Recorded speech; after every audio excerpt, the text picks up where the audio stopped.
And we are here with day number 3 here in NECC Overwatch Nationals. It's time for the grand finals, my friends. We are down to 2 teams left in each of our divisions. My name is Jeff. I'm here with Soav to get us started. We're going to top things off here in the Emergence divisions. 2 undefeated teams from the spring split going head-to-head once again.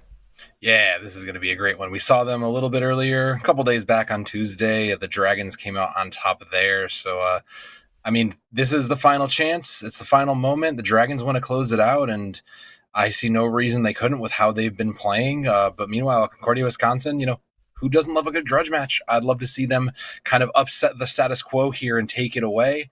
But who can say? It's 7, right? This is best of 7. So who's also prepared for the long game, Skunk? Like, who's been prepping for these longer rounds?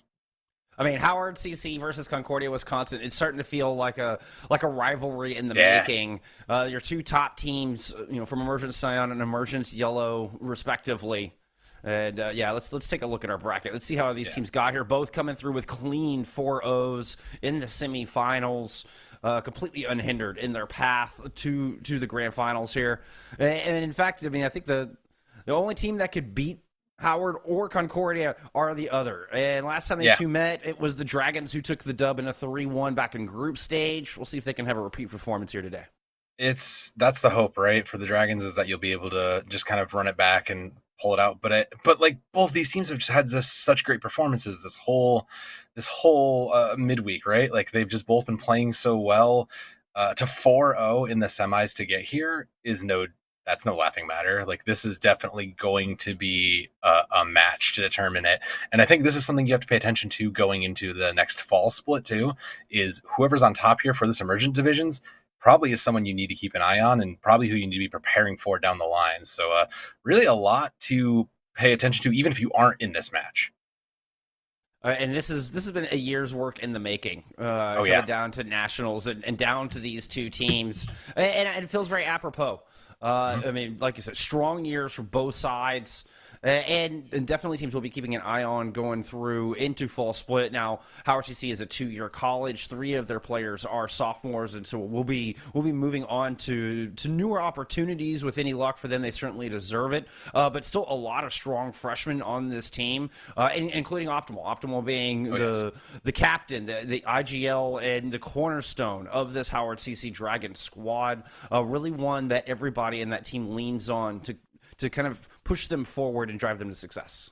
It's kind of bittersweet in a lot of ways, because it is a 2-year college. There's only so much time these players will get together. So to bring in and constantly have a repeating and changing roster like this, it's bittersweet, because you found a great lineup, you got a good running team, but unfortunately you're not going to get too much long with them. So let's see who is here from the Dragons, and who we will get to spend this time that they do have with them, because we know Optimal will be in there, right? We know it's going to be Optimal who has leading. We got Paulito, Rico, Rosanto, Risaku, and Big Body Tank. We were talking about this before. These are the 6 that we were kind of expecting.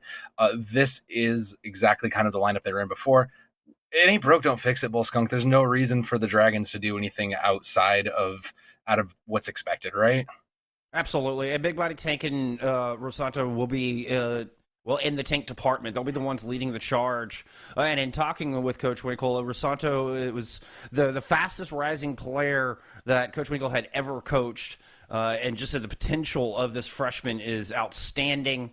Had barely competed prior to this and has really stepped up big for the Dragons. So looking to see these 2 freshmen lead the charge here on the front line. And that tank battle is one we're going to be keeping a sharp eye on. If we take a look at the other side, look at the Concordia Falcons, we will see Kaneem, who is the IGL for this squad, the main tank, with Pectus alongside. Both of them freshmen as well, and that's going to be the tank duo that's going to have to hold off Big Body Tank and Rosanto if the Falcons want to take this grand finals.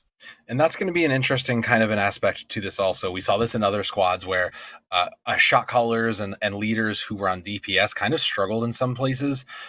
Typically, you would see that kind of leader in the main tank or maybe main support slot, but both these teams have found their rhythm. They found their strides and successes, and both these teams still having a lot of fresh players, a lot of new players, and doing so well really speaks to the quality of both of these teams. So again, there's so much good work and prep put in from both these teams, and CWU is they're no slouch. They're going to be here to play, and they are hungry for revenge, I think. Most certainly. You can almost feel, kind of a bit of a seething need for revenge coming out of the Falcons. And, I mean, what better time? I mean, what better stage to be set here than our grand finals in nationals, battling out for their share of the $5,500 prize money. It couldn't be a more perfect stage to have these two rivals go head-to-head once again. No, I think this is, they could not have paid a poet to pen it better ourselves, but let's check out where we're going to go, Skunk, because we are going over to Ilios. I think that's kind of not to be unsuspected, but CUW banned Busan, and the Dragons picked Ilios, and yeah, I mean, I think if it's not Lijiang Tower, this is a great map just to open it up on. Lots of different variety. We know that there is at least a Pharah on one of these teams, so whoever is looking at this Lighthouse cinematic right now is probably excited to see the Pharah probably making an appearance here today. It's a very good chance they may or may not, but good all-around map to kind of test these guys. Yeah, it would not surprise me at all to see Jamaro pick up the Pharah once we move on to Lighthouse, possibly even well. Not so much here on Ruins, which will be our first round. And there's an important factor there to Busan getting banned out. Back in day one, Concordia banned Lijiang Tower, and Busan was picked by Howard CC. Howard won that in a very clean 2-0. So here today, Concordia have learned, and they banned out Busan, in which they lost so devastatingly last time. And just Ilios pick may play in their favor as we're actually going to get So Fresh showing us the far, even here on Ruins, where not a lot of good places to find cover. 6-man coming out from Howard CC. Yeah, the 6-man is Howard Dragons is a very good 6-man comp. You have to have taken notice of this by now. The Far probably just gonna just keep itself a little bit away of that, so try to put some resources elsewhere to avoid those hacks too. But still not as open as you might like there, Skunk. The So Fresh kind of sitting back where you might see a sniper sit. Kind of just this back right high ground. Almost got an environmental kill to start things off, and here comes the dive from Big Body Tank. And Howard CC are moving in, pushing forward and trying to find kills quickly, but Jamaro doing a good job at keeping them at bay with the shotguns here so far. Both Winstons traded out early. Risaku has to just fade out of there. Nice shooting from Optimal, takes So Fresh out of the sky. But they do allow the res to come through on Kaneem, so a tank advantage here for Concordia as they push back onto the point. Going to escort Jamaro in position to win that Reaper duel. And Concordia able to come back in, and they're going to take control after a short stint of Howard CC having some percentage. The Mercy there is a little bit, just a little bit more of a swing factor. That res, especially at this skill level, can make the difference sometimes. And Jamaro just helping to clean up. Great read from that, because bringing in the Reaper to punish that Winston is a great read. But the counterpoint to all that is that all this hacks, all these moments that Optimal has been getting, they already have an EMP. It's been one fight, so there's got to be someone keeping an eye out and hopefully keeping track of that, because otherwise Jamaro might get caught out, and you can't really afford for that with the EMP right here. EMP is going to find both tanks, both of which were coming up on ultimates as well. They need to find those kills with the hacks fade. Kaneem's able to not only get the primary out, but receives a nano as well. Death Blossom invested on the point, doesn't find anything, but we'll finish off Paulito once that fades. Jamaro coming through with 2 kills here to start off this fight, and 2 very priority picks indeed. Main take, primary source of healing gone. Howard CC need a reset. Yeah, I mean, the plus side for Howard CC, you forced out most of the ultimates. 4 out of 6 is pretty good, but there's still a barrage in the sky to keep an eye on. Pectus will get rezzed up, and that's just kind of saving some speed as they're building up the rest of this. So with those 3 ultimates for the side of the Dragons, Jamaro is just trying to keep it by a little space, trying to hunt that Sombra to no real success. But Reisaku does have this Blossom, and that may be what we have to keep an eye out for, because there's 2 ways to look, and if they can combine those ultimates to keep everybody looking, they can get some value on it. Optimal almost has another EMP. Seriously, well, the ult generation on that is insane. Peck is able to gobble up most of that Death Blossom, but the tanks are still very low here for Concordia, Wisconsin after that ultimate with a Coalescence at their back. The Dragons are able to drive forward and push Concordia, Wisconsin all the way back to spawn. They're going to grab hold of this objective. Looking for an exit pick. Jamaro can't stick around. Nah, not worth it there. Optimal still holding onto the EMP, and they know they didn't need to commit it. So that's if they hit this right, and if they can even throw in that self-destruct, this is a free win here. They can play aggressively. They can keep this percentage rolling up. Concordia is still holding on to that barrage, though. If they can find the value, it'll be good. EMP is massive. That's going to find supports and tanks. Self-destruct is thrown in. Looks like everybody had time to run for cover, but little remat kill takes Pectus out of the fight. Death Blossom in from Jamaro, shut down. Oh, and Howard CC indeed are able to win that fight with that EMP. Nah, the real ultimate there was the remech, as we all know. That's the true diva ultimate nowadays. But nothing left in the fuel in the tank for nothing fuel left in the tank for the Dragons though, so they have no ultimates going. It's gonna have to win this in the neutral, but Concordia still has several for them. Including that barrage. Gotta be big. Libba likes to throw that nano onto the So Fresh onto the Pharah. Not going to choose to this time. It's just going to be a dry barrage from outside, and it's far enough away that the Dragons are able to handle it. The nano comes in onto Kaneem as Rez comes through. Rosanto gets DMAC'd in the edge to Concordia at the moment, and that's just steamrolled. Nice play from Kaneem and Jamaro combining to get quite a few kills. Good focus fire from Concordia in general. And they're going to flip this thing back. We're going to a 99-99 fight. It will. So Fresh kind of just throwing in that barrage, pulling the great attention while Kaneem and causing the distraction for everybody else to come in. But distractions aside, there's yet another optimal EMP coming in. So if they have to keep an eye on them, where are they going to throw it? Whoever they get and can focus out here is going to be the deciding factor in this fight, Bullskunk, because those tank ultimates can do some work, but maybe not enough. EMP, Death Blossom, Coalescence, all thrown in. Pectus immediately DMAC'd. Really the only victim of that triple ult combo. Jamaro strikes back and Politos out of the fight. So this is going to be difficult for the Dragons to sustain through without their more. It's going to be a sound barrier from Rico to try to make that happen. And at least a little bit of a revenge kill onto Ludbo. Rico getting involved, takes So Fresh out of the sky. Good for one. Struck in, takes down the pilot Diva while Ludbo gets resurrected.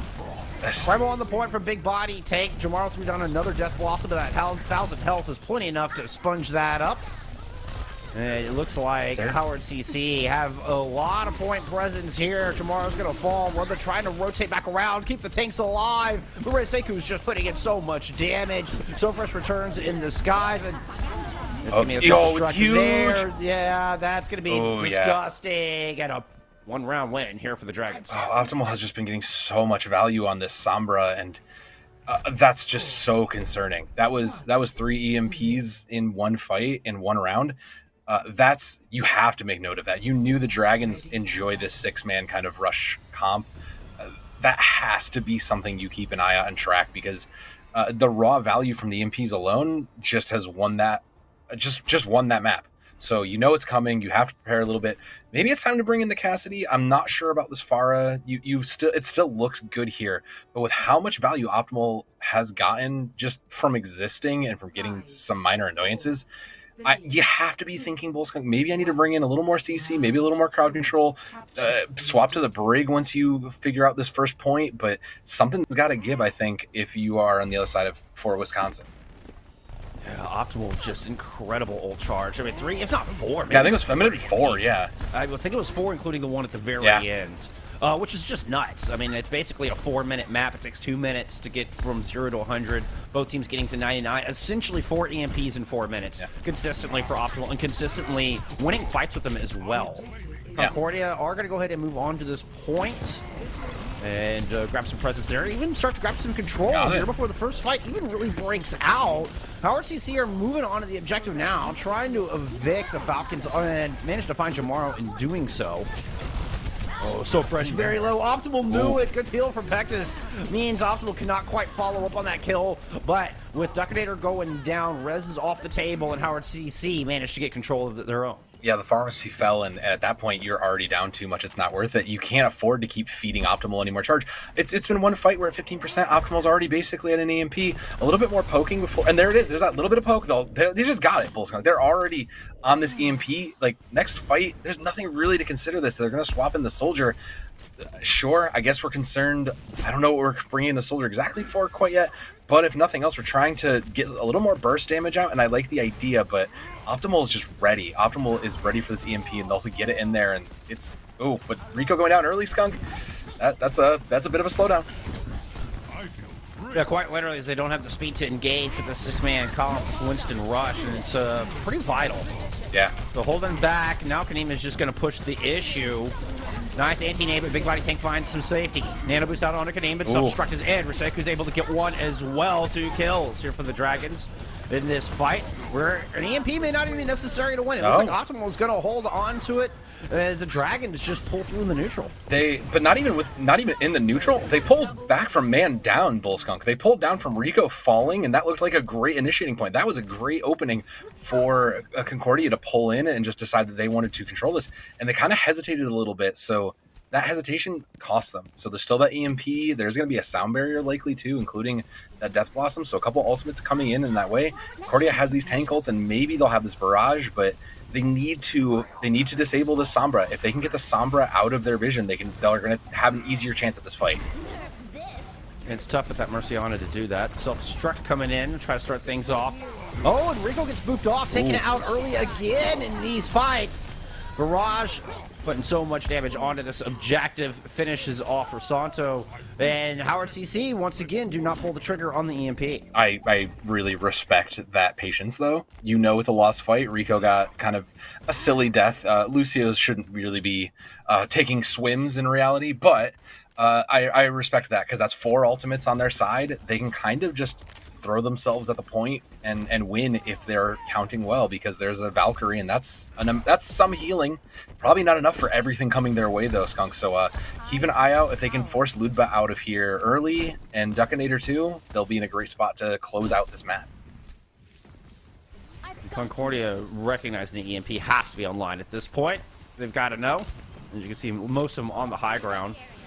Make it a little bit more difficult, spreading out all over the place. So Howard CC are just going to put all 6 people onto the objective, drop the EMP there. Only finds Kaneem with that. That doesn't mean they can't primal, and there's a lot of damage focusing down that Winston. Overtime is going. Jamaro with attack visor from the outside. Shut down by Rosanto. Rez is there. Kaneem's back in this fight, but there's a death blossom on the objective. Forced into the corner. Yeah. Kaneem got manually hacked. Couldn't jump around. And not even that 1,000 health was enough to keep them in this fight. Howard CC are going to take Ilios another 2-0 on the opening control map versus Concordia. That's disheartening. A lot of things that looked good for Concordia just kind of got overrun. And again, this 6-man comp from the Dragons, if you've been following them even from the spring split, you knew that this was one of their strongest comps. This was one of the things they're doing. And Rico here taking the play, really interesting. Must have hit that. Yeah, must have had the final blow there. I wouldn't have seen it otherwise, but that makes sense. Yeah, Dragons just looking like a fine-tuned machine. Yeah, just looked like a fine-tuned machine there. They knew exactly what they wanted to play. They timed it well, and Optimal was just burning through the team, quite literally, just barely letting them play the game at those points. And like we were kind of said there, an EMP a minute is efficient. I don't know how else to put it. To do that once is impressive. Yeah. To do that consistently throughout the entire map is just wow. Yeah. Just huge. I mean, and that's the power we've come to expect from Optimal, and this is the kind of heroes you play when you're a DPS playing, as the IGL, as the shot caller, playing something like a Sombra. We've also seen the Doomfist come out from Optimal as well. They're able to get in and kind of dictate that pace. They're able to make those calls with just some smart hero selection and superb execution on those heroes. It was dominant, and I mean, this is a good start in our first of 4 series for our grand finals here for the Dragons. Yeah, I agree completely. When you talk about initiating and having to put those initiators, if your in-game caller is that, like you said, Sombra's a great option. Tracer good. It's so easy just to say, gotta hack off. This is the weak target. Everybody pile in. And that's exactly what it was. The second the call was made, the rest of the team was there. This is such a well-tuned and practiced team here that, they earned this victory. But going into Payload, we've got a Gibraltar ban, and yeah, I don't blame them. I'd be a little bit afraid, because that is a good comp for this 6-man. Even if you're not necessarily diving per se with this 6-man comp, that is a great place for the Winston Diva combination. So if I'm looking to try to avoid that, and I do know Howard has a couple other things up their sleeves, I might be trying to see where I can go that avoids dive, and Junkertown is going to be a great option for that, Skunk.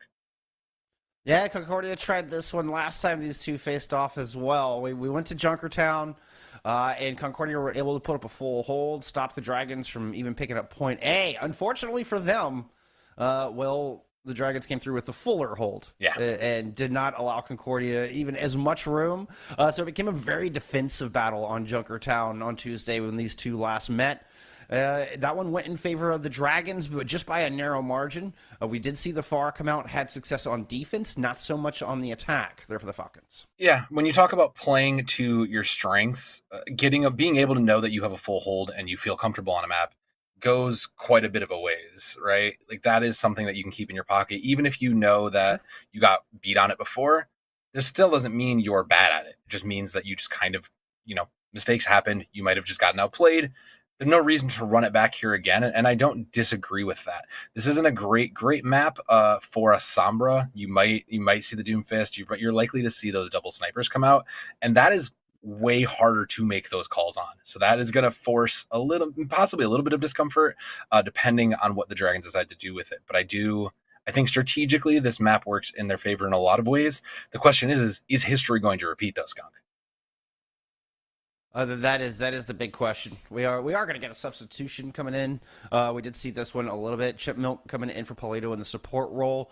Was previously a tank player for this squad. And has moved around into that support role just to fill in the void wherever is needed. And a lot of the players from this Dragons team have done that. Oh, yeah. We heard of similar things from Reisaku, Polito, and Rico. The three sophomores on this squad have all swapped around what roles they play just to fill the need and to do what was best for the team. So, it's something you love to see, and it doesn't feel haphazard from the Dragons. It feels very calculated and very practiced. Yeah, there are some teams where you flex because we just kind of have to put our best player where they may be needed at the time.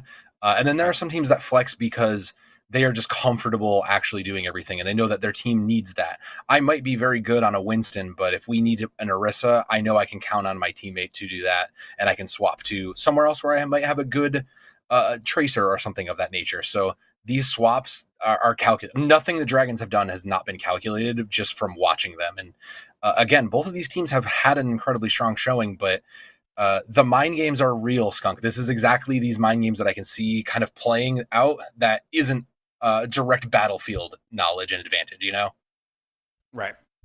It's just so much to do behind the scenes, especially in these longer best of sevens, right?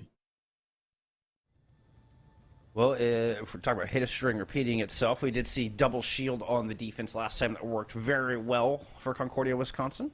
Yeah. And it looks like we are going to see that again. As we have swapped sides, the Falcons are now in blue, the Dragons in red, which makes my OCD happy because it matches their logos, and it feels like the way it should be.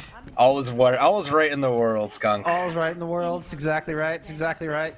This double shield comp worked to perfection last time. We're not seeing the FAR this time around, which we did see on Tuesday, and really to great effect. Instead, it's going to be the 76 and the Hanzo, so a little bit more frontline pressure. I would argue that Fresh kind of struggled a little bit on that Farah. Surprising they're not being, a Cassidy or a counter soldier on the other side. Like they did kind of struggle that. So I think moving away from that isn't a bad pick. Sometimes it's just not a day to play a projectile hero. Sometimes you just play the easy click the heads and burst things down. And the only initial concern I have right here is just this is a little bit further back. I might have wanted to see a little bit closer, or at least a little bit more contest. Like you can still run these front holds on Junkertown, and I think this is a bit of space to give up for free, Skunk. It is a lot safer, I will say that. Yeah. The primary fight on this map doesn't really happen until you get to that back corner that we're seeing Chip Milk kind of try to pepper down at the moment. Yeah. Not surprising to see the Babs in. This tracks with what we've seen from Chip Milk before playing the Zenyatta.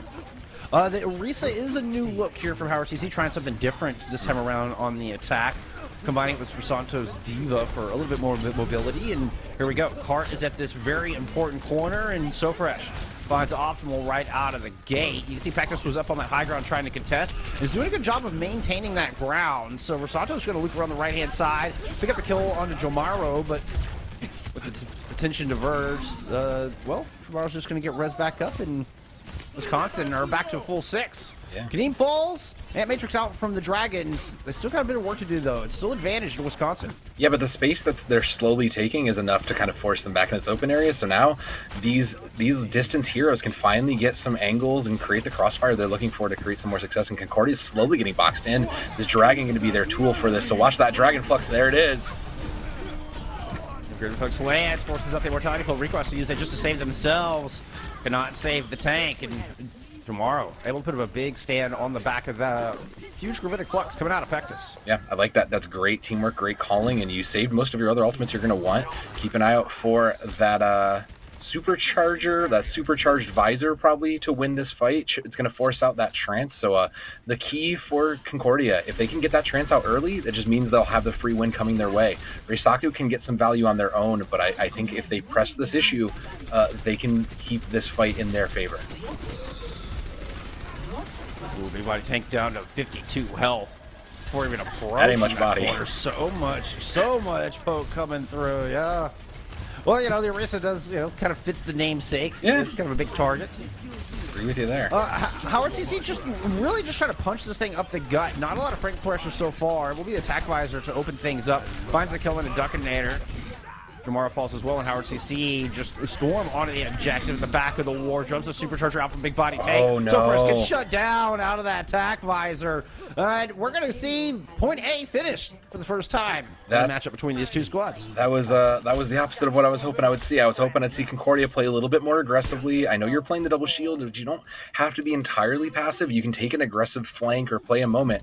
And they got punished because they threw down that supercharged visor first for the Dragons, and they took the advantage. That's that aggressive play that gets you keep going on these maps. 3.5 minutes, still 3 ultimates.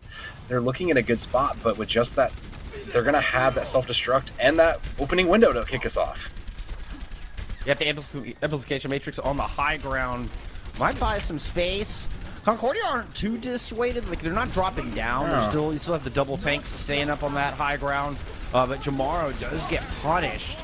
Quite see where they're positioned. Self-destruct. Oh, the flank bomb. Sato's gonna fly 3 right over the back. Oh. Both tanks are down. Shields were out, and this is the Dragons gonna waltz through point B. Yeah, no contest needed here. They didn't really keep an eye on Rosanto there. They just snuck in the back, said, "Hey, no one's looking for anybody in the back line. Great, here's a delivery, straight for all of you, and they're rewarded for it." But well, that was one haymaker. Concordia has 5 ultimates on there, so commit what you need to make the stop here. Hopefully it's not everything. A Nano could probably go on to the Orisa if you need it, but I don't see a great target. You're probably going to hold that for the visor, but these Dragons to kick it off here from Optimal. Coming in huge. Yeah, that's going to claim some space at the spinner, and Howard CC move in to take advantage. Oh, Rosanto going in deep. Really wants this kill on So Fresh. I think that might have been a little ill-advised. Uses the boosters, able to find safety. Unbelievable. Good play. Way to toe the line there, Rosanto. I thought you were a goner for sure. We've been Hanzo battle up on this high ground, and it's going to be Optimal coming up with that pick. Dragons moving forward, just have a Gravitic Flux with a supercharger to avoid. It's Optimal finding Lubba in the back. Transcendence comes out, will heal up on the back of that Gravitic Flux. And Dragons are just have an answer for everything that Concordia are throwing at them right now. Pectus has to use the kinetic grasp just to back up and find some safety. And Howard CC, they've got sights on the throne right now. They're looking to close it out, and that visor's the first step to it. Oh, no one's even there, though. Target-rich environment. So Fresh, I think it was the one on cart and ends up taken out right at the end. That's unfortunate. That payload just drifts right on in front of the Queen's throne. And not only 3 points on the board, but a considerable time bank to boot. Yeah, 3 minutes. I mean, the Dragons just they quite literally ran Junkertown here, physically and metaphorically in some ways, because they just had control. They won those that second fight there, got control of A, and it just never stopped. They took the space. They realized the weaknesses that Concordia was presenting and took advantage of it. They weren't checking flanks. They weren't watching their backs. And again, in this big U section, you kind of have to keep an eye on everything and then pressure in that. Rosanto was just creating havoc. The frontline tanks there from that Diva was just making pressure, forcing attention, and that was the capitalize of it. The other part of this that kind of stuck out to me was that Chip Milk was just kind of uncontested, just never really bothered. They held that Transcendence as long as they needed to, and they only kind of threw it in for that Flux because it was, well, this seems like the best case and best use for it. I want to see a little bit more. I know it's so hard given that you're playing this kind of ranged comp, but you got to find a way, take a flank, something to pressure out Zenyatta. That, like, this is a, all things considered, pretty fragile backline. Forcing out Immortality Field is big, but also just being able to get any sort of pressure onto them takes away a lot of additional damage you might have. So I want to see that here too. I want to see them kind of work on that, and that is not the opening I was expecting to see. No, but that feeds into what I was going to follow up with, because Optimal's doing such a good job and creating so much pressure that it made it very difficult for Concordia to find that room to work into the back line. You always had Optimal in a spot to get the one-shot kill, just like that again. Ludma falls for the second time in this fight to an arrow from Optimal. Now throwing down some storm arrows onto the front line, and I mean, Kaneem and Pekka have to hesitate. They have to think twice about pushing forward. Not with the Hanzo right in your way, and that was almost a third. It was almost a third in Jamaru, and Optimal already has those dragons, and they're gonna send him right in, Skunk. Yeah, it just buys a lot of space. Doesn't really get any kills with it, but Concordia have to rotate. Now they're all moving up to the high ground to try to address the Optimal issue, because they have been a real problem here for Concordia so far. I like this flank from Jomaru. I wish they'd committed a little deeper, but never mind. I say that. They just took the back-to-back headshots. Optimal is popping. Just winning fights. Yeah, it is such a huge threat. It's ridiculous. This freshman has just been outstanding here so far today, and have almost, they've gotten over a minute off the time, basically single-handedly. I fear we're looking again towards this full hold, Skunk, and you have to be concerned. Are you even keeping track here? Because Optimal's already to another set of dragons, in addition to, has lapped their team for ultimates at that too. And Matrix on the high ground from Rico. Immortality Field is forced out early. The Pectus might have some room to do something with their Gravitic Flux, assuming they can survive these dragons. Pectus found at least a couple with that. Health bars are low, but Optimal's still not dissuaded. Still clicking the heads, putting down the hurt. Finally, Optimal is taken down at the hands of Kaneem on the Orisa, and it's a 4v4 pushing forward here for Concordia. The menace has finally been silenced for now. We'll be back soon, but tank ultimates for the dragons can put up a bit of pressure here. They will have a supercharged visor in their pocket to put the foot down here. So again, I want to see this aggressive play, but the dragons get aggressive first. That was a beautiful halt to pull everybody together for that Gravitic Flux. And Concordia scrambling as look at how much space Howard has claimed. They surround him, absolutely hit him from all sides, and just finish him off on the back of the two tank ultimates. That's exactly what I was kind of alluding to here. Like, these open areas, you need to utilize this. You're giving up the space if you're Concordia. You're not really taking advantage of it. You're kind of just trying to run it down mid with your head against this wall. And unfortunately, the wall is steel right now, and it's the steel of Optimal's arrows just constantly just piercing in. So a minute left, 3 ultimates. I want to see a Jomaru flank just assisted by Duckinator. I want to see a flank come to life here. 60 seconds. Jomaru working through Main Street right now. So far, doesn't want to break off. Needs to find some kind of off angle to crack open this defense. 50 seconds left. This could be final fight, depending on how long it takes. Tanks low after Dragons coming in. Optimal moves in to finish them off with some Storm Arrows. Risako finds the better end of the duel against their counterpart Soldier 76, and Optimal denies res. So Fresh doesn't fare any better. And only good news for Wisconsin was that was fast enough that they'll get one more try. They will, but there's an answer. There's so many answers for the Dragons still, and again, you know, the support line just goes unbothered for the Dragons. They're able to sit on their treasure hoard of ultimates, and they have to commit something. So again, you know, Concordia, here's your chance. You get a reset, make a flank, take some of the space, put some ultimates out there. Dragons tanks were playing a little out in the open there. Could have been some opportunity to punish. Oh no! Oh no! And Matrix Tag Visor is not even going to be enough. Double damage Tag Visors coming out from both sides. And the overwhelming ultimates available for the Dragons will solidify this point.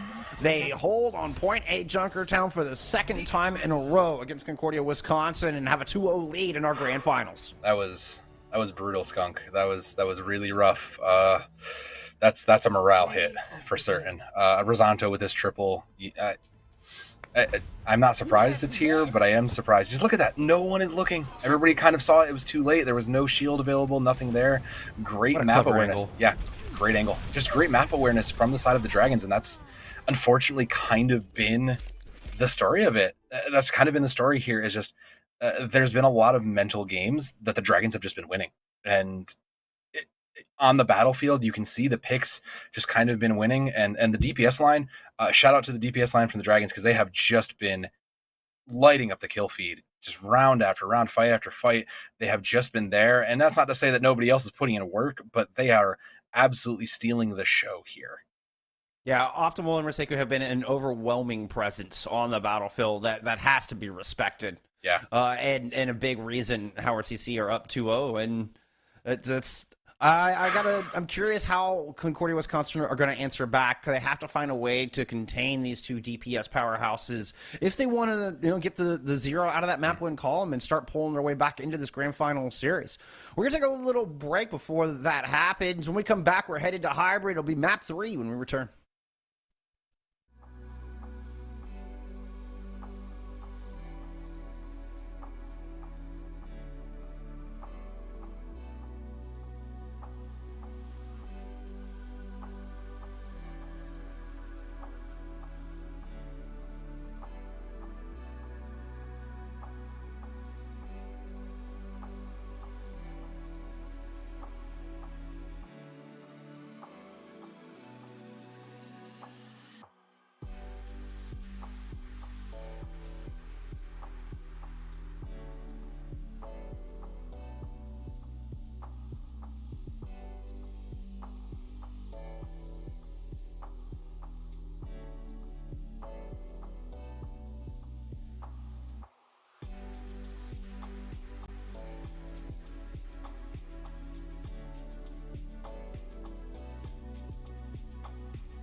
And we are back, Howard CEC, with a 2-0 lead in our Emergence Grand Final here in the NECC Overwatch Nationals. Yeah, it was convincing. Yeah. I mean, Junkertown was pretty close last time these two faced off, but not today. I mean, that was a 3-point tank with plenty of time left in the bank, around 3 minutes, and then a full hold on point A for the Dragons. This brings us to map 3 here, so we've got a bit of an interesting, ban and pick choice coming through. Yeah, the ban was Numbani, which, we've seen Concordia go to before, and that is a good map for them. But the pick ended up being Hollywood. And while we were sitting and waiting on the edge of our seats trying to figure out where is the best place to go, Hollywood does seem like a pretty decent spot.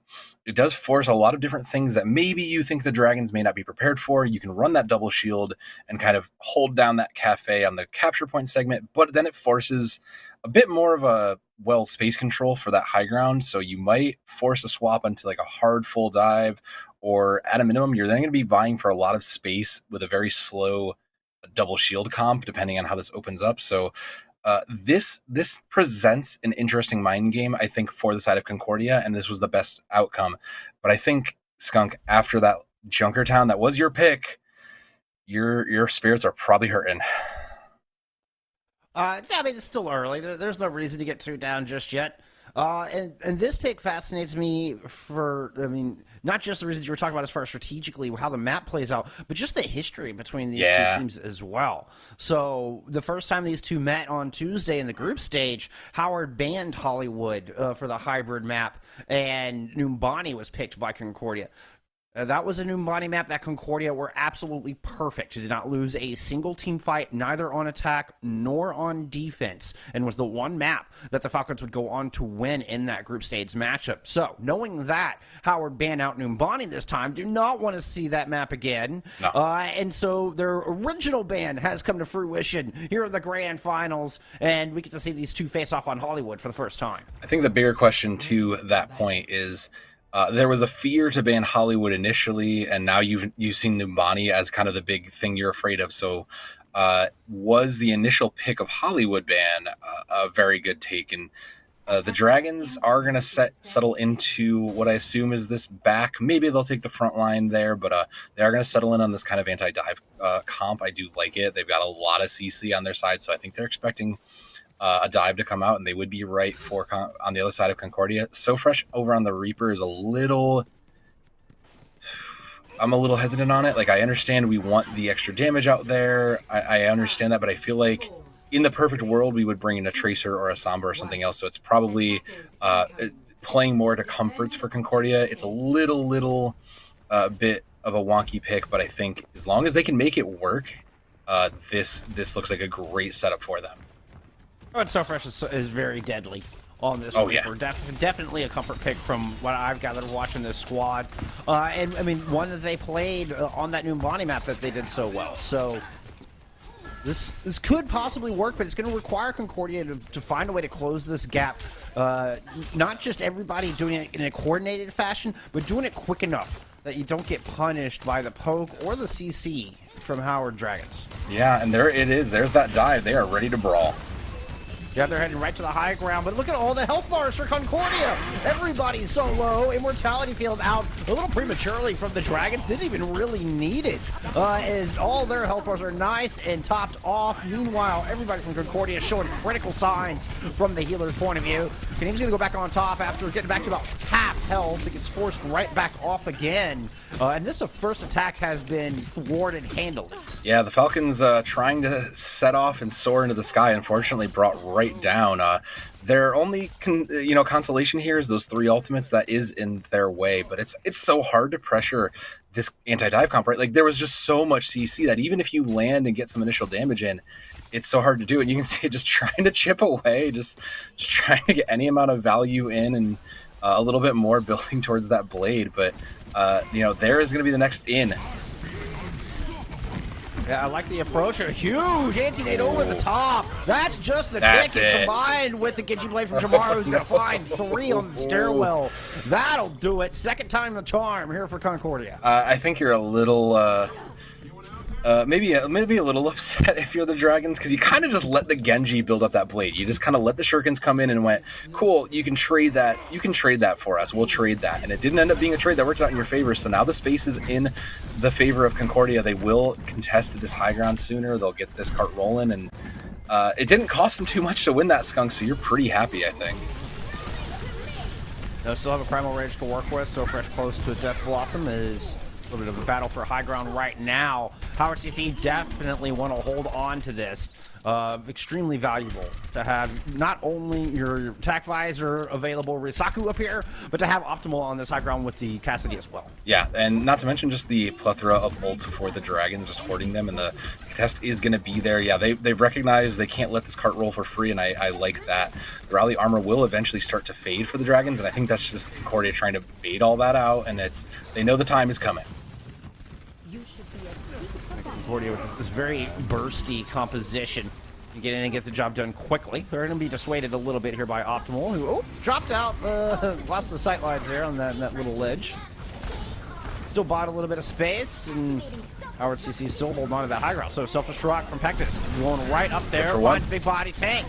Did not have the shielding to make that happen or to prevent that death. Kaneem's going to chase a few off the high ground, looking to pursue Rico. Rico caught in a corner, but look at that peel from Risaku. Comes through with 2-3 kills on Soldier 76 and denies Concordia any progress. Optimal had put in their time, so I guess it's time to take a break. And what a great, smart play from Risaku coming up huge, recognizing the Ana was isolated and just shutting that down. Great awareness from the Dragon's hit scan.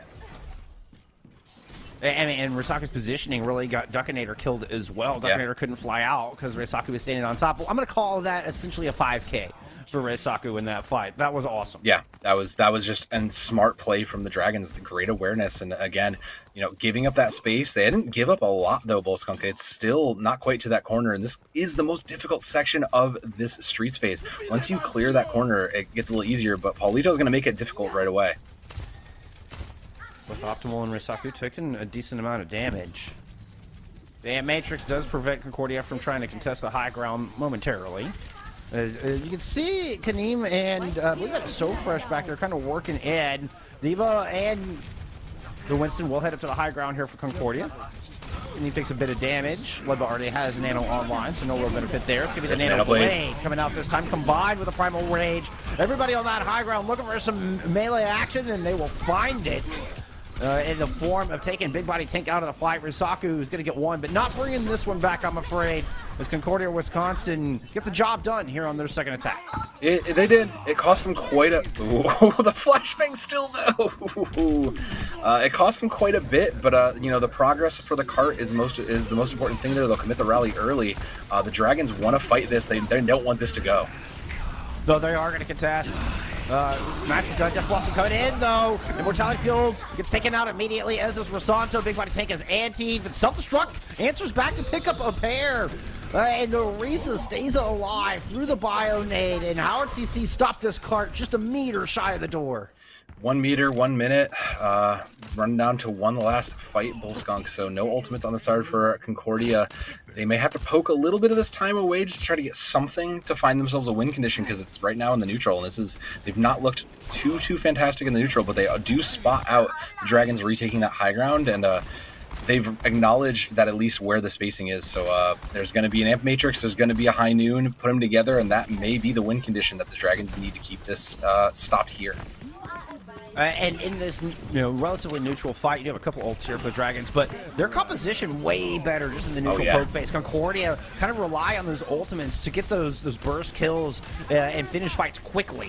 Jamaro almost up to another blade, though. Just used one here recently. Ludba only 7% away from the Nano to cap it off. They've got to stay alive long enough to get this combo online. Final fight, at least for this point. Nano Blade's up. And Jamaro finds one already. Tanks are low here. Jamaro goes down before pulling out the blade. Optimal picks up another. Res available. 3. Oh, not going to be able to get it. Duckinator is just under too much pressure. Optimal continues to wreak havoc. That's 4 for Optimal in this fight. Pectus will finish on Big Body Tank. Rosanto is out of mech, and Concordia are moments away. Amp Matrix up, and the 2 supports are here for the Dragons. They're still investing in this thing. They still want to stop this cart right where it's at. Reinforcements starting to show up, and Jamaro's back with his blade. Does he need it though, Skunk? Is it even necessary at this point? I think they've got it, right? Looks like it for me. I mean, Wrecking Ball coming back onto this point. And now I think Howard CC are just trying to draw out as many ultimates and get as much value out of this hold as possible. Yeah. I mean, got the clock down as low as it can possibly go. Don't really draw out much. They draw out self-destruct, but still a blade available. Yeah, I'd say the big one is still there, though. Jamaro showing great patience and a great restraint and not using that. If it was me, I'd probably have thrown at that blade to try to close this out a while ago, but there's the reason I'm behind the desk right there. So 2 ultimates, they'll have a lot of chaos incoming, put them together, and Jamaro can, again, just find those kills, but they're playing so far back, Skunk, that this is going to have to be an efficient dive coming in. There is going to be rally by the time it gets there. So preemptive rally can put a lot of these advantages for Concordia on the back burner. And particularly since Concordia are kind of playing the game of hoping that they can kill everybody else before Optimal and Risaku get the damage in first. So the rally is going to make that exponentially more difficult. Nano Blade needs to be here. It's going into the back. Immortality Field is there. Chops through 1, chops through 2. Polita goes down. And the Cyber Ninja does the work necessary to push forward. Jamaro's going to follow up with another kill as well. 3 for them in this fight. Rico under a lot of pressure as this cart inches forward. Only 20 seconds on the clock. Obviously, Respawn's heavily favoring the defense of the Dragons right now. A lot of low body so fresh in the Death Blossom. Gets stunned out of it, but not before taking Polito out of the fight. So Fresh finds yet 2 more on the back of that. And Dragons are starting to fall apart here. Concordia might be able to get the job done, but it's not going to be until overtime, if at all. It's going to roll in. I don't think there's going to be the last minute. Yeah, the Lucio won't even make it there, Skunk. That's going to be just it, just the last seconds, and a great return for Concordia. They really pushed it. They're refusing to give up there. And so Fresh putting my concerns of that Reaper really on the back burner there. It looked good, pulling out and finding that value there. So yeah, shame on me for doubting it. That was a great pick, and So Fresh showing that worth on that.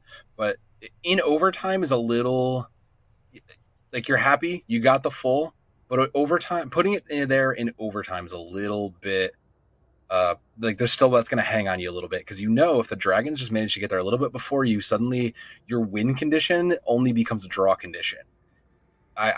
They need to come up strong here on this defense, and considering that this was the map that was initially banned in their first meeting, I have to imagine Concordia is prepared for that, right? Like, they have to be well-equipped and well-prepared to win here on Hollywood.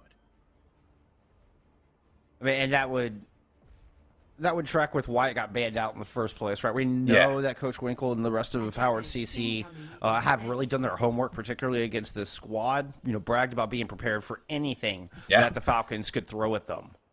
So they knew this map could be an issue and was a strong pick for Concordia, Wisconsin.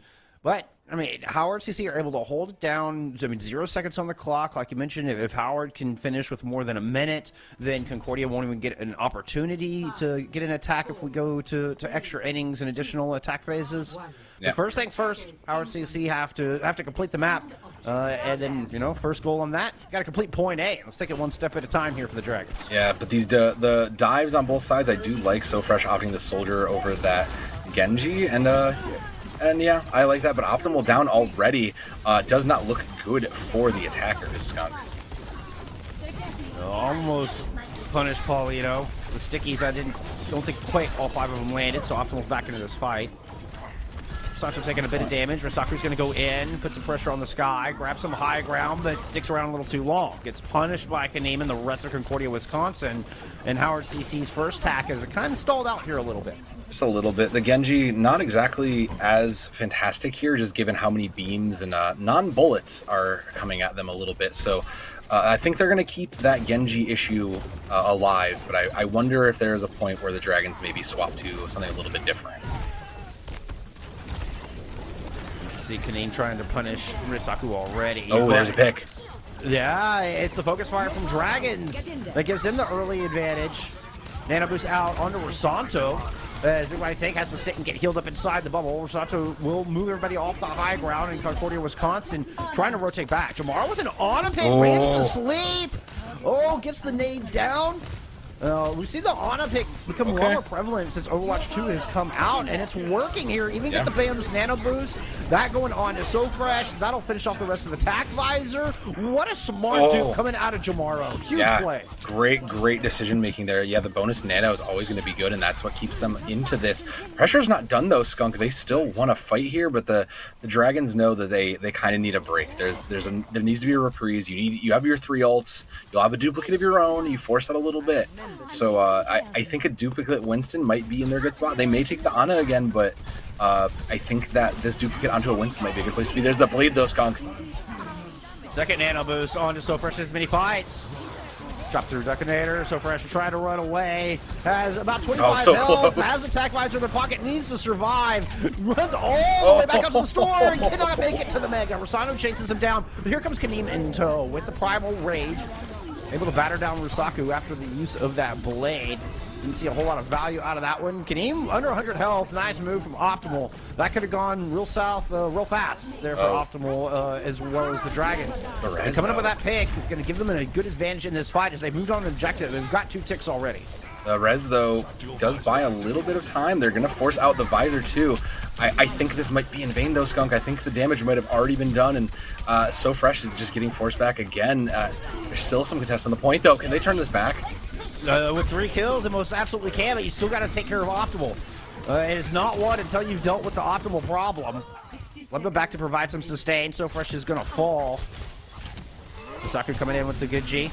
That's a big Winston to deal with, and they're out. Optimal falls, Risaku falls. Dragons only get 2 ticks. I love this. They are finally getting the chance to contain the DPS from the Dragons, and that has been an important factor in their games so far. Not getting as much value as they could have on those ultimates for the DPS was huge. Just Rosanto's self-destruct. Oh no, but the early pick, that's so tragic. That's going to open this right up, Skunk. Tank's moving in. Nano Boost on the big body tank to start off this fight. 24 seconds on the clock. Last opportunity for Howard CC on point A. Duplicated Winston coming out of Optimal, and there's 2 of them on the battlefield now for the Dragons. Blade from Rusaku as well, investing heavily in this fight. Howard CC know this is a must-win scenario, and they're willing to put in the ultimates to make it happen, but they can't avoid the self-destruct from Cactus. Bringing it back, the late ultimates from Concordia, Wisconsin are coming out on top. Primal Rage finishes off the biggest threat in Optimal. Rosanto is not going to last on point. And this is going to be Concordia taking Hollywood and getting back into this series. Howard CC coming back with 3 onto this point, but a Bionation's big body tank will not last long. Risaku doesn't last long either. Attack visor from So Fresh will keep anybody else from touching. From Concordia. Get a map under their belt. They're going to take Hollywood 3-0. Yeah, I see why you were afraid of Hollywood now if you're the Dragons. That was a pretty dominant showing from them. So this was a tough scenario coming into Escort. Hopefully, if you are the Dragons, this doesn't come back around. But yeah, look at this blade from Jomaru.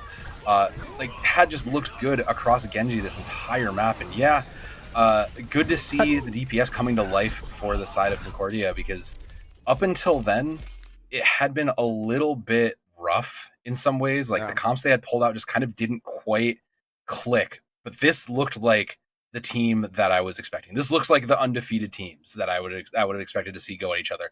And that's a great start to this run back if you're Concordia. So take a breath. You've done good. You keep yourself in the game. We're going to go back to the next map. And fortunately, you don't get the pick, but you do get the ban. So you at least have that going for you. And it does create such an interesting strategic element. As we saw here with Nubani getting banned and Hollywood getting picked, there seemed to be no good option for Howard CC, wishing they could ban out both of those maps at this point, I think.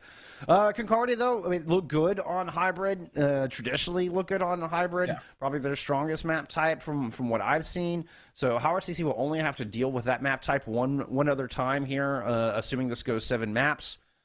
This one, it's going to be Escort, where Howard CC get the map pick. And they've managed to win both Escort maps last time these two faced off, and took Junkertown pretty handily this time around. Yeah, they've looked good on these non-hybrids, so I have to wonder what's coming. CU is going to go ahead and ban Havana, which, I could see that being a problem. The double shield from Junkertown looked very strong. You might want to avoid that, and that prevents a full hold from the opening point.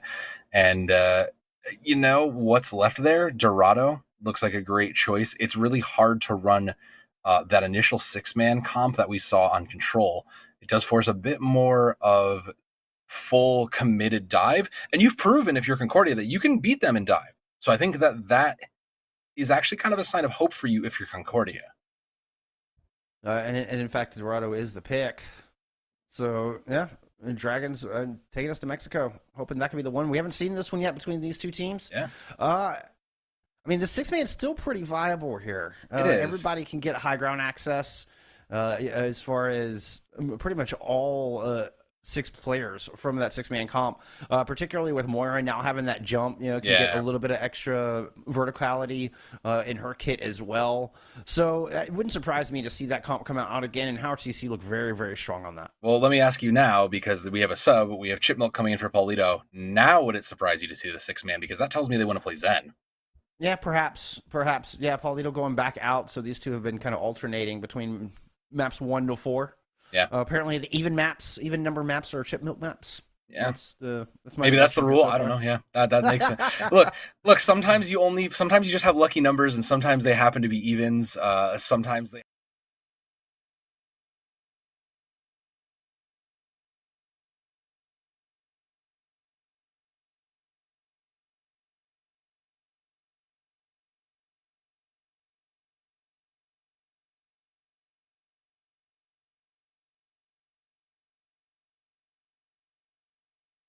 A strong option for Dorado, particularly on defense, if they want to run more of the Orisa Diva comp.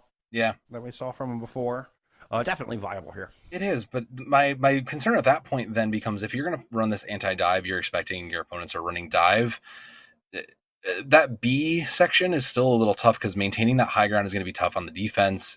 If you're playing Zen, you might even have to consider maybe you extend out a little further away from that. Maybe you're bringing in the Zen to play a bit more like pokey comps, like maybe a Ball Diva. We haven't really seen that, but that's like not off the table at this point. So if we are presuming that Chip Milk is coming in to play Zenyatta, that might be a thing I have to consider, is what happens when we get to the later points where Zen isn't as great.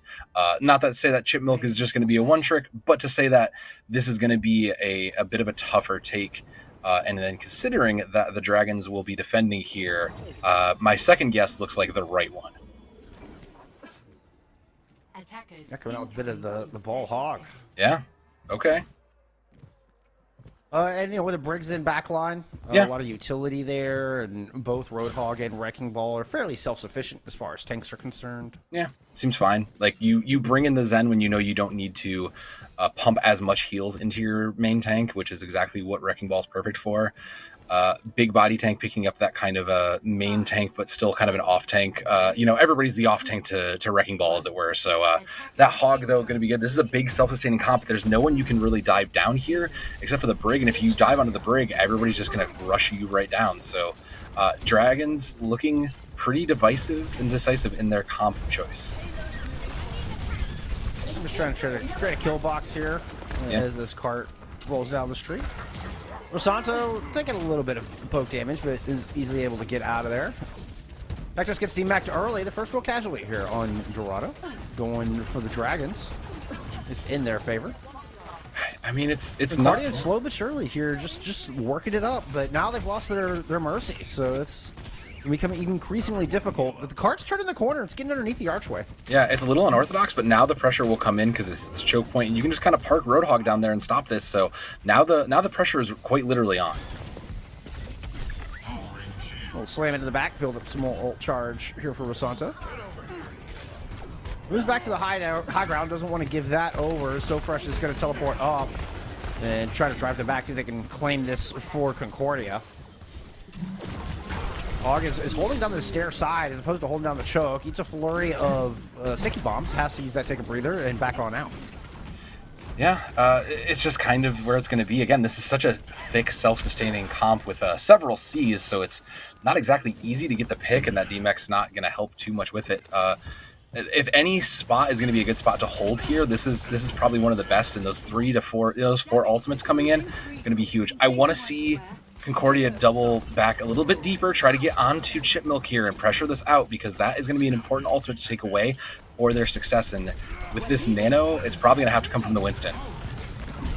Yeah, indeed. Winston receives the ammo going out for Chip Milk. He's just going to go ahead and pop the Transcendence. Reiseku with attack visor to couple with that.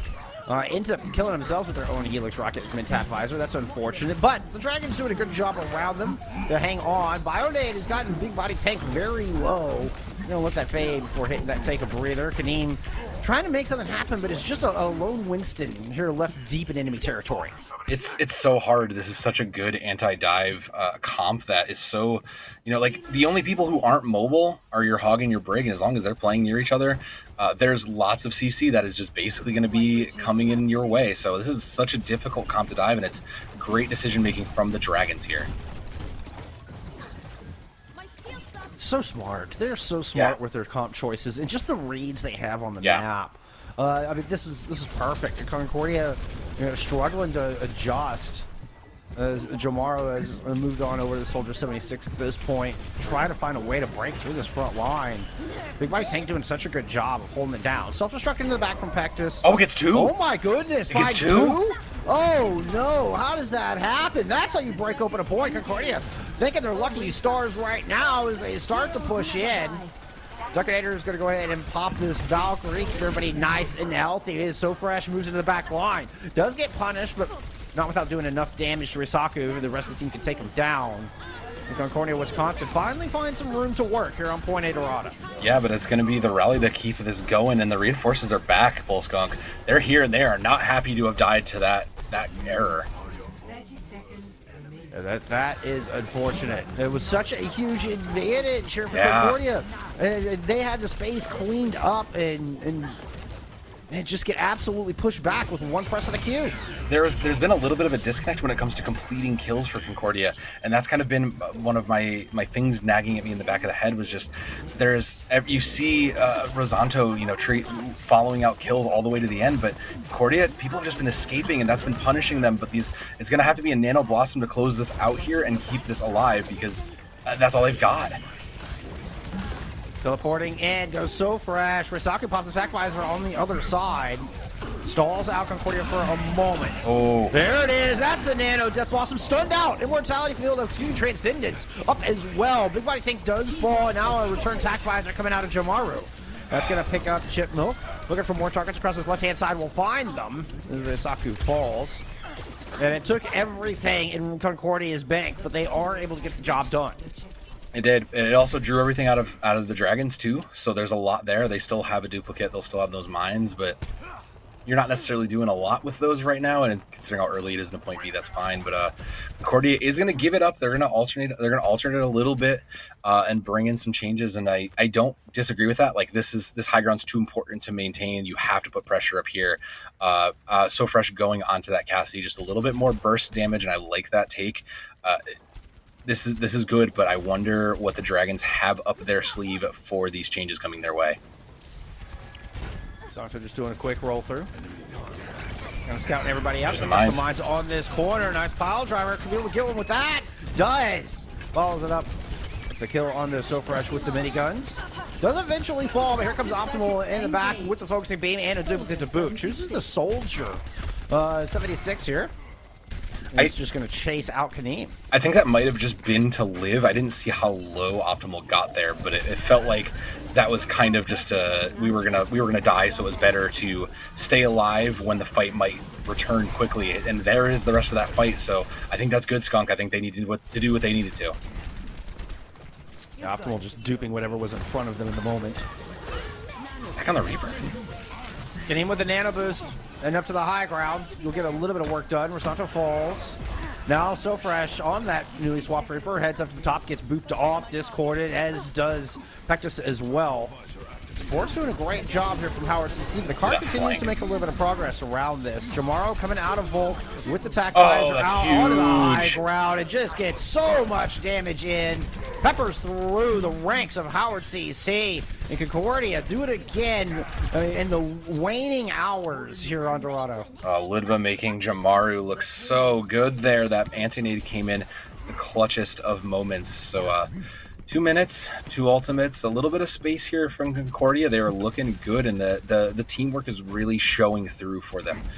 This was a good choice for them to go through, and finally the Dragons will kind of give up and change up their anti-dive a little bit. I like these adaptions, but it might be a little too late here, Skunk. Oh, nice hold! Beautiful stuff from Big Body taking Rosanto. It takes So Fresh out of this fight early. This allows them a lot of space to work with on the high ground, and Concordia to pause there for a bit. Almost got that exit pick on a Duckinator. Yeah, that's great. Buys you a little bit more time, and the Dragons didn't really have to commit anything. You love to see some value found from just your normal abilities alone. It warms the soul as it does, but this dive is going to be a bit harder and a bit heavier when it comes in, but the counter dive first to pressure it out is big, Skunk. Oh, but what a priority pick out of Jamaro, able to find the Baptiste. Optimal's going to fall as well. Oh, it's a late transcendence from Chip Milk, just trying to keep Risaku and the tanks alive. Risaku hesitated to pull the trigger on that attack visor because they were so low. Never could find the healing of that transcendence, and Concordia are going to push through yet again with less than a minute remaining. They're going to win this fight. Still time for one contest, though. There'll be the contest, but Kaneem is going to go ahead and send that in, try to stop that, and Jamaro on the flank just to lead the assist there. Can't quite make it through. They couldn't make it through. No, Kaneem was just playing gatekeeper on that doorway. Yeah. Nobody can make it out of spawn. Yeah. You shall not pass, indeed. Quite a stamp of the foot there for Concordia. I love to see it. Yeah, just a great realization of knowing when they have the advantage, when they created the 6v5 and when to go, catching everybody out. Yeah, this is what I wanted to see out of Concordia. They're looking good. They finally are clicking. These moments are coming together. They're supporting each other well, and they're creating advantageous positions. This looks like a great map for Concordia, and you'll love to see it. Both of these teams not wanting to go out here. Down 2-1, Concordia is coming back to life in a fierce way, Scott. Yeah, I mean, after getting completely shut out on both Ilios and Junkertown, they managed to put 3 points on the board for a second map in a row, hoping it'll be a second map win in a row. Yeah. As Concordia head over to the defense. Jamaro did great work on that Soldier 76 on the attack.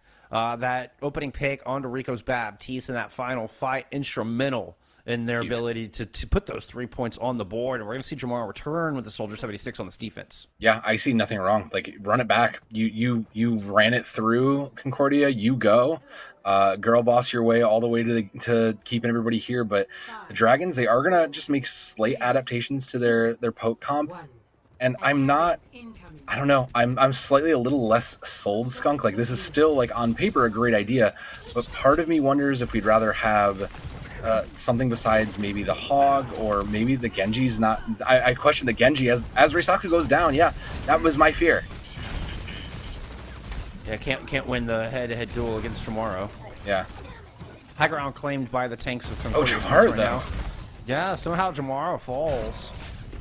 Didn't quite see what happened on that, but it does give a momentary player advantage here to the Dragons as Risaku has returned to the fight. Nice sleep onto that ninja, and the Bionate in as well. Ludva coming up huge, but Optimal on the other side picks off a Duckinator. And then picks up a pair down low. Pectus finds Optimal, and this is going to be a stop from Concordia. Tank line, like the rest of the tank line, has looked very good from Concordia. They have just brought in these last moments. They really have come to life on this Winston Diva, and I think this is their groove right here. They are feeling good. They'll get the cart through one of the toughest parts, but it's going to stop there. So now this poke comp has to find a new angle to get in here, and suddenly the space they had is getting lost. Oh, and Jamaro is putting a lot of pressure in from this high ground. Chip Milk has to just duck for cover. Try to find some safety from him. And there we go. Optimal is able to clap back, punish Jamaro, get them off of that position.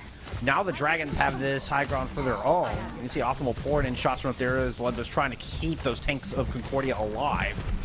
Can't keep Duckinator alive as Big Body Tank will find that kill. Pops the pops the whole hog before getting swept out by Ludva. And the nano boost comes in on a Kaneem. Concordia getting aggressive here, and I like it. I like this posture. Yeah. Primal Rage coming out. not really pushing forward with it. It's kind of hanging back with the Primal and just bodyguarding the objective itself. So Fresh moves to the back. That Death Blossom will be countered by a Transcendence from Chip Milk. Duplicate coming out from Optimal gets slept out of their own Death Blossom. Do manage to pick up the kill on the Kaname before going down. And still the Dragons are fighting for every inch. Concordia refused to give any of it up. Risaku finding that kill, pulling out this blade. It should be point A picked up. Yeah, that will finally be the end of that. The mine's still there just to be safe, but I don't think there's much less in a contest here. But that's the problem with these longer comps, right? Like in the longer run of everything, the Dragons just have a comp that will out-sustain you. There's just so much more sustainability. It's easier to get heals to everybody who's everywhere, and that's kind of the concern. Concordia needs to continue to burst down these targets a little bit faster, close out these fights a little bit sooner, and that's how they keep themselves in this winning position. And right now, they have to win this high ground fight because it's going to be easy for Rosanto and Optimal to really control it, while Big Body Tank just kind of floats down there and pushes it along the way. The Fort Concordia are doing a good job of maintaining possession of the high ground. Force the Dragons away for now. Risaku keeps testing the waters up here. Yeah. Does get Bubble out. Kaneem's going to drop below half health. That Focusing Beam can do a lot of damage. Gets stunned. Kaneem is down. Optimal will find that final blow. And that's inside the courthouse, so no res from Duckinator. Cannot risk that play. No. +1 to the Dragons as they look to turn this final corner. They will, and they'll have several ultimates in their way. The duplicate probably going to come out onto that Reaper again. Maybe the Winston's. Maybe I say that, but it is the Mercy. That might have been a mistake if I had to guess, because I don't know that we were looking for that. No, certainly we're not. Attack visor from the high ground from Jamaro. Nano boost out on the Pactus. It's a 1-for-1 trade so far. Make that a 2-for-2. Res in. Gets Kaneem back into this fight. Who's 5% away from a primal raid. Saku pulls out the blade, but has 4 health. Will chop through Ludma, but that is going to be the only fatality. And Concordia stopped this cart. Just shy of point C. That's maybe we're giving up the Genji. I don't know why we would have thought that was winnable there. There is ultimates on board, and there is a touch with 2 minutes and 30, but again, I think they just need to pay a little more patiently here if they're the Dragons. Like, they have the ultimates, they'll have these tools on board. Finding that initial pick is going to be important for them, because the sooner Concordia finds a target and isolates it is the sooner they get the victory here. And those 3 ultimates on the board, all looking good to isolate at least one person. Oh no. Santo's the focus of that. Self-destruct in from Pactus, won't find anything. Both tank ultimates invested, as a matter of fact. It's the Hellfire Shotgun to Sofrash that come up with the goods, taking Rosanto out of this fight. Can even dive in, trying to follow up on that anti-nade, and indeed, Big Body Tank goes down. Roadhog's worst nightmare. It's a Bionade out of an Ana, and Ludma delivers on that. Concordia going back to the drawing board. Ah, yes, the Roadhogs. Howard. Oh. Howard is going back to the drawing board. The Roadhog's natural enemy, the color purple, as we all know. The color purple. Yep. Truly the natural enemy. But I like this look a little bit better. They know that the dive is looking good, and did we? Yeah, we're giving that up. That makes sense. I was like, I think we might have wanted to value that, but yeah, given that we have to trade this whole comp out, yeah, I think that's fine. You're a little disappointed, but that's what it is. But you're not disappointed by Optimal coming with an early pick and forcing res, though. You've got to have the speed, and you don't want to end up running Lucio's in. Yeah, it's just not enough. It would have been risky. You could have used the Transcendence to start the fight, but if you don't find the picks during the Transcendence, you're at a massive disadvantage. Oh, yeah. So they go through with the swap and find first. Oh, capped! Without that Transcendence. That's 2 picks here for Optimal, who's gone back to the Hanzo. Make it 3. Drops Ludma down with an arrow between the eyes. And this cart is moving on into the power plant. I think Optimal decided, guys, I don't want to play what is optimal, what we should be doing here. Let's just play what we want to do and what we're good at. And I think it worked for them. I think that's it, because Optimal already 75 to a Dragon, several picks pushing their way through. The Winston goes a little early solo, and that's concerning. I don't think they'll get out of there. Down. I have to say that res was risky, and the Dragons, in fact, do take Duckinator out of this fight. Ludma alongside Pactus just trying to back up and get back into spawn. Kaneem is with them as well. This is a lot of space for Howard to claim, and look how many ultimates. They just swapped to this comp. We were already seeing Dragons, Ant Matrix, and Shatter are about ready. They've just found this pressure on, and Concordia, I don't think, really prepared for this. Jomaro going to give up and go to that Genji. They know they need to put a little more pressure down, but is it too late? Is this too much? Was this the last second swaps they needed, Skunk? Nano engage from the defense. Death Blossom coming out. It's going to get gobbled up. A Big Body Tank goes down. The defense matrix not quite in time. And Kanema and Sofresh combine for a near team wipe. You're on the attack. Dragons have about 65 seconds left to complete this map. Probably one fight. You still have 2 ultimates, 3 ultimates on board, so there's a lot on your way in Optimal. I say that I should say more than 4 because Optimal will have dragons by the time it gets there. But can they make something work with this is the question, because there's 2 tank ultimates, and that's enough disruption to probably put at least one of these ults out of commission. And again, an early aggressive play from Concordia might set this in their favor, so I want to see that early dive come in, and I want to see them take advantage of this kind of slow comp. Heading up to the high ground, Concordia are acting very quickly. And just moving on. Enrico's going to go and drop a sound barrier here down to 25 seconds still left on the clock. It wasn't quite desperation time yet, but the Dragons seem to be panicking. They are able to get a couple of picks, but the majority falling in favor of Concordia, Wisconsin. Optimal finds one before going down, and Concordia stabilize. 10 seconds. I don't think Reisaku can get there. Like, they have to be enough stall to maybe Rico's get some there. value of this. They will be there, but that's going to be high noon. Is it come up huge, Skunk? No, he gets punched out. No, Risaku gets punched out of the Deadeye. Nano comes in onto Kanemi, who's on this point. A little spin to win going on from the Wrecking Ball, and the supports are down here for Howard CC. They will fall to Concordia for the second map in a row. They started off this series flawless, but have dropped both Hollywood and about to drop Dorado.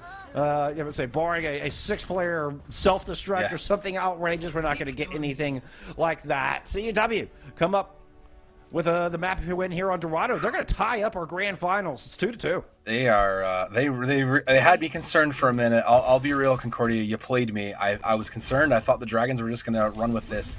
Optimal going to steal the show just for a hot minute here. But I mean, the real story is, like you said, it's 2-0. They've got 2 for bringing this back, and suddenly we're going to likely see all 7 here. I didn't think we'd get to this point, but good on them, and shame on me for doubting this.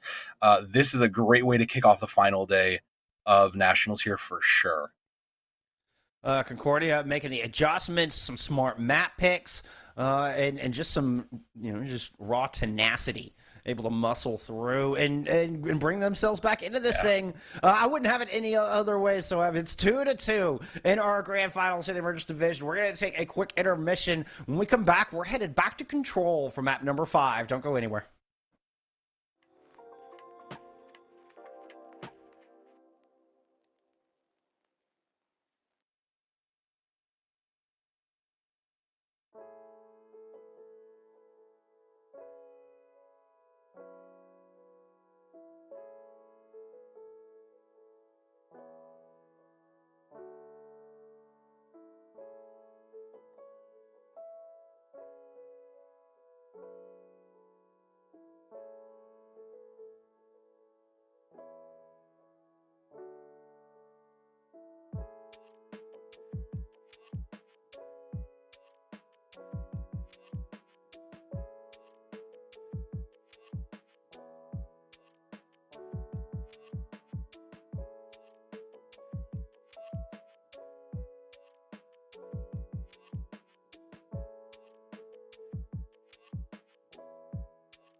We are tied up. It is 2-2 after a couple of phenomenal maps from Concordia, Wisconsin here in our grand finals in the Emergence Divisions. Dragons came out the gate swinging, won the first two maps in shutout fashion. Did not give up a single point on either Ilios nor Junkertown, but it kind of dropped the ball here over our hybrid in our second escort map. Leaves us dead tied heading into map 5, which is going to be Control. Yeah, we're going to Control, and more specifically, we are going to Nepal. We were kind of talking about it. It was a coin flip of where we're going. And, well, we each picked a different side of the coin. I guess my side won because I had a feeling we might be going to Nepal. Oasis leads to a lot more comps that require controlling high ground, kind of Winston comps. And Nepal, you can kind of escape that in some parts. So if you're the Dragons, this makes sense. You want to try to play face-to-face. You want to try to keep it on your terms. And this is probably the best chance to do that if you think you want to close this out because, well... we're running out of time, Skunk. We're running out of matches and games to play here, so someone's got to win eventually. True. You are not wrong in that fact. And I mean, right now, I can't help but feel that Concordia have the momentum at their back. Oh yeah. Putting together these two maps. But I mean, Control has gone in Dragon's favor every single time these two have faced off. Dragons have won Control. I mean, granted, it's a fairly small sample size of 2. So this will be the 3rd time we've seen these teams play. I've never seen them play on Nepal before. So I'm curious to see what comes out. We are getting a sub as Paulito comes back in for Chip Milk. Of course, this is an odd number map, so this is a Paulito map. Yep. It tracks with our math. Yep. I see no other logical reason other than just odd and evens. Yeah. That's it. That is the basis for the decision making. As someone who counts to 4 for a living, this makes incredible amounts of sense to me because I only know odds, evens, and 1, 2, 3, 4, so this makes sense to me. But now as we head into map 5, we're running out of numbers that I know how to count, so I don't know that I'll be able to keep up with all this incredible play from both these teams, Skunk. You just got to use the second hand. Wait. I have 2. Oh, that's right. Sorry, my other hand's usually off doing something else while I'm counting. Sorry. Yeah, you're right. I do have that. I mean, I guess I don't know. I guess you could go toes. That's a bit weird. Yeah, but the option is there for you. Yeah. Plenty of options here for our two teams as we get things back on track. Looks like we're starting off on Sanctum. Ooh, Sanctum. Okay, so again, this is great for that kind of a ball hog comp, but there's a lot of options you can see here in Concordia. No real thinking required. Let's just run it back. What's worked so well because this has been a comp that's worked so well for them, and yeah, I don't blame him. Jamaru looked great. Ludba has been a star on that Ana all afternoon, and Kaneem has been good on that Winston. I see nothing wrong with any of that. Meanwhile, the Dragons, they're going to try to go back to this kind of a anti-dive comp. They're bringing an Optimal and the Reaper, which is a fresh look for them, and I don't disagree. I think maybe there might have been a slightly better option, but the Reaper is great when you think about the amount of damage it just puts out. Well, and this indicates to me that Howard CC are going to keep distance and then just try to punish Kaneem on Winston, knowing that Kaneem is going to be the first to dive in and try to spearhead the attack. So Howard CC are just going to set up shop on this point. They're going to just get nestled in here and deny any dive, or at least a tip 2, coming in from Concordia. Points unlocking, and this means that Concordia have to go now unless they're going to give it the tick for free. No, okay, they will. They tried to move in, but I think Pegasus got booped off or something. First kill does go to Concordia, courtesy of Jamaro, and Howard CC are kind of backed up into this small room. Optimal's going to fall, and Jamaro able to just dash in and out of there. Good shots as Ludwig continues to be a powerful Ana and a powerful presence on the battlefield. Oh, absolutely. Again, just being uncontested, there's no real way for them to do anything about this. Ana, who is safely miles away, just healing up the team, safely putting bullets into people who need them, and they've realized that is a thing they cannot stand for, so Dragon's going to swap it up a little bit. They are going to go to that 6-man, and I think this is a solid choice for them. It has worked for them in the past. It worked on Control the first time today. No reason not to do it again. The concern I have is that there's ultimates for Concordia, Wisconsin, so this first fight is going to be a tough uphill battle at the start. Good news for the Dragons is they got 24% in a losing fight. They're in that opening one, and they find first pick here as everybody just pounces onto Ludbo, recognizing the power that Ana has been bringing to the Concordia team and their sustainability. Yeah. Kaneem trying to continue that with a Primal Rage, but just gets absolutely melted, taken out of that 1,000 health with the quickness. Self-destruct coming in from Pectus, and the second ult coming through from Concordia, not finding a whole lot of value. Does buy enough space for the res to come through, and Kaneem is back in this fight, but everybody looking a little low right now. Ludba has returned, Nano Boost ready to go, Big Body Tank is down. So Fresh looking to chase down Paulito as well, but Risaku shows up to shut him down. Ludba getting harassed in the backline and still manages to get that Nano Boost out onto Kaneem in the meantime, who builds up yet another Primal Rage. All while this is going on, Concordia continue to build percentage and further increase their lead. Oh no, Paulito! Oh, I was looking for that angle and, well, found nothing but a pit. Oh no, that is sure the pits for certain, Skunk. The pit claims another. F in chat there for Paulito's coalescence. All glory to the pit because it has been fed, and now with that sacrifice, maybe they'll buy some Providence for the Dragons. Maybe that sacrifice will get them some percentage here because it's last fight, Skunk. EMP and Blossom are available, so isolating this Ana is step 1. trying to get the kill there, but the peel is really good. Cactus comes in with the defense matrix at just the right time, but reinforcements show up. Death Blossom coming out. Sound barrier on top of it. Duckinator goes down. Ludwig will fall as well for the second time in this fight. No supports left for Concordia, Wisconsin. They managed to get it to 99, but Rosanto showing up in a big way, cleaning up the back end of the fight. So the one thing that has kept them in an advantage here for the Dragons is that they acknowledge that win condition of Lud was having too good of a time. They're allowed to have fun in this game, and that can't stand. So Optimal going to try to get this EMP and keep this growing, but they have to be checking now, right? Like, they're looking now for it. Oh, everybody's looking the other direction. Oh, the other way. 6-player EMP, but the bomb goes all the way too long. Never mind that, though. Recycler is still able to find some purchase on the back of the fight. Picks up 2, make it 3, as both supports will fall, and an EMP fight win indeed here for the Dragons. Yep, that was pretty easy to read. The unfortunate a second F for the self-destruct that just missed, but the positive for Concordia to close this out, they have 5 ultimates. They'll get the Valkyrie too as the fight goes on. So plenty of tools here to just kind of close this out. As long as they don't make an error, they should be in a good spot to swing this back in their favor. Coalescence out early, and it looks like the flank going around the side was the error. As Jamaro and Ludbo go in through the right-hand side, Howard CC push out the front door and start finding kills. Do lose Risako, but still up in this fight, especially considering they've taken Duckinator down, and, well, with it goes the rest. Here comes Jamaro with the nano-boosted blade, trying to bring this thing back. Paulito falls early, and this is going to be a final fight scenario on this objective. Paulito goes down. Dragons looking a little hurt right now. So fresh got taken out of it, I believe.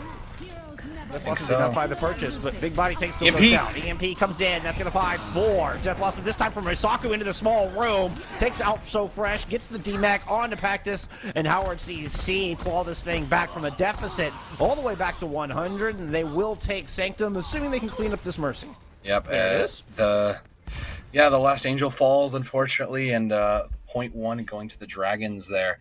A great adaptation from them. This was their bread and butter. They know exactly what they can do in the 6-man. They can isolate their 1 win condition right away, and as long as they are doing that, as long as they're finding a target to collapse onto, they're looking great. And Optimal back on this Sombra has looked great there, has looked great across the board. But again, considering how much shot calling Optimal is doing, this is perfect. This is the best case scenario for them. So they are going to stay on this, and there's no reason not to. Concordia gonna make some adaptations. I'm not sure exactly to what, but I think that you have to be a little bit more aware. I would love to see a Brig. I know there's probably not really a Lucio really available for Duckinator, but I think that you need something a little bit more in the CC department to try to prevent the Sombra from just wreaking havoc in your backline, because otherwise Optimal is gonna get that hack, make the call, and the squad's gonna roll up. And once Ludwig goes down, it's so much easier for Howard CC to finish off the rest of the fight. Oh, yeah. You also, you deny any anti-nades and building up some nano percentage. So it wouldn't hurt my feelings to see a Brig. Duckinator can provide a lot of healing on this Moira. I mean, it's just raw heal outputs from the support line of Concordia at the moment. Once again, Howard CC able to get position on this point and grab control before the first kill even came through. Jamaro did fall very shortly thereafter, and now the Dragons are starting to pursue this. Bionet comes in on a big body tank. They've got to jump back onto the objective, but are happy to do so because they can just stand here and watch that clock build. Yeah, they've got what they came here for, which is point control, and that's all they need. Pectus will go and get that free mech back, but again, the healing is great and Coalescence is there. It does get you through a lot, but my bigger concern is that you don't, if they're just going to take away the damage, what does it matter? It's so easy just to get a hack and isolate the target before Duckinator gets there. So I would love to be proven wrong here. There's dueling Coalescences. Let's see what both of these Moiras can do here, because Optimal's EMP is there, and it's big. He's going to find 4. Nano Boost did make it out, but it's not going to matter. The Coalescence helps the tanks muscle through the front line. So Fresh just kind of stuck out there, just getting melted by a Coalescence from Polito. And this is another fight win and a wonderful EMP from Optimal yet again. Yeah, Optimal just in their element here. This is not looking good for Concordia. They're going to make the changes in. They're going to give up that Moira, and they're going back to where they started. So Fresh in the air. So I don't disagree. This is arguably the best segment for Pharah, but I think the bigger problem is that there's still several more ultimates for the Dragons, and now you're splitting your comp a little bit.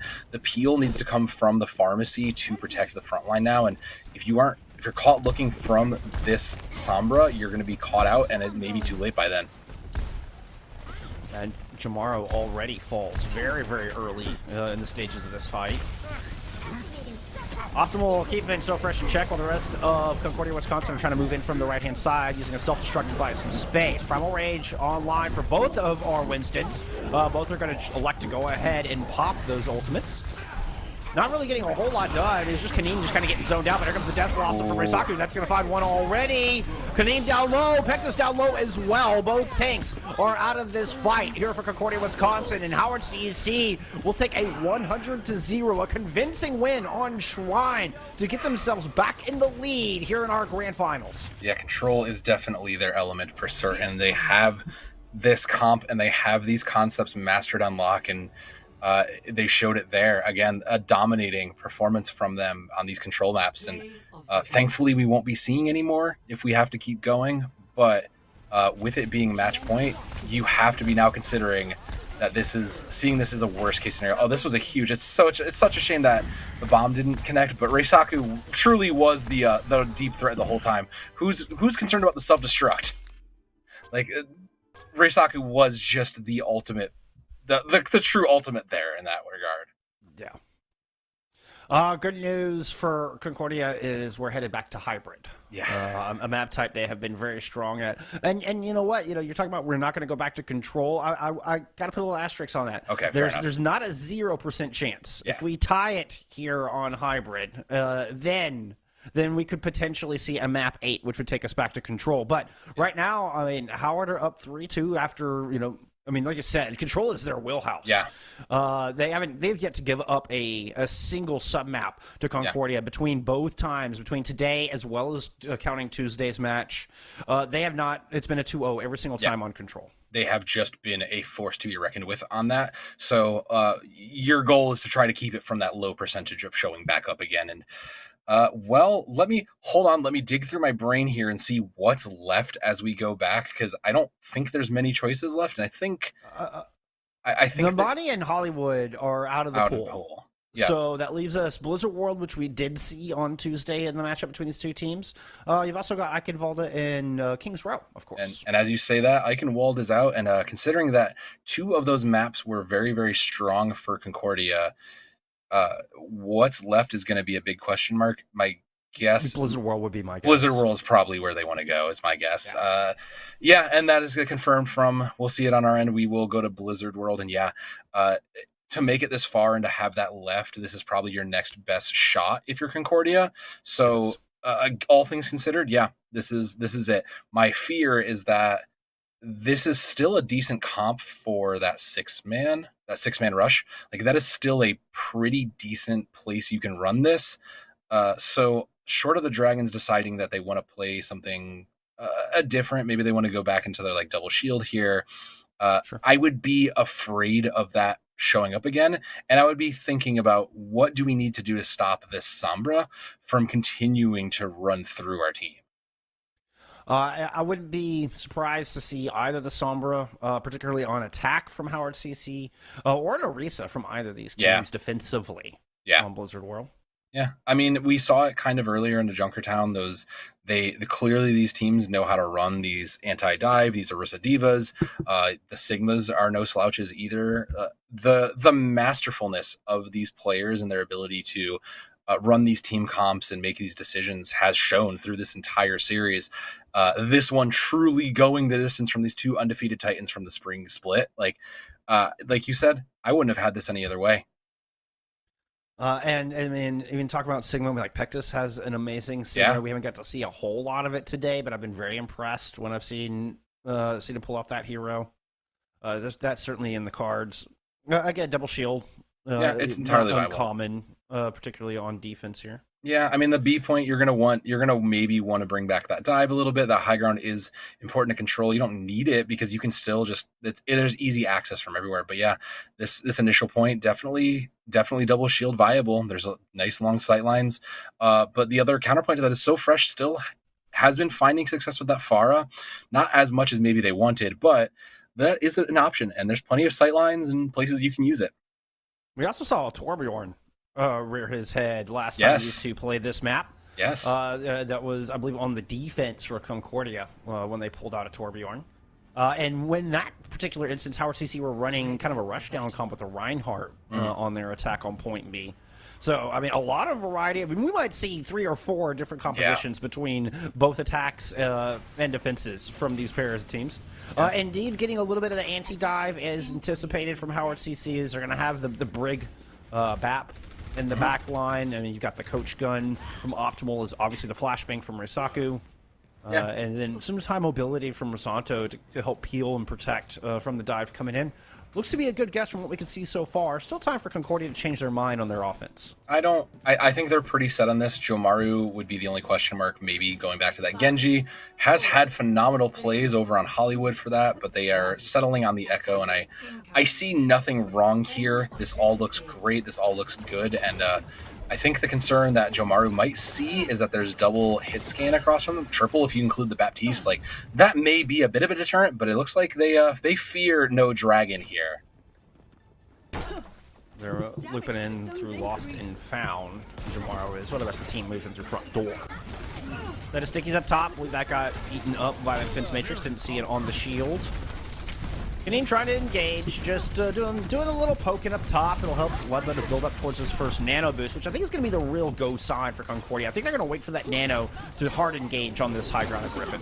Yeah, because this is going to be too tough to crack. This is kind of that poke dive, and I say that, but Reisaku already finding 2 is going to shut that right down, Skunk. And a pretty expected result. Yeah. Keep an eye on Rico with those whip flails as well. Has done a wonderful job of keeping Kaneem at bay. Really good at just denying the dive with the whip shots coming out of the Brig. Yeah, you can tell that the Dragons have worked on this. They know exactly how to push back the comp and to push back these dives. So kudos to them on that. But Concordia is they're still a big threat. They still know how to get in. They still know how to do that. They can eat the dynamite like the best of them, and you can see them. They're setting up. This is kind of what I was hoping for. They'll push the point and they'll start us off here. Trying to force a rotation off of Griffin, and it succeeds. Howard has to back up. They're a little too split, recognize that. Need to regroup and just fall back to the objective. Looks like they are going to loop all the way around to grab that far back high ground, where you get the balloons tied up in that little boat that's anchored up there.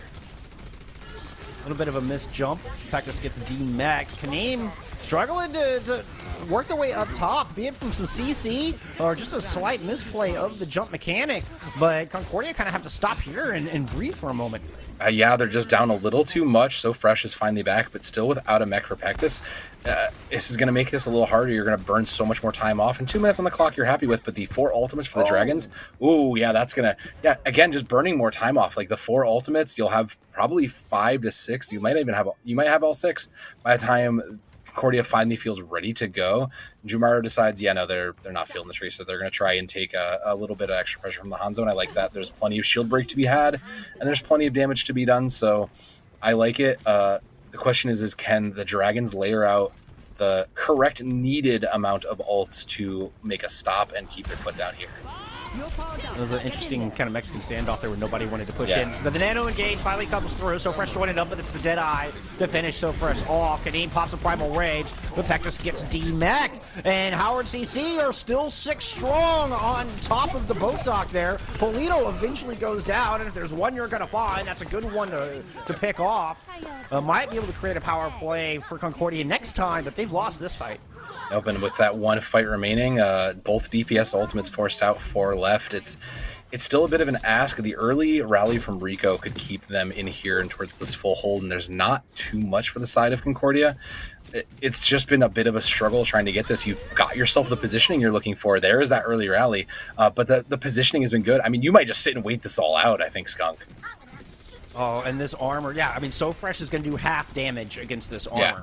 Because of the way those pellets, each pellet does less than 8 damage. So overall damage will get reduced by 50% to any target that has armor. Jamar not as affected by the rally armor, but the Reaper is such a big part of this attack. Oh, yeah. That Matrix now up, and D-Mac already in, Kaneem already down, Dragon's coming out from Jamaro. Sleep on a big body tank means he might get caught in it. They're able to jump out of it just in the nick of time.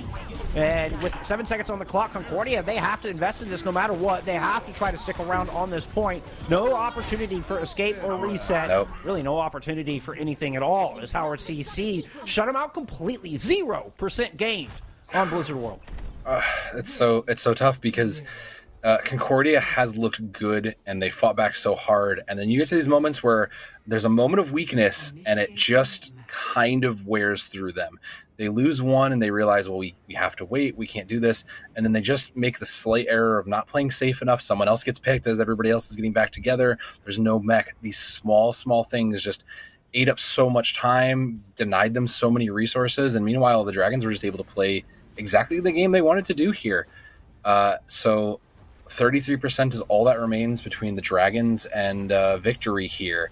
If I had to guess, they are going to run it down mid. That was kind of my thought, is they don't want to play games anymore. They are here to win, so they are just going to try to probably run this down mid and try to force 33% as quickly as they can.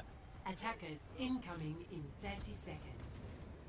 Yeah, they could loop around. They have a couple of options as far as pathing. One of the most important parts of running a rush down composition. And, Yeah. I mean, and have enough time where they can just build up a 6-pack of ults and then just go dump everything on the objective. Yeah. And just brute force this thing open. Yeah, no reason not to at that point. You only need to play for the first third, and again, you've already kind of seen this. If you can force one mistake out of Concordia, you can capitalize on it. So with that in mind, the mistake that they might make is not picking the right comp here, because this double shield is very easy to run over. Concordia need to be perfect. Need to keep their distance from this rush down comp and not allow any progress if they want this series to continue. The best Concordia can hope for is a draw. Howard CC looking to close out the grand finals right here and now. On championship point, they're going to loop around back using that speed, trying to beat Concordia to the high ground. They managed to get there at about the same time, which is still a victory because that means Concordia is not maintaining that space they desperately needed. And 2 kills are already in for Howard CC. Optimal looking to burn down Pectus. Nice coach gun, better shot from Polito. Takes Duckinator out of the fight. The Dragons have done it from Howard Community College out of Columbia, Maryland. The Dragons are your 2022 Nationals champions here in the Emergence Division. What a well-deserved, after such a long slog of a match, Bullskunk. They just looked good, and Big Body Tank has been putting in so much work the whole game. Like, there is every single player in this lobby had put in so much work. Every single player had a moment to shine, but it just came out in the Dragons' favor. It's just the small things that really separated it here. The Dragons really just were able to capitalize on a lot of the mistakes. And I'd said this earlier, when they found the thing that they were looking for, they forced an error, they capitalized on it, it was done. The error in that case just happened to be, we rotated faster than you because we have a Lucio, and once they found that initial pick, it was all over. So kudos to the Dragons for giving us not only an incredible match, but also a little bit of a heartache and a heart attack in that third and fourth match. Indeed. I mean, Concordia kept it close. They did. Certainly did. The Falcons, unfortunately, just did not read that rotation quickly enough. They needed to get set and planted. And, I mean, Howard Community College just beat them to the punch. Yeah. It was a beautiful rotation. And it was that pathing I was talking about. And right from the gate, they picked the right one. I mean, they found the perfect way in very first try. Yeah, they just knew it. They knew exactly what they wanted to do. They played their game and they ran it down. I can't explain it any better than that. And I just don't think the Falcons were ready for that, unfortunately. So, well, there's always next split. Indeed. Dragons celebrating right now. Well-deserved, huge victory for them. And I think we're going to get to talk to somebody. We're going to grab somebody from the Dragons and get some insight here on their experience in Nationals and this victory in the Grand Finals. We're going to take a quick little intermission, get that set up. We'll return with our winners interview momentarily.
All right, we are here with the entirety of the HCC Dragons roster. What is up, y'all? Congrats on winning the grand finals.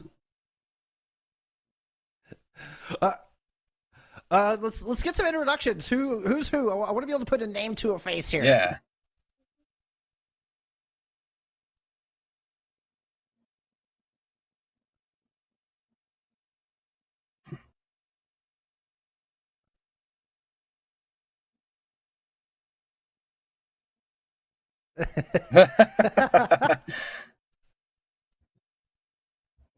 What a group of gamers.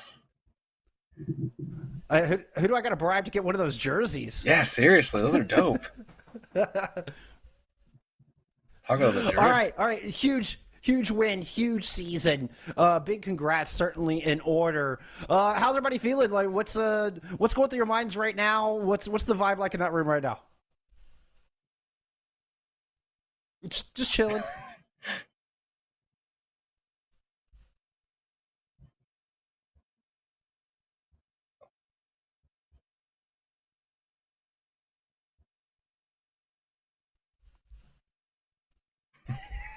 Yes. Yeah.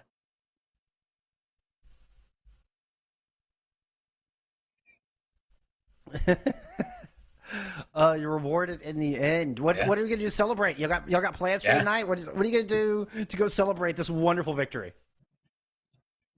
I have no idea what that is, but that sounds incredible. Yeah. Oh man. So you got any questions for our team here? I feel like I'm hogging the mic. Of course I do. I want to know, guys. I want to know.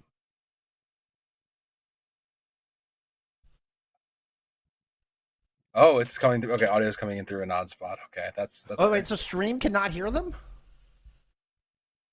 Okay. That is vastly unfortunate. That is vastly unfortunate. Well, so far that they have told us that it was a very emotional finish. I'm going to play translator here. Yeah. And that there was a big tackle at the end. Everybody just kind of dogpiling on each other. A lot of emotions running through a very excited crew, and they're heading to what was the Hip Hop Chicken. Heading to Hip Hop Chicken for celebration tonight.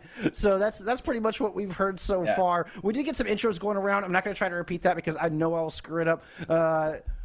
But there you go. But but the Dragons, including their subs who may not have been able to play due to any injuries or for various reasons, they're pumped. You can tell they're excited to be there, and those jerseys look great, man. Those are some fire jerseys on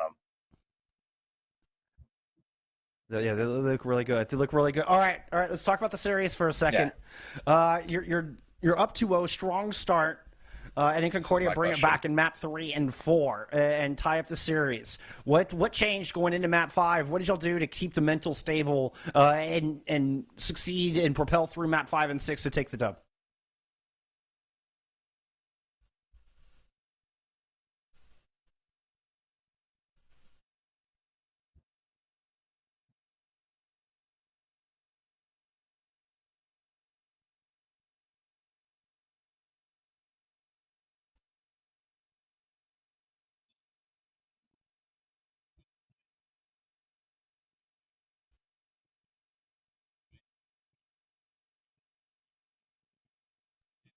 them.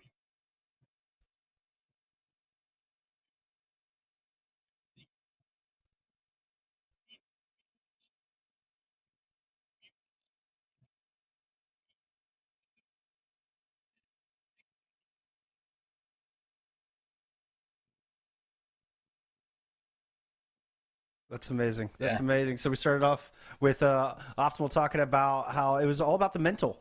And just keeping the mental strong, everybody looking at each other, knowing that it was winnable, and just kind of reassuring each other, taking a little break between maps 4 and 5 to kind of go splash some water in your face, kind of refresh a little bit, knowing mistakes had been made, so, some calls that needed to be adjusted and fixed after map 3 and 4. But they make those adjustments. And I'm sorry, remind me, who's on the far left? Who was speaking there the second time?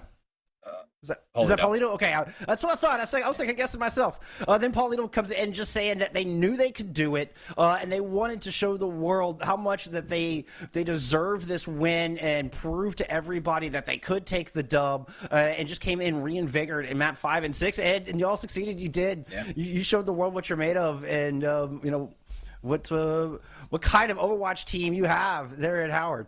My Bullskunk took my first question, so I'm going to chime in with my second one. But looking around the room, we were kind of talking about it. It's a 2-year college. There's such a short amount of time y'all get to play together, and it's so unfortunate that 3 of you guys, after winning such and having such a strong nationals run and split, have to go off. How does it feel? Like, how are you guys preparing, knowing that some of your guys, like, this is going to be a whole different team next season? There may be some new players brought in. How does it, like, what's that keeping on your mental?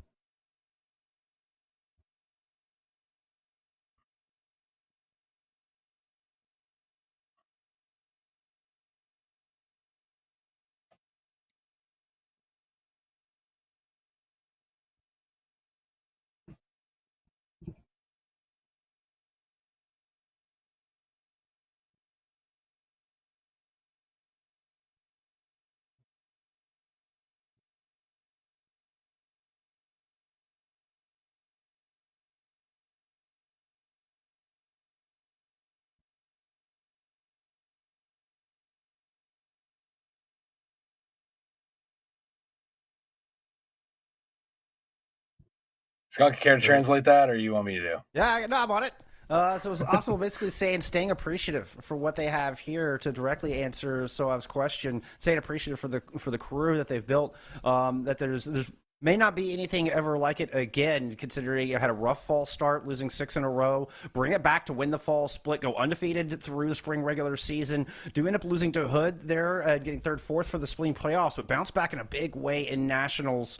And they want to try to instill the dedication and the hard work that this team has put in to this season. They just hope that they can instill that into the next crew, the next squad that comes in to compete in the 22-23 season.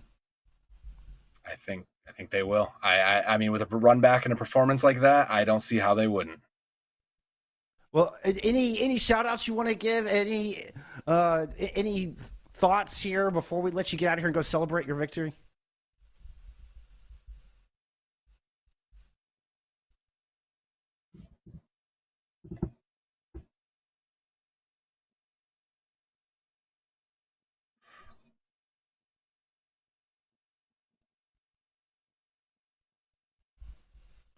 Nice. Yeah, of course.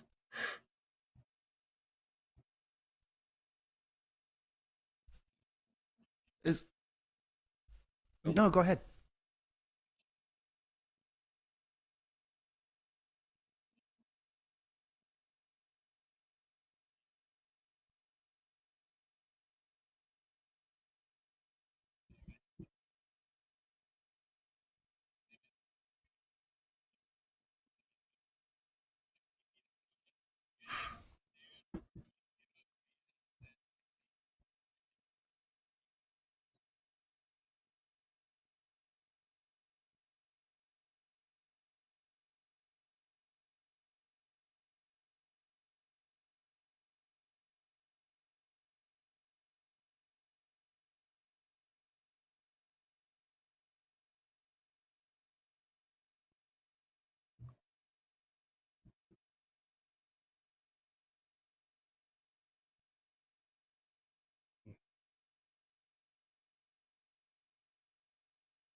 Oh, I'm gonna do my best to get through this one. Y'all may have to help me. Let's see. That was Brittany. All right, Marcelo, Darian. All right. Okay, so first off, we had Optimal shouting out Akash. Now, is that tank player Akash that used to play for Susanto back in the day? Is that the same Akash? Nubo. He's in Rocket League. Okay. And then there was a shout out early to Coach Winkle coming from Optimal as well. And then we headed over to Paulito, who was talking about they were on the very first Overwatch team there at Howard CC, and then handed the mic over to his teammate then and teammate now, Rusaku, who's the tall one in the middle, the flex DPS extraordinaire, the Genji master himself, who proceeded to shout out that original team, and that this team today wouldn't be where it's at without that very first Overwatch team that they put together. And that included shout outs to Brittany, Marcelo, and Darian, who I think were part of that first squad as well. Oh, and can't forget Optimal also shouted out his mom. And all the moms for the crew. Yeah. All the moms. All the moms. Well, thank y'all so much. We'll let you go celebrate. Apologies for a little bit of the scuffed audio, and I had to translate for you. I hope I did it justice, but this has been an absolute treat getting to speak with y'all. Huge congrats. Thank you once again for taking time to join us and for being such an awesome squad. That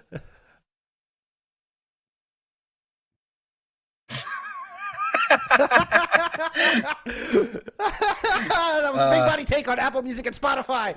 You heard him. There from You heard him. Oh man! I love this.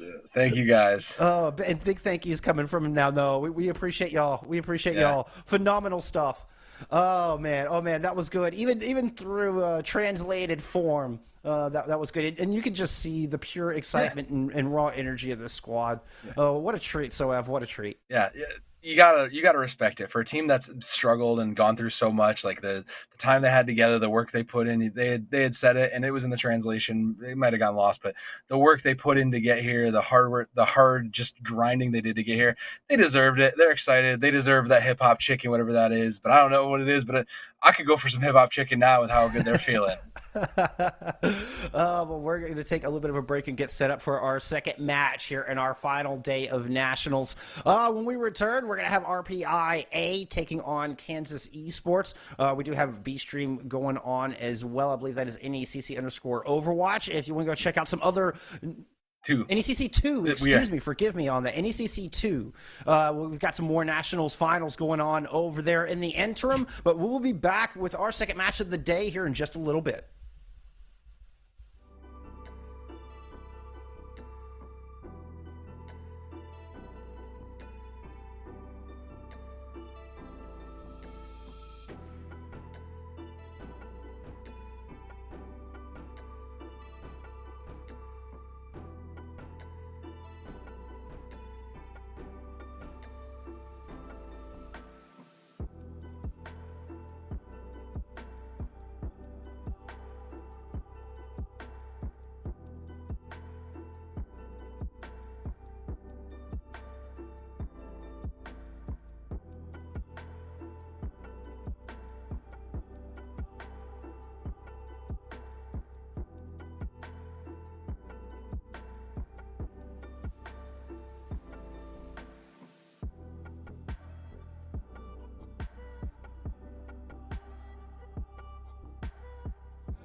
All right, we appreciate your patience in that extended break, but it is time to get into our second grand finals match here in the NECC Overwatch Nationals. My name is Jeff. I'm here with Mana Class. We're headed to the Champions Division to determine who will be our king here for the 2022 season. 2022 season, the entire, well, it's 2021 and 2022 kind of, yeah. right? It's just the academic years, we call it. But yeah, no, Kansas Esports, RPIA Champions Division. Both these teams, it's no surprise they're here. I mean, let's be honest here. They both quite convincingly won their group. Now they're both here in the finals. And even though they both didn't play in the fall, they just came in and dominated the entire spring season, both of them. I mean, yeah, Kansas dropped like one game during their regular season. Oh well, you know, it happens to the best of us. But then they both won their spring playoffs, and now they're going to go to nationals up against each other. I mean, this is kind of, if you didn't predict this finals, you were probably having a lot of hopium for one of the other teams. I think that's kind of what it comes down to. And you know, a lot of times you get an underdog that may surprise people and come through. Not this time. No, it was the number one seeds, number one teams, one map loss between the pair of them, and I wouldn't have it any other way. This is bound to be a phenomenal match here. I mean, here in Champions, I mean, we're in pretty darn high SR with these groups, so expecting a little bit more refined gameplay, a little bit more polish, and more punishing to any mistakes that are made.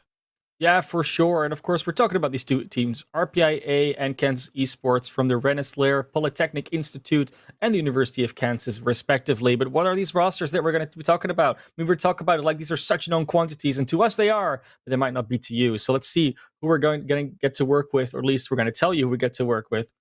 Yeah, we can do that as soon as we actually get to the game otherwise, but that's okay. We have a couple here on the RPIA side. It's Tevtron, Bigfoot, Declan, RJ12345, Z Hobo, and Blues coming at you here from the RPIA squad once again. And yeah, I mean, what is more to say about these? Like, all these names, they bring up so many memories of awesome plays they've been making the entire season. I'm not even going to focus in on one of them because they will just not do the other ones justice, I feel. Fair. And we actually have these in order as well. So that you got your tank line up top. This makes my organizational side very happy. And the tank line is always what draws my eye first, partly because that's where I like to play the most. So it's natural for me to kind of, you know, sink in with that. But I feel like it really sets the tempo. And then your choices clearly determine like the objective of your composition, and then how you execute.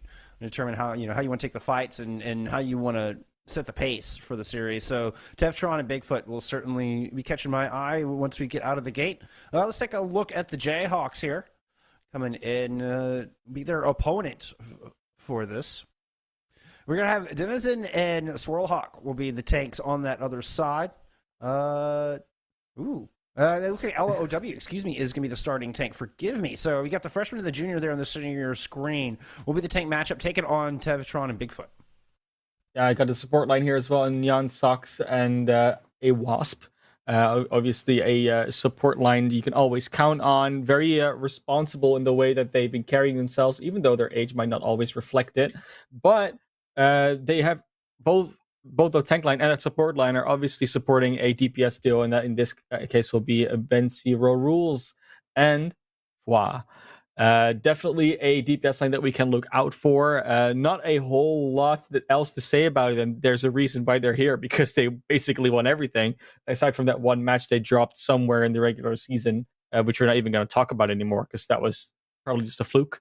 But yeah, they're here, and they're going to take on this RPIA squad.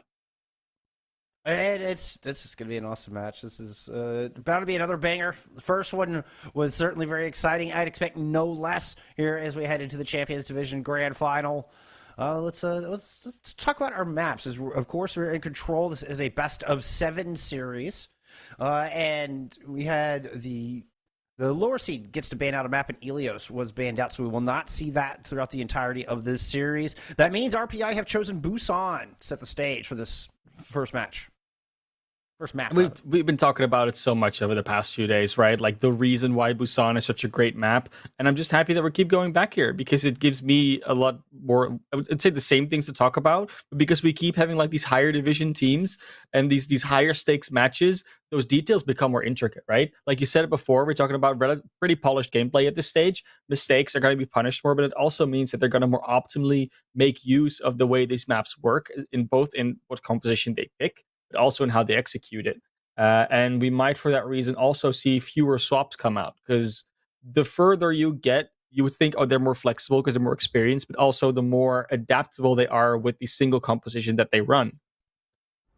And I think the more that the small odysseys get punished, when you want to stick more to the meta, because it's easier for these players to recognize, oh, there is a flaw in this composition. Let's make this swap and punish that flaw. So you want to really bring out as rock solid a comp as you can in the beginning, and try to not show any of those weaknesses just right out of the gate. Try to find the best comp you can, and going to mecha base. No surprise, we're going to get some flavors of Rush with Declan on the Doomfist. We're going to have a Cassidy from Fuwa on the other side. Round 1. Yeah, it's going to be a very, very, very small difference between the two, but also a very understandable one. Like, a good Doomfist player can just set up a lot for your team, but being able to deny that with Cassidy, do that consistent damage, also very important. So it's the choice of the team. They meet in the middle. Good Maywall's right out of the gate. Denison almost had an advantage, but got frozen up, had to back up. Team's still fighting over the center pillar of the high ground. Declan down low, gets frozen, gets taken out. Nice ice signal from Bencro Rules.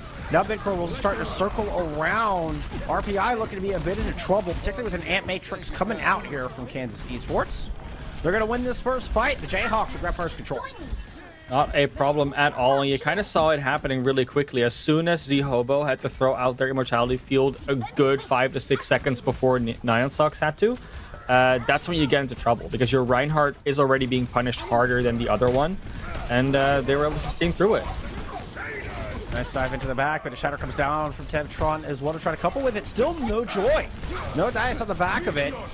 Declan going in for another attempt. Has the Meteor Strike to get up. It's just going to land right in the thick of things. Z-Hobo finds Denizens, and Self-Destruct comes through. That's going to take the Baptiste out of the fight. Blizzard now out from Ben Coral Wolves. Kills going, excuse me, that was from RJ. And a huge Blizzard ND here for RPI. Is able to win the fight on the back of it. So much invested, though. I mean, they used the Amplification Matrix, Meteor Strike, Blizzard, Shatter, like all of that for a fight win, and they didn't even win that quickly because the percentage was still ticking up. So now we're getting a Kansas coming in here with 5 ultimates of their own, and there's almost no way they can win this one.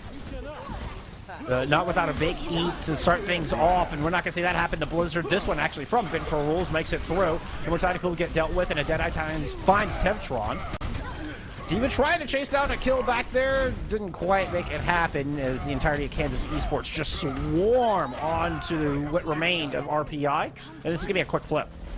Quick, clean win, not even having to use all their ultimates. They'll still have the Amplification Matrix to block an approach or to stagger an approach, and a Shatter as well to be that quick denial ultimate in a lot of ways. Let's see if this change in route is going to be picked up by Kansas, though. Now Kansas, they get the rotation. They throw an Ant Matrix out, trying to split it off, and a good Maywall. Shatter comes out from Denizen. That's going to find 3. Pick up 1 kill on the back of it, and slowly but surely Kansas Esports are just muscling back RPI, catching them on this bridge. Tevtron falls. Now the Baptiste is in a bit of trouble. Z-Hobo trying to leap out of there. Fuwa able to catch him out of the sky, and Kansas Esports hold on. It's a very sort of telegraphed way of defending that, right? Like, they're going to put up the Amplification Matrix because that just stalls or blocks off or splits the approach, at least buys time. And then afterwards, the Shatter just start cleaning things up. Oh, wow. Good combo. Oh, my. That was incredible. Nicely done. And getting out of a very difficult situation that could have been easily stymied by Kansas Esports, but huge play from Bigfoot, and they're able to find that opening triple kill. I mean, that was Declan just punching the Reinhardt at the right time so the shield was down. That was just a really nicely, coordinated combo between those two players. You're like, oh, they'll just self-destruct out. They're all behind the shield. I punched the Reiner at the right time, and it will just explode and kill them all. Exactly what happened. Very nicely done. Now we're going to get another Blizzard out, which probably will catch up Tevtron after the Immortality Field's gone. And that will go into the last fight with trades back and forth. Kansas Esports, I think, are still on top of this despite losing their Lucio there on the back of that fight. Shatter comes down from Denizen finding 2. Gonna find the DMAC onto Bigfoot, looking to hammer down this Lucio. One hit away, there it goes. Declan has managed to respond in the back, and RPI still have control.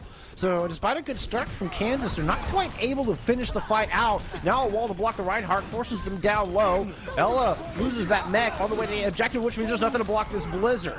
Denizen able to back out of it. A Wasp throws down a sound barrier. Blues responds in kind, and Tevtron gets aggressive with that shielding. Going and swinging in on 2 members, finds those 2 kills, and we're approaching final fight. They got so greedy there. They really shouldn't have walked in there. They barely had a sound barrier online, and NeonSox was nowhere near to come back. That was why they were sort of like half winning that fight. They lost their Baptiste super early. Now they're going to be able to re-engage at 6. They will all be there, and at least they drew out a lot of ultimates for it. Trying to run onto the point, but the Maywall is blocking NeonSox momentarily from getting healing down onto the tank line. Tevtron's in a lot of trouble as a result. Falls before the Shatter comes online. Denizen close to one of their own, and Bigfoot is now the focus of RPI's attention, or excuse me, Kansas's attention. Find that DMAC, nice boop. Almost went off the edge, but it's gonna be AWAS stealing that kill. All red in the kill feed here. Bigfoot's gonna pick up 1. Oh no! Fuwa taken out. And Denizen throws out the Shatter to try to bring it back. But look at this, Hobo with a pair, Declan with a pair, self-destruct now on this point from both of our squads. That means that Kansas has to vacate, and despite a wonderful start to that final fight, what a clapback from Declan and Zia Hobo. They just walked in, got a remake kill, like a bunch of other picks that kind of just shouldn't happen.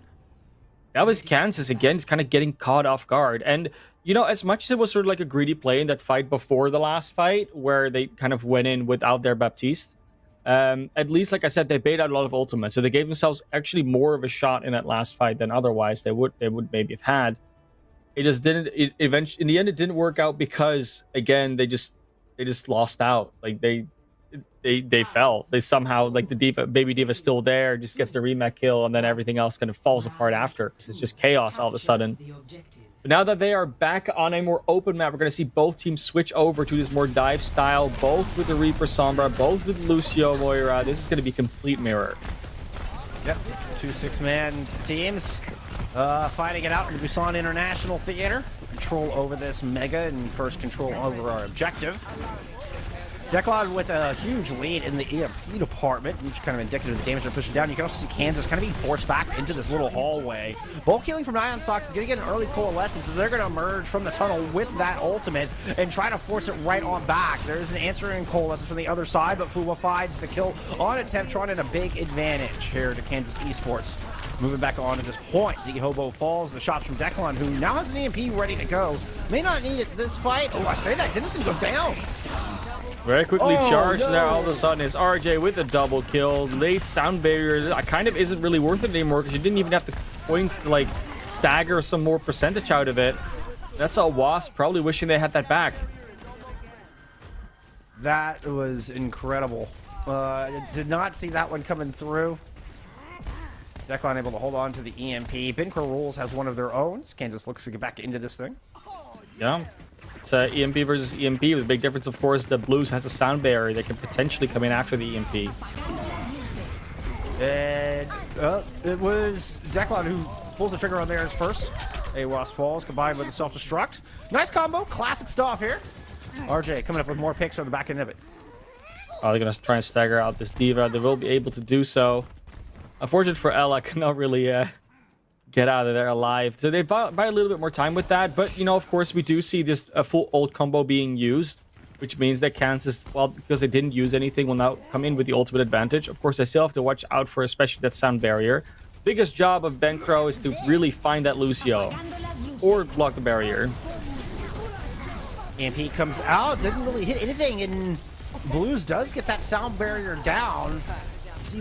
Z-Hobo falls, and Fuwa does have a Death Blossom trying to move on to this point when it picks up the second kill against the opposing Reaper. Now hunting down the Winston, and that's a big old hitbox for those shotguns to unleash upon.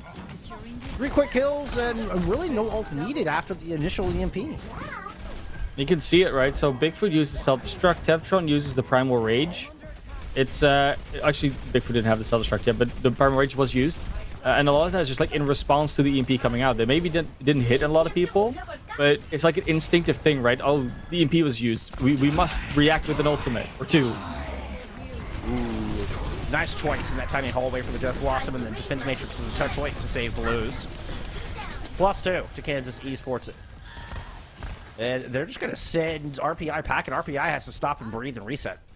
Yeah, they do have a little bit of percentage lead. They have plenty of time to work with here, and they've got a bunch of ultimates back, including a very good opportunity for different combos.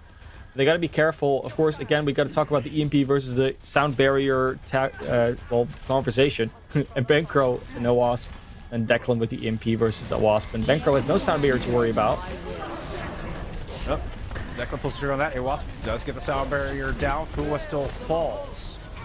Coalesce, it's now in from Kansas Esports to try to respond. That's both support ultimates used. They are able to get a little bit of value out of it, at least pick up 1 kill. Blues goes down, 27% away from a sound barrier of their own. RJ looking for targets here, trying to find the Moira. There's a Diva in their face, down to 16 health. RJ falls. Nice play from Ella. But the Primal Rage is good from Tevtron. Good for 2 kills at least. Now looking for more. Trying to push Fu off the side. Fu was able to use that range form. Find solid ground once again, but is still being hunted. Tevtron low. A lot of focus fire coming through, but Tevtron stays on their feet, and RPI win the fight. They're still stalling out for percentage, though. 80 plus already gained, so at least they're going to be able to put themselves into guaranteed last fight territory. And they do have that EMP online, including the Death Blossom. They got the self-destruct. They could go for one of those cool combos off their own, as long as Declan does the EMP them first, because they've got another one up. Well, and Ben Rules goes down kind of in between fights. So that could be a disastrous turn. It might force Kansas to take an engagement before Ben Rules is back in position. Which wouldn't be a problem, as there wasn't an EMP online for Declan, but there is, and that is too much resources in their face. 2 down already. Bankro kind of used the EMP. Fua just dies as they yell the word, and that is a fight already ending here. Oh, a beautiful preemptive strike coming out from RPI, denying Kansas their win con of getting to use the EMP. Twice in a row, Ben Rules falls. In very bad timing for Kansas Esports. It means RPI start off with a 1-0 lead in our series. Play of the game. And it's funny, right? Because when I look at the way these teams use their ultimates, the way they manage their economy, I would say that RPI is being a little bit too lackluster with them, like using too many for like too little or too short time value. But Kansas, just even though they manage them better, the value they get out of them is often just less. And because they don't use them as quickly, they also charge fewer ultimates. So it's more of like a quantity over quality type of situation here that we're getting for RPI. And yeah, unless the quality goes up for Kansas, they can rotate them as much as they want to. But if you don't find the value, then can't really say that you have great ult usage, right? Yeah, I'm afraid so. There was also, I mean, just that killer play. I want to go back to that play of the game just because that was so spectacular. I love that kind of stuff. Those setups are so good. And we had Tevtron pinned out of the hallway with the Reinhardt, and that's what drew my eye. And then the Doomfist emerges to get that punch in. And I don't think Kansas ever saw it coming. I love that stuff. I love those little things. Just put a smile on my face. Classic. Right. We just and sometimes they're not even intended. They're just like, I'm just gonna press this button now, and if it works out, it's great. If it doesn't, well then, I just fat fingered it. Who cares? It's how it goes. But obviously, because we're in a first to 4 or best of 7, as you want to call it, we have plenty more maps to go. Next map type is going to be Escort. We're going to go to Havana, and Dorada will be banned out by RPI. First to 4 is a little bit more accurate, though we do not have Assault in It's in hard this to series. draw unless you're on Hybrid. Yeah, exactly. Hybrid's the only one you can draw on, but still mathematically possible. So it is first to 4 is technically more accurate. But yeah. Apologies, I got distracted. But you're correct. We're headed to Havana here for map number 2, going into Escort, and yeah, this is Yeah, I mean, I like this pick. It's Havana's. It's pretty straightforward in its layout and It design, and kind of the is. strategies that go with it. It is. I would have liked to see them go to either like Dorado or maybe Gibraltar or something, because I do think these teams can bring us like some really fun dive strats, some like more of these mobility comps, because they more understand like how those work and they can execute them more cleanly. But on Havana, it's still possible. Like you can actually run these mobility comps, especially when you talk about third and first. Longer sight lines, open space, more mobility. But a lot of time you will see teams use the brawl more, just for the simple reason that you can keep running at people. Maybe use a Pharah with it on the first point on defense. You can get some snipers around it, but shields, because it's so open, just provide you the extra bit of cover that make you not have to cross open space in front of said snipers or something else. And the brawl really works well on point A and B. You may have to change it up for point C. I tend to see a little bit more, bunker style compositions. But I mean, hey, if you can run through point A and B using your brawl comp, why not? It kind of depends. It depends on your old situation at that point, and going what the other team runs. Like, there's always these things that you have to worry about. What I will say though is I do expect both these teams to play these brawls. Like I said, because it is something that teams will more go for. And I also do think they're going to have this tendency to defend very early on, right? They're going to defend on the gas station or straight up on that spawn, because these teams have gotten to that point where they trust themselves to do that, and B, they know they're going to have that next fight then, which will roughly be at that corner where a lot of teams will actually start defending usually, which is unfortunate because it only really gives you one fight. These teams are they're guaranteeing themselves at least 2 fights on A, and just extra time they buy, extra space they buy for themselves, that just helps them with the rest of the map. And if you can hold them at spawn for full, that would be even better, because then the card is basically not moved. 2, 1. We have Attackers happen. incoming. Not often, but sometimes. Sometimes. I've seen the cart move 5 meters and get completely stalled. But no Symmetra here for RPI. Is there option for Declan on the Cassidy? Often in the current meta, we see the Symmetra to teleport between the 2 doors. So Kansas might have an opportunity here, especially with the Great Wall to section off that Reinhardt. Immortality Field's taken care of, and Tevatron is going to fall. So big picks right out of the gate, and the rest of the dominoes will start falling here for the defense of RPI. They tried it, and it didn't quite work. I mean, they did buy themselves 40 seconds before the card even starts moving, at least, but it is definitely a very strong way of starting out here for Kansas. They're going to have ult advantage. They're going to be able to set up on that point a little bit more aggressively than you otherwise maybe would. But the ultimates are also coming around for our RPI, if not actually faster than they are for Kansas for a couple of these heroes. But it's still something to be aware of, that you want to fight, so you should be able to be in a good position. Lucio enable, big speed engage coming in from the defense. They're going to drop right in behind. Ant Matrix out from Neon Sox, blocked by Maywall from RJ. Dennison loops around, tries to throw down the shatter. That's going to find 2.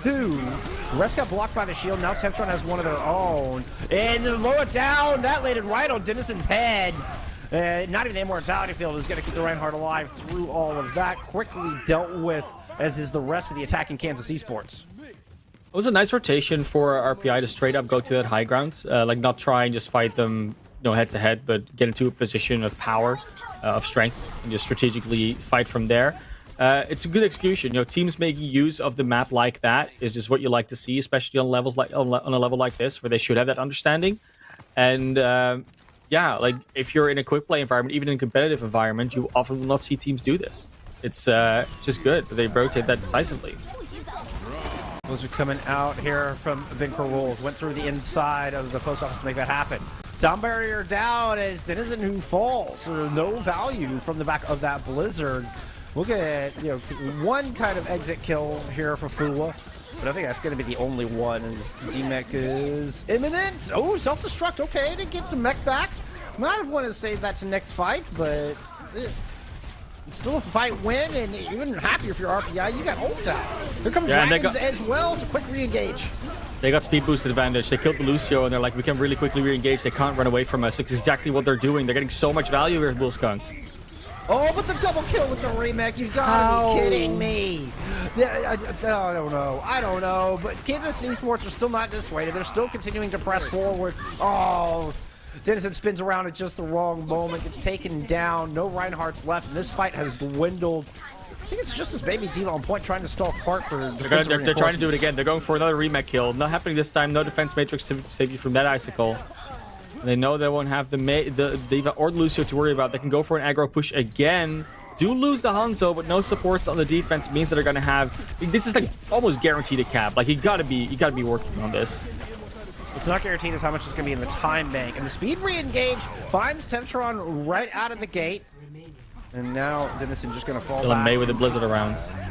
Yeah, I mean, it's going to be a free shadow, though. There's no shields here. And I think Dennison was trying to bait a couple in. Declan from the high ground blocked off by the May wall. May Blizzard comes in and 2 quick picks on the back of it. Declan able to get some fantastic shots onto some frozen still targets. And this is going to be a whole... There's only 9 seconds left. Can anybody get back? This individual clutch potential is so high. I mean, Bigfoot with a double remake kill, then the May just comes in, freezes everybody up. Like, you can't get back to the cart this way. And that's a full hold on Havana.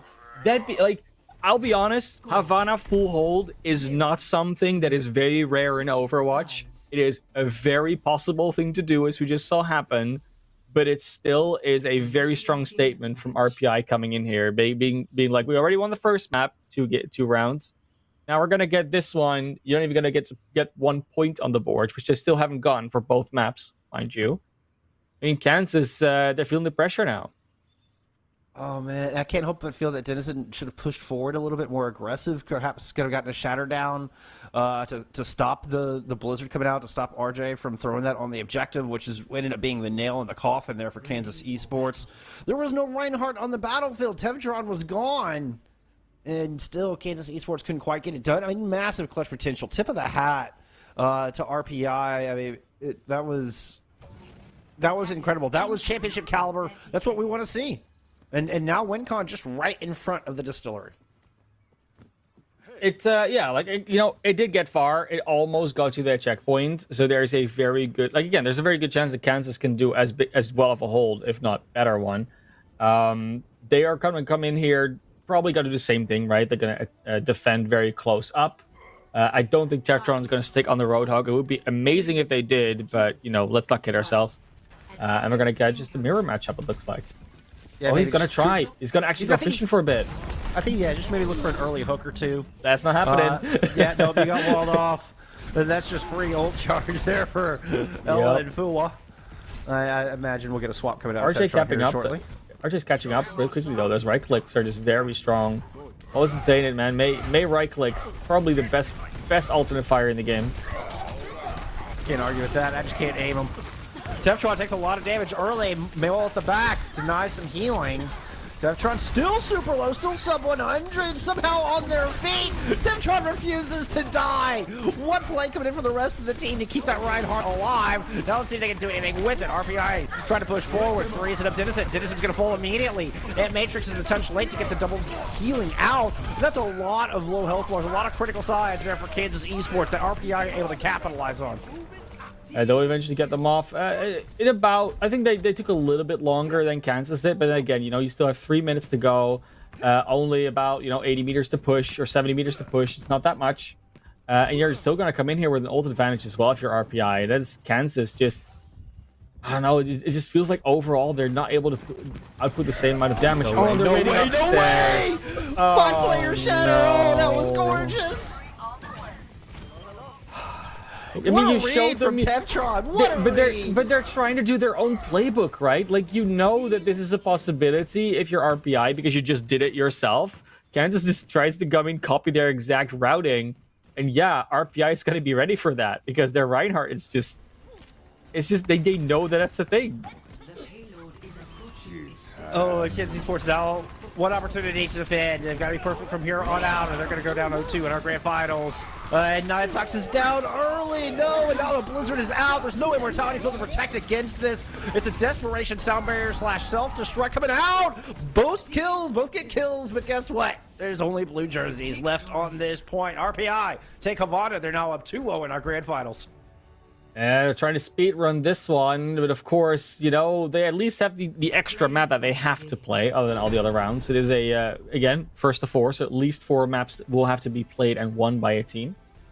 But yeah, I mean, this is going to be play of the game. Not surprised. Look at them, all of them. And that's the thing, right? You see the diva actually check, and you just hear the record spin. It was at that moment they realized they were going to get shattered. It was just, yeah.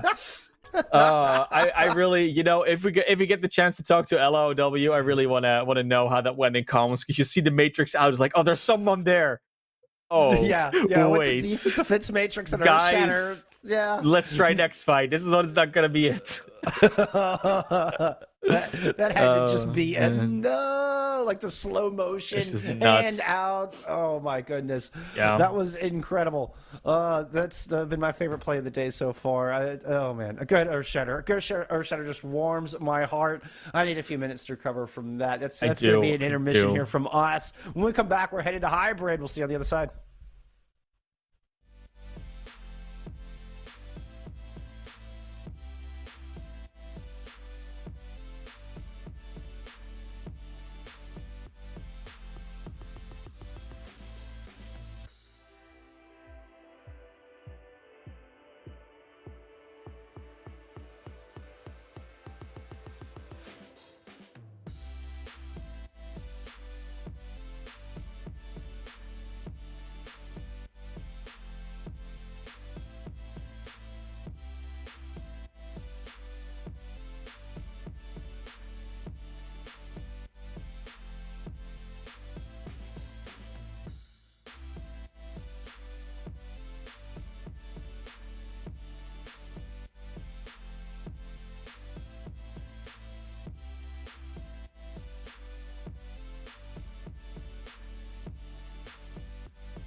RPI up 2-0 after 2.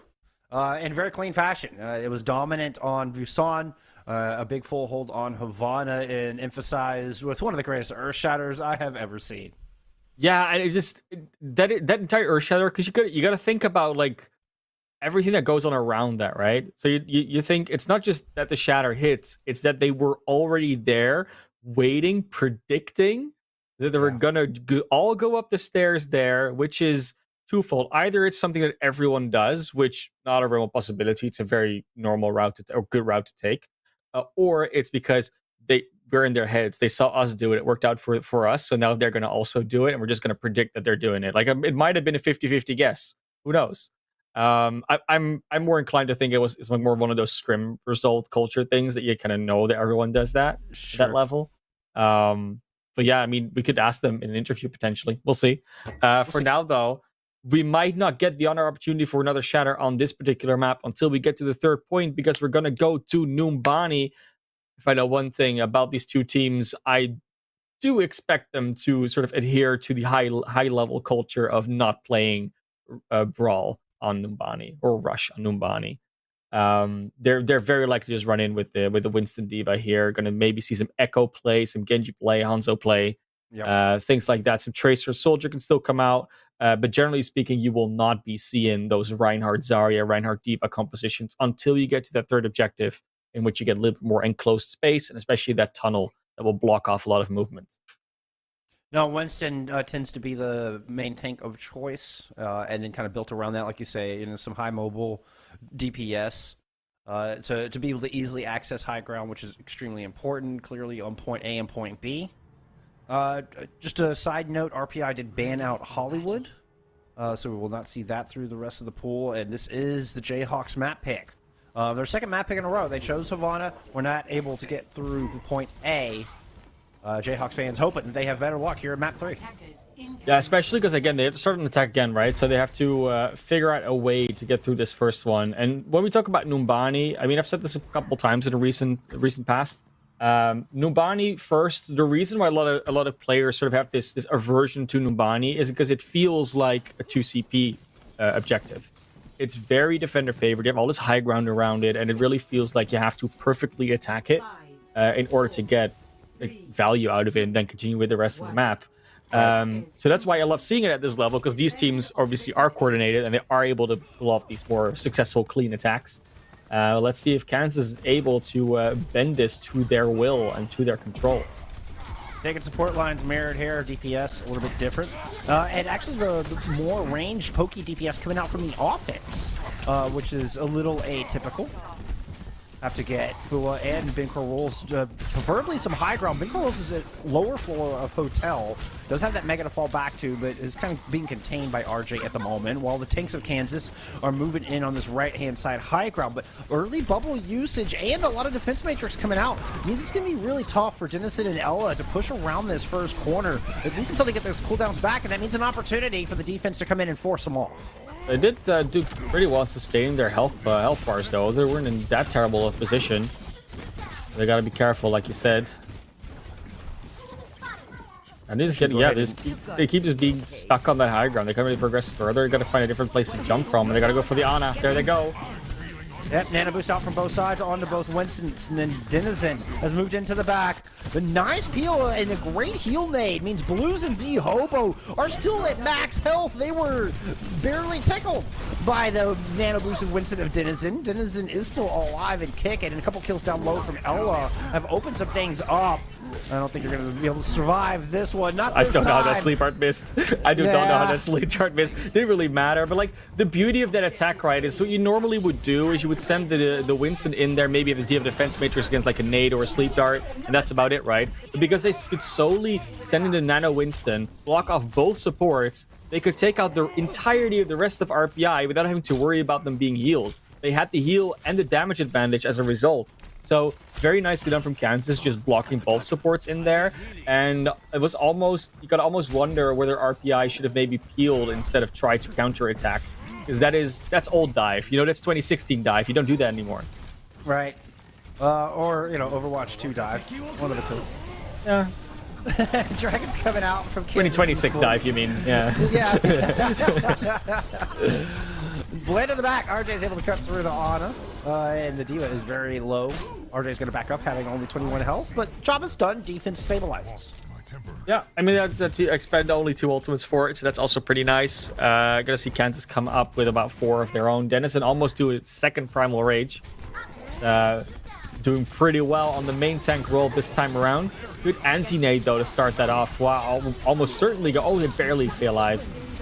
I mean, they get the self-destruct out of Ella. Has to use that just to get a mech back. Yeah, but Defron blocked off as a result. Back. Tac Visor, nano boosted, coming in from Great Rules.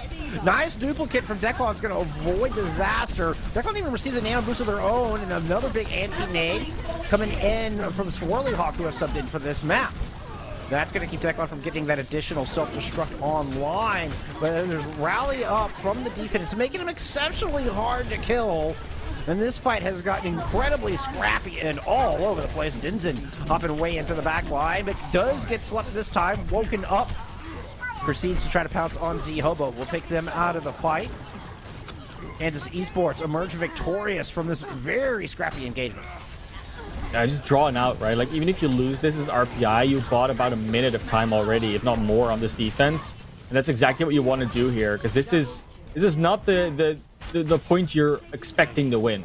This is the point that will just also happen, and they're still buying time. It's still not over. Now they can finally push through. They might even have another opportunity to defend. I don't think the Diva will quite be there, but yeah, I mean, it's a great job. You bought about 2 minutes already on second, I think. Yeah, roughly. And I mean, I think the might contest. Yeah, the Genji Genji went will. in. There's the Winston on, and RJ will fall, but Devtron has a Primal Rage and just continue to eat up time and manages to find a kill on Nyan Socks with it. Now looking for some squishies into the back, gonna push the Soldier off the point. Self-destruct will take Tevatron out of the fight. Here comes the Brig to try to hold down. Zobo close to a nano, but the Stack Visor is finished off Declon. Bigfoot falls, and now Blues is gonna go down on point, not able to get the rally built up, but I mean, you hit the nail on the head. Like, you're happy if you don't get steamrolled through second, and RPI ate up a bunch of time. They really did. 3 minutes 20 is still a decent amount of time to get through third. Kansas did have to spend a lot of ultimates, but it feels like they've gone to a rhythm where they're just using ultimates left, right, and center, and it's working out for them because they keep fights going that way. You know, this time going on to RJ, who goes in, fights 1, fights 2 with the katana. Make that a third. It was a very clean blade, RJ. Oh my, huge plays coming out from the Genji. Yeah, that's 2 ultimates and a rally gone. 3 ultimates gone. Now you will only have a self-destruct and a duplicate. And Kansas, again, like, even though they've been using their ultimates, their pace of charging them, and because they're using them more often, has also gone up. So they're kind of matching this aggression that RPI was showing in the past 2 maps. And I think that's really putting more of like a pep in their step, if you want to call it that. And they're just going to go in aggressive with it again. That's a nano boosted pep in their step, particularly on Denizen. Going in the back again, trying to separate the supports. This time, Declan's able to get some work done on the front line, though. Finding a couple of kills. Even popping this duplicate and gets the Primal Rage out of it. Harassing Ella from the far back. Soldier found a couple in the interim, but I don't think it's close enough to really swing this fight back. 2 minutes still on the clock, though. But yeah, it's already a minute 20 gone. Once again, they bought time. Cart's been rolling a little bit, though. So they could potentially finish this out in like a fight and a half. They will definitely have to contest with the respawns at this stage still. Yeah, they've got like 5 ultimates on the board, and there's like nothing left for RPI. They'll have a nano boost and a Primal Rage pretty soon, but it's definitely not the same amount of bank. Oh, nice! Oh, in the first ult, already finding value. Second ult from Big Pro Rules, equally getting a kill. No DPS left standing here for the defense. Tevtron's going to fall. And a clean fight win. The teamwork from Kansas and that supreme ult economy really serving them well here on point C. I'm just trying to use the Primal Rage as well, which you would probably have liked to have for that last point, so you could actually use it. They might again be able to go in for Nano Blade, though, if RJ charges it quickly. Is about 30% away.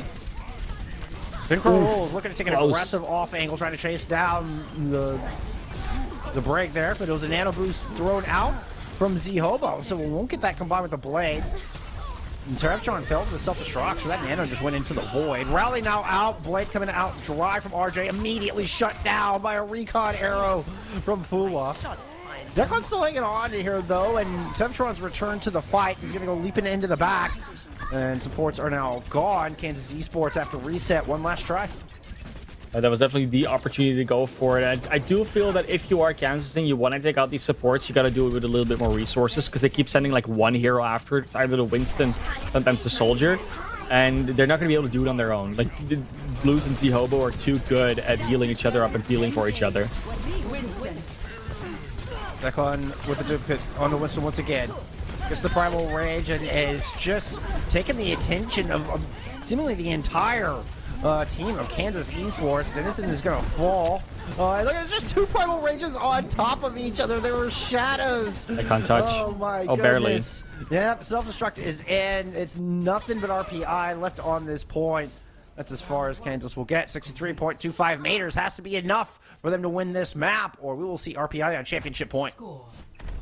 It's a decent distance to push on Umbani. Like, again, it's mostly because RPI was kind of just buying time until that very last objective, which a lot of the time teams will sort of go for that, right? Like, they'll basically say, yeah, we don't win Umbani until we get the third, because second is almost impossible to actually hold teams on, and first, unless you are just a very strong, solid defense hold team there, it is hard to full hold. Like, it's not impossible. We've seen it happen even this week, but it's definitely one of those harder points to actually defend on. It's the same kind of thing with 2CP, right? Like, the first objective with Assault will usually fall. It's just how much time do they have left for the second objective, and that kind of feels the same as it is on Umbani here. Gonna see very similar compositions come out for both teams. Not too much will change. Big difference here is that we're gonna see a Torbjorn from Bencro Rules, and I'm not at all surprised by that. If you see the way that Declan and RJ were playing, a turret is gonna throw a lot of problems their way. And yeah, Bencro can even get some normal shots in, even with the shotgun, can do a lot of the turns versus the tanks too. The one problem they're kind of running into is that they don't have that much mobility or really like peel for themselves. But hey, you have an overclock, you'll be fine. And the primary fire, Overload. lovingly called the Cheetos, has a ton of damage potential. If you hit it. Yeah, if you can hit them. It's always what people say, right? Like, the Torbjorn one tricks everyone is always like, if you want to get good with Torbjorn, learn the gun. That's the rule. Yeah. Turret placement on the back left-hand side. RPI put some pressure on the second floor of Hotel with Tevtron moving in there. Declan trying to put some fire down to the opposite side where the Ana and the Soldier are sitting in wait. Trying so hard to get the turrets. Yeah. just doing some mechanical work there from Big Crow Rules. I mentioned that, yeah, turret does fall. Double kills coming through for RPI as they chase Kansas Esports back. And this is looking to be a successful attack on the very first try. It's sort of like, so Kansas went for the opposite, the alternative work that RPI did on their defense. So Kansas was like, yeah, we're setting the Ana and the Brig in the same place, but when they dive it, we all like, you know, we peel dive, so we get back to our supports and try and peel for them. And as it turns out, neither of the options really work for either team. So, you know, I guess we can throw that away. Gotta find a third option for Numbani, I guess. Well, and I think now the question becomes, can Kansas take as much time off the clock in this second stage? And so far, it's not looking like it. A lot of kills going in RPI's favor as they just move forward like a torrent of death and decimate everything Kansas had to offer. Yeah, aggression on the ultimates again. Nano Winston, but rather Primal Rage after. It takes so much focus fire away that Kansas cannot really focus on anybody else, and especially heroes like Echo and Genji. As long as they're not being looked at, they can do so much damage, get so much value. They got their ultimates online now. This is looking to be a very hard fight to take on B, but they want to take it because you might be able to drag out some ultimates, set yourself up for third a little bit better. Even better if they can actually win it. They have a Molten Core to throw down on the point. That's going to come out immediately, but the duplicate is out. Oh, Molten Core's up high, and it's the blade from RJ that ends up lighting up the feed. Falls into a nice kill on the Bencro Rules as well. So Kansas Esports not really able to do much as far as stalling this cart out on point B. This is going to be a very healthy time bank, 5 minutes plus, and close to 6. So you lost 3 fights in a row for Kansas now. Second one wasn't really a fight, it was more like a chase down. But now you at least have the ultimates to work with, right? Like, you just use the Molten Core, okay, but everything else is going to be online. Oh, Fly needs to not be caught out there. Nice whip shot. That's Deftron potentially in trouble. No, it's Declan that's going to fall, actually. Looking to capitalize on that, throw it out in the attack visor and see if they can increase the advantage. I mean, absolute back and forth in the trades. Denizen was in very deep, has to pop the primal rage to get out. It was purple, is low, out of sight of the on. It gets finally back in with the view of Swirly Hawk and getting topped off. Looks like, yeah, Declan finally. Far in the back line. Everybody focuses them down. Moment to breathe here for the defense. Blues that res them, and after that, they never really got back to their team. They're kind of constantly corralled by Ella. And then Denizen just joined in to help out. It's a little bit of a late respawn, but Echo's fast enough. She'll be back soon. Yep, there's Declan rejoining the squad. Halfway to a duplicate. Nano boost out onto Tevtron. Self-destruct thrown in as well. And Brig is caught out. Had to stand still. The shield. Nion Sox falls. Declan does go down. Kills onto the support line. Oh my, Denizen are able to get in and execute that support line. Denizen and Ella both very low, but Tevtron will be finished off from that primal rage. Somehow, Denizen at least survives. Ella's going to go reset and get that mech back. And that's Blues back on the Brigitte side. That's exactly what they needed. Because as much as Mercy can just heal the Ana like through a lot of the Winston damage, in the end, it's not as effective as just pushing him out of your range. Stunning him up, whip-shotting him away, just keeping him at range.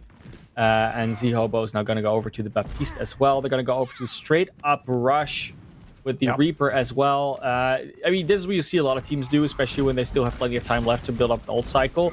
It is arguably the stronger comp on this objective. Yeah, not as much finesse, just brute forcing this thing open down this long straightaway. It's also about the sustain. Like, you want these clean fight wins, and you can't really do that if you keep diving and they keep counter diving you. Looking at an early kill onto Blues, which takes the speed out of this rush call position. With RJ falling next, that's the damage power removed as well as now the shielding and first fight against the Brawl going towards Kansas Esports. Declan thought they were still in the Echo all the way they were hiding out there on the Cassidy. Nah, of course they were just going for a little bit of a backup after their entire team got pushed in that corner. Looking at this though, going to see Kansas Esports with a bunch of ultimates in the bank. Of course, they just swapped an RPI, but they did do a good job of starting to charge a bunch of these ultimates up. Still 3 minutes on the clock, plenty of time to actually charge them up and use them twice if they wanted to. Yeah, maybe even 3 times if they're really quick. I mean, RPI have been lightning fast on this ult charge, so that wouldn't surprise me. Denizen goes down early, can't pop the primal rage. Disaster start here for this defense. Self-destruct come in though, and Declan falls. And Matrix up, but who is left to take advantage of it? Self-destruct now coming in from the attacking RPI. That finds 2, including Swirlhawk on the on, and the bulk of the sustain now absent. Denizen's going to return to this fight.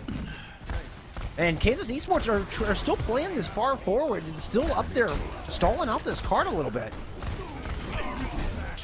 Yeah, they're definitely able to buy a little bit more time and space for a recontest, but a lot of players falling very late, especially Juan Bencro, who have the ultimates ready. That Molten Core could be huge.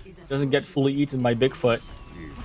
Lucio touch. Neon Sucks on the cart. Will not even... Oh! That got pushed off, and then the High Noon was 2 zoning. Nicely done for RPI. I mean, it was always going to be hard to hold after that first and second point. They did a good job for a while, Kansas, but it was just too much time on the board, and eventually that swap to the Brawl was all they really needed. Going to see that beautiful Nano Blade from RJ.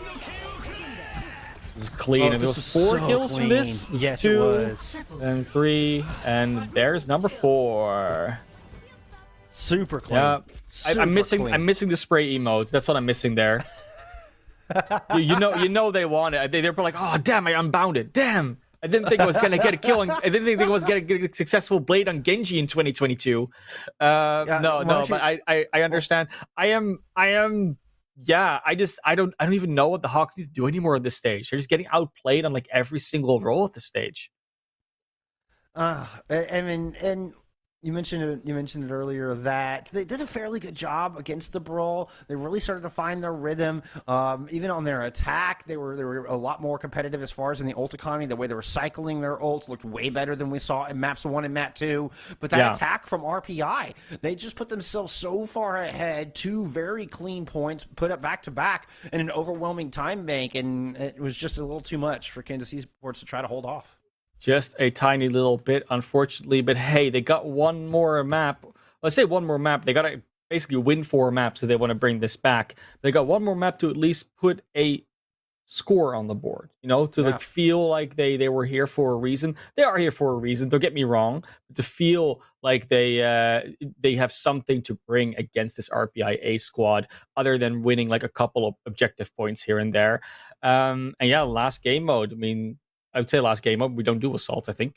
So yeah. Nope, we're going back to escort. Gonna go back to escort. And we can't do Dorado, we can't do Havana, so we're gonna see another ban come out here. Another ban from RPI. That's going to be Junkertown. Yeah. I wouldn't have wanted to see them go to Junkertown anyways. I would rather see them go to, I don't know. Do we dare? Do we dare say it? Which one? I know. I think we both know what we want to see, but we're probably not going to see it. I would expect them to go to Route 66 or Rialto, but in my heart, I want to see Gibraltar. I just want to.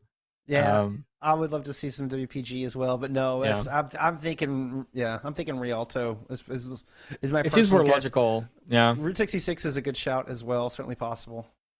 Yeah. Either way, I mean, it's got to be something. Like, how do Kansas combat this? It seems that no matter what comp RPI bring out, they're able to execute at a high level. So I think that Kansas will struggle to find a map that is just a weakness for RPI. I'm not sure that there is one.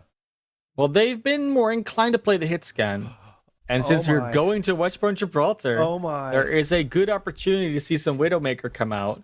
And especially if you're talking about that Echo from Declan, RJ on the Genji, what do you want to do? You want to shoot them from far away and just click their head so you don't have to worry about them anymore. And Gibraltar, perfect map for it. Widowmaker, perfect hero for it. I see the combination. I see what they're going to do. I'll probably be disappointed, but a man can hope. I'm certainly not disappointed in the pick. You got my little happy dance earlier because I never get to see this map, and this is one of, if not my favorite map in the game. That's right. Do your happy dance too. This should be a good one. Let's see. The Widowmaker could do it. I mean, the Echo's still very prominent here. The Genji can definitely work here, and obviously Winston. This is Winston's playground. This is Winston's home map where his office is set up, and it gets newly revamped and all that stuff in Overwatch 2. If you hadn't seen it, it's beautiful. It does. Yeah, May has her slippers there now. It's great.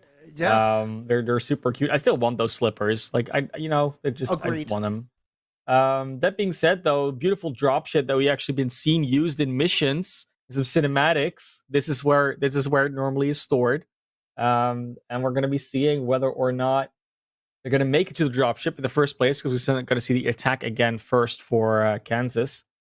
And we have a substitute as well coming back in. So a Wasp was in for at least one map, out for one map. They're going to come back in. So Serial Hawk is out again.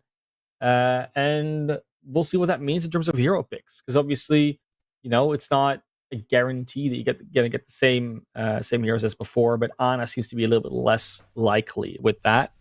That being said, Brig Ana is pretty good, like solid support combo on a map like this, especially if you're going to go with Dive. And very good at defending against the dive and working with playing the with dive. It. Yeah. Well, we saw the Numbani. Like, there's a reason why they were running it and why they're both picking it in spawn right now. Absolutely. And I mean, this is not surprising from the defense. Declan is pulling out a tracer for the first time today, so that's something new we have yet to see.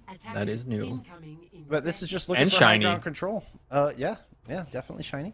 Yeah. You get that with that beautiful light that you have in Gibraltar, right? Like the low-hanging sun. It's like one of the things that people complain most about when they talk about lighting in Overwatch. Oh, but the sun is shining in my eyes in Gibraltar on the long stretch. Like, yeah, but that's what makes it cool, because it's so unique. It's also just a unique layout. I don't Yeah. think there's another map like this in Overwatch. That so you see some similarities between certain maps, but WPG truly an original. Stop the It really is. And they do the symmetric teleport just to check if there's nothing on the high ground. But there were things on the high ground, and they got antied really well. You barely saw it on the feed. But there was a beautiful anti-nade from ZHobo that just denied the supports there live. And I get some straggling kills as well. I think Bankroll barely makes it out alive. Yeah, he does. He can go back to spawn. At least some old charge from Neon Socks, but not a lot. Not as much as ZHobo got. No, that's quite the nano difference. And Denizen gets hit with another Bionade upon approach and has to use Leap just to jump all the way back into spawn.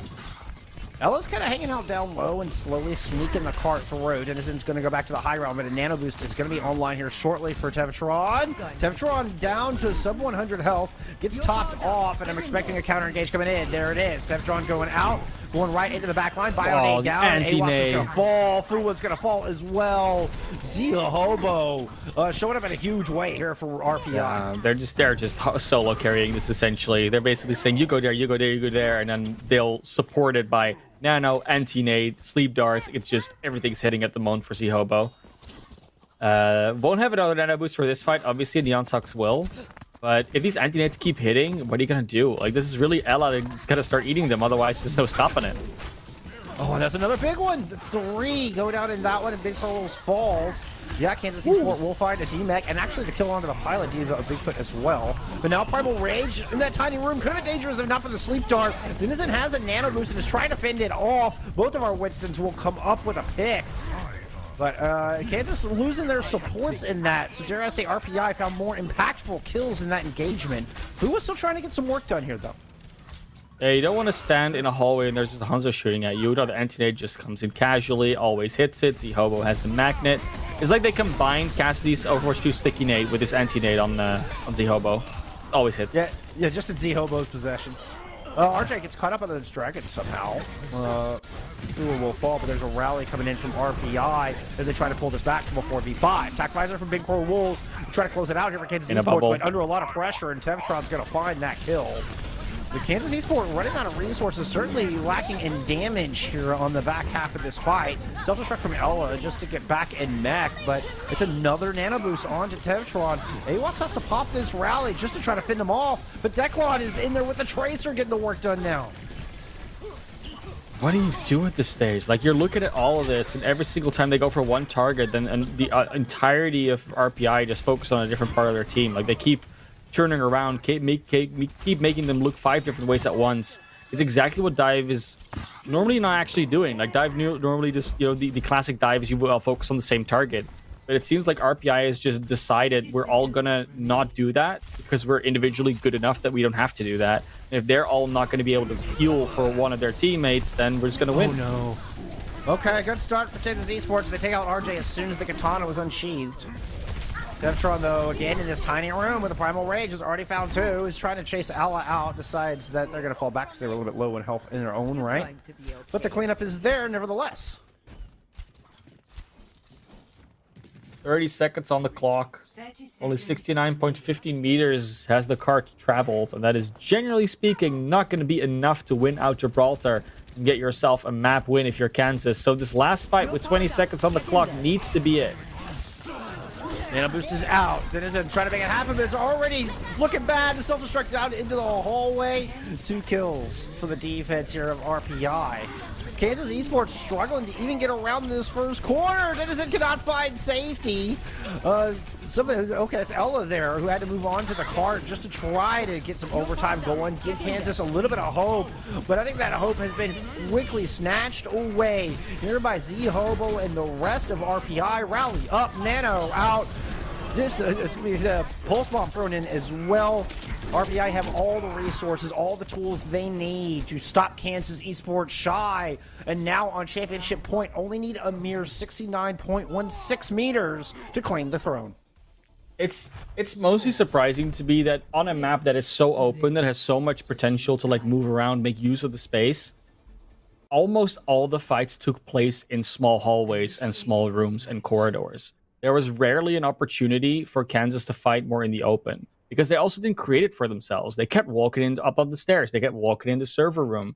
They kept walking into again into positions where the Winston cleave, Genji dashes, anti-nades, they will always find a large clustered up group and get so much value. Like the speed at which Fua went down on that Hanzo every single time was just incredible because they're standing still in an opening, which there's not even aim necessary for the side of RPI. And I mean, at some point you got to figure out a different way to path, a different way to walk, a different way to initiate that doesn't allow RPI to just sit there and hold buttons into a small space. It's a problematic thing to see. And sure, it's really good for RPI to be able to capitalize on it, to realize that, and to position themselves that they are allowing themselves to be in that situation. Yeah, but from Z-Hobo with Tevtron in particular. Yeah, and there's also the onus is sometimes also on Kansas to deny them from just sitting there and walking into that. 1.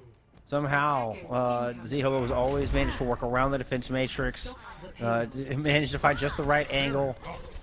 Well, yeah, but you can't. That's the thing, right? Like, if you're all bunched up in the corridor, you will not see that anti-nade coming if you're the D.Va. Like, Ella would never have even seen the Ana move her arm. You can't see the Ana if you're that bunched up. Yeah, that's so true. You're just kind of guessing. Kansas Esports trying to hold this top box at the moment.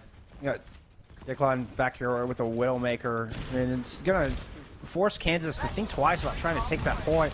It isn't. Look at how much damage they took up there. Has to drop the bubble just to try to escape. RPR are not going to follow into server room. They're going to let Kansas emerge and just rotate around. But this cart's so close, RPR just needs to win one fight. This is always going to be more of like a one fight sort of point anyways with how far the cart went. Yep. This is definitely can't get off the cart now. Nope, Z-Hobo's super close to a Nano. A lot of low health bars here for RPI, but it's Kansas struggling to finish them off. Winston does eventually fall. AWAS trying to force everybody back as they receive the Nano boost. The pseudo raid boss, as she's been called, now has a rally ready to go just at the right time. AWAS was so low, but the blade is out. RJ receives the Nano, trying to go slice through. Blues is going to throw down a sound barrier just onto the Genji in themselves to reinforce this ninja and allow RJ to win that fight, emerge onto the point, muscle past this lava. Oh, but the lava burns him down. There's still a couple members remaining here from RPI, but this fight has broken on both sides. A Bionade, of course, it's a Bionade from Z-Hobo to close it out. RPI are moments away from the championship. There it is. It's a clean 4-0. And not only do they get first place in the spring playoffs, they claim first place in nationals in their very first semester here in NECC. The Engineers have tinkered their way all the way to the top. Haven't heard the last of these. That is definitely one of those situations where you can just see the gap between two teams.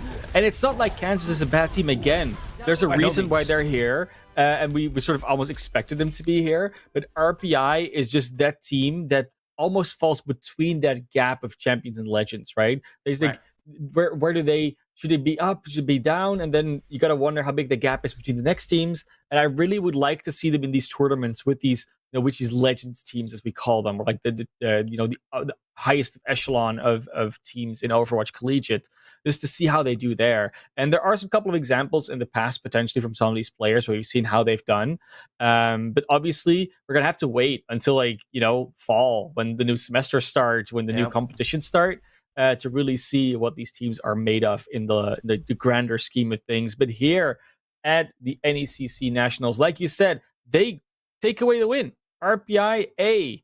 There was an RPI B as well. No, RPI A did great. Again, no surprise that they won. They just were on another level today. I would love to see them, try to join the ranks of those top schools. Perhaps see RPI try to compete in some other high-level collegiate tournaments, like the official like Overwatch Collegiate Cup and something like that. Because this is a great squad, a wonderful synergy. I mean, you could almost just pick a name out of a hat from their 6 starters and call it player of the match, and you would be correct. Like and you wouldn't be in error in that. But hey, I mean, this small little school out of Troy, New York, coming out on top, and we're going to get a chance to talk with them. We're going to take a little bit of a break and set up for a winner's interview, see if we can get some insight on this championship victory. Bear with us just a minute, and we'll be right back.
right, and we are here with Ninja Master RJ coming in from RPIA. Thank you so much for joining us for the interview. Congrats on winning the championship.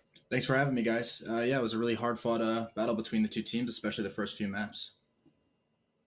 What kind of expectations do you have, and what does this mean for your first season in NECC? You didn't play in fall, just show up in spring, and hit the scene absolutely, I mean, running fast. I mean, it was 9-0 regular season, I believe, first place in spring playoffs, and now first place in nationals. What does that mean to you and your squad? It means a lot to us. You know, we were trying NECC out for the first time, as you said, and it was a really awesome experience with the divisions and really kind of getting our feet in the door. Our program is still, I would say, pretty young and pretty inexperienced, so we're hoping to develop on the successes we've had and really recruit new players, build up our program, build up our streams and stuff like that, and hopefully, you know, reach new people. Awesome. Yeah, because obviously, you know, a little bit of a side thing is you're officially graduating now. Yep. Like you still need to get your diploma. Yeah, what's next for RJ? Do you already have some plans lined up? Not yet. I've still been doing some job interviews, so hopefully those continue to go well. As for the team, I know that we have a few new people hoping for that DPS slot, as well as actually some role shifts that might be happening. So definitely excited for the new changes coming out for our roster. Ooh, so are we. Don't Yes. spill the beans just yet. We'll see them in the fall, I guess. Yeah, Certainly anxious to see that. I gotta ask about some prep coming into this match because y'all looked head and shoulders above Kansas Esports, and Kansas had a phenomenal season in their own right. They were very dominant in their division, and frankly, we expected a much closer match, but y'all absolutely dominated, particularly after map 1. What kind of preparation went into this? Did you expect it to be so one-sided? So what we did was we scrimmed a few days, probably all of last week and a little bit of this week. I know Overwatch 2 came out, so a lot of us were kind of like took a brief break, let ourselves reset, and then came back to Overwatch 1 fast with a lot of hard and difficult scrims. And then with that, we also have a few players that did some scouting in terms of the previous NECC streams and stuff like that. So with that in mind, we kind of had a basic idea of what they might run, and we stuck with our own game with our own different comps that we enjoy. makes sense. Yeah, I mean, obviously, the prep paid off, as they say. You guys already had a very clean season, so I was already expecting there was to be a good prep coming out because your guys are used to that. There was one moment though, or a couple of moments. I mean, you got to play Genji a little bit more. Got a really good nano blade out of that.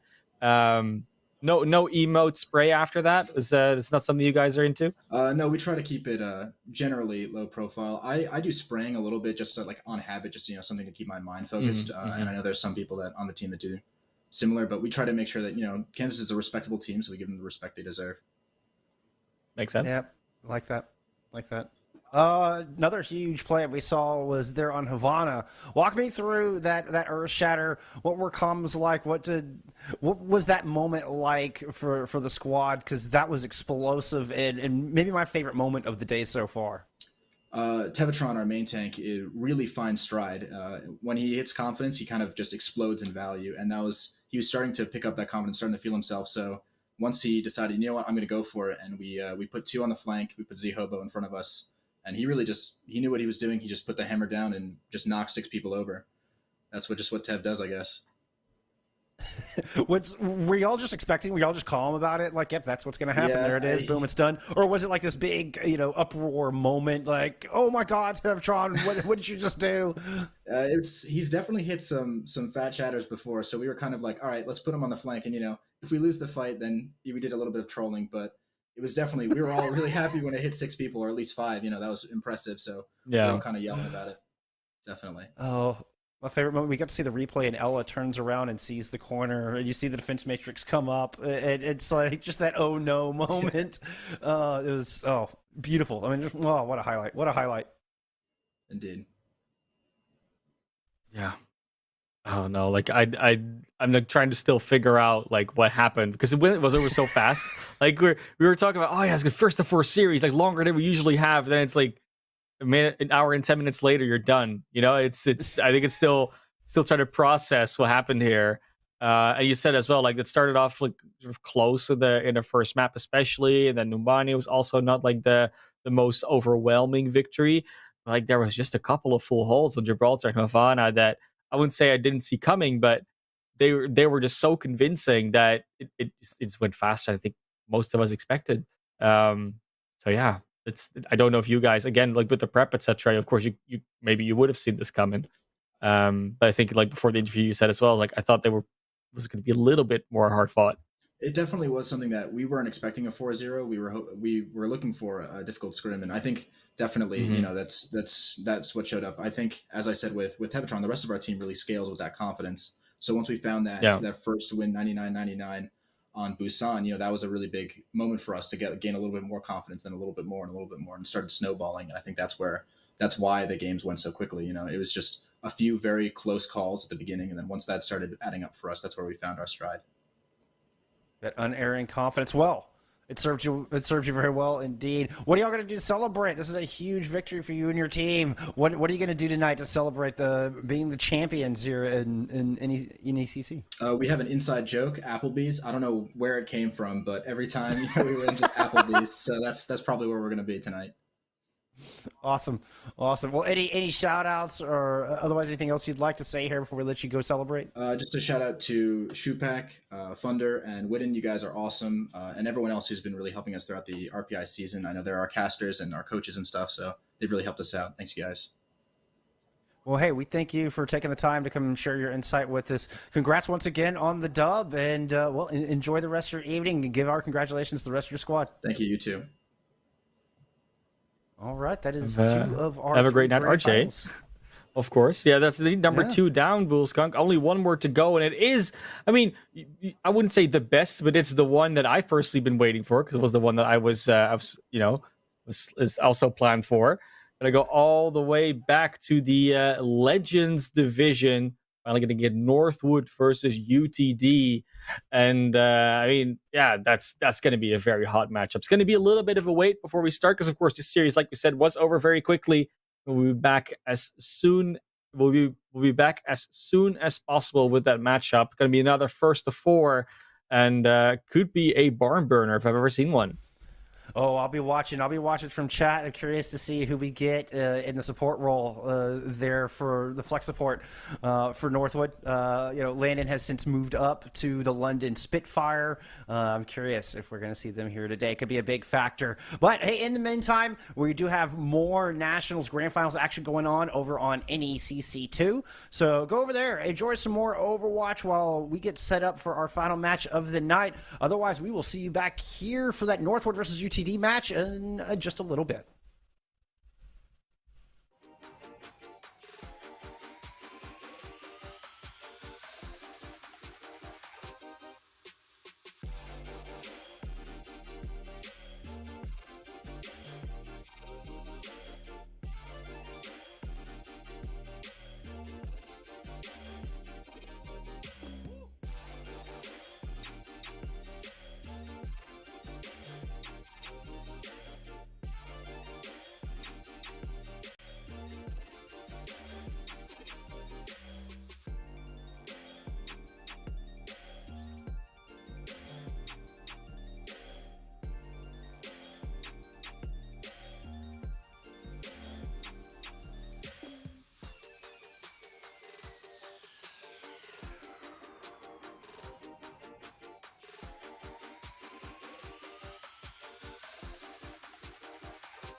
Hello, everyone. Good evening, and welcome to the culmination, the final match, the final grand finals of the NECC Nationals, the Legends Division. I'm Man of Class here today with LaFawn. And LaFawn, we got a banger for us.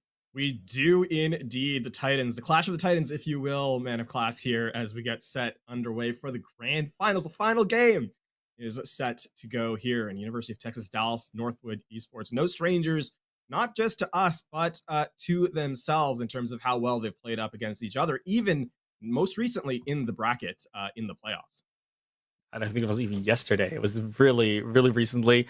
Like you said, they've been playing each other all season. They've been playing each other recently. These players are very familiar with each other in terms of outside of even NECC. Bunch of players that are familiar with the contenders environment where they've been playing in, or trials, or open division. They've been seeing each other in ranked a lot as well. I have no doubt about that. So yeah, friends or enemies or frenemies, I think all the words apply today. And I mean, these teams, programs too, no strangers to success at the grand scale in Overwatch. Most recently, of course, Landon being signed to the London Spitfire. So Northwood, a program that breeds success. University of Texas Dallas, the same. They've got former Overwatch League caliber players in their coaching staff. Banning is the one running that development program at UTD. So clearly a wealth of performances to be expected from both teams. And I mean, starting off as we always do in Control, we got to talk about how explosive it's going to be out the gate. Yeah, I definitely have to. And Ilios is a great battleground to take us to first. The map that has been banned out, because of course there are also map bans, are Busan. And because we're in the finals, we're doing the first of 4 or best of 7 format as well. So we get to see at least 4 maps between these teams. Last time they went to a 3-1. So we're going to potentially see at least 5, maybe even 6 maps, depending on how they do. And getting to pick your maps gives you always maybe a little bit of an edge. It really does, right? Map selection can kind of swing things in your favor. Unfortunately, that did not work out too well for UTD the last time these two teams set up again. Northwood came in the victors there, 3-1 scoreline, as you highlighted. As we, get a quick look at the rosters to start off the series, getting into the game itself. And I mean, looking for those standout players, Classy. I think Northwood, right? We have to say, lead by example. You're leading the premier tournament, the premier level of Overwatch. You're going to have a target on your back for sure, as Landon looks to make a reappearance for Northwood here.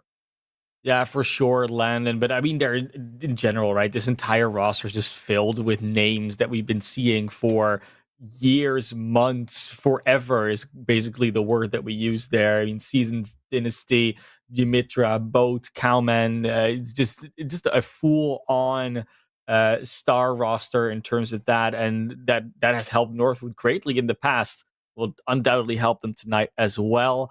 On the other side, though, when we look at the UTD Esports team from the University of Texas at Dallas, we are talking about, I mean, at this point, we've gotten to know these players pretty well. They have a little bit less of that path to pro and Overwatch League caliber in terms of name recognition, but we've seen how well they can do. They are nationally, if you look at all the collegiate teams, they're still there up there, like the top 4, top 5 most of the time.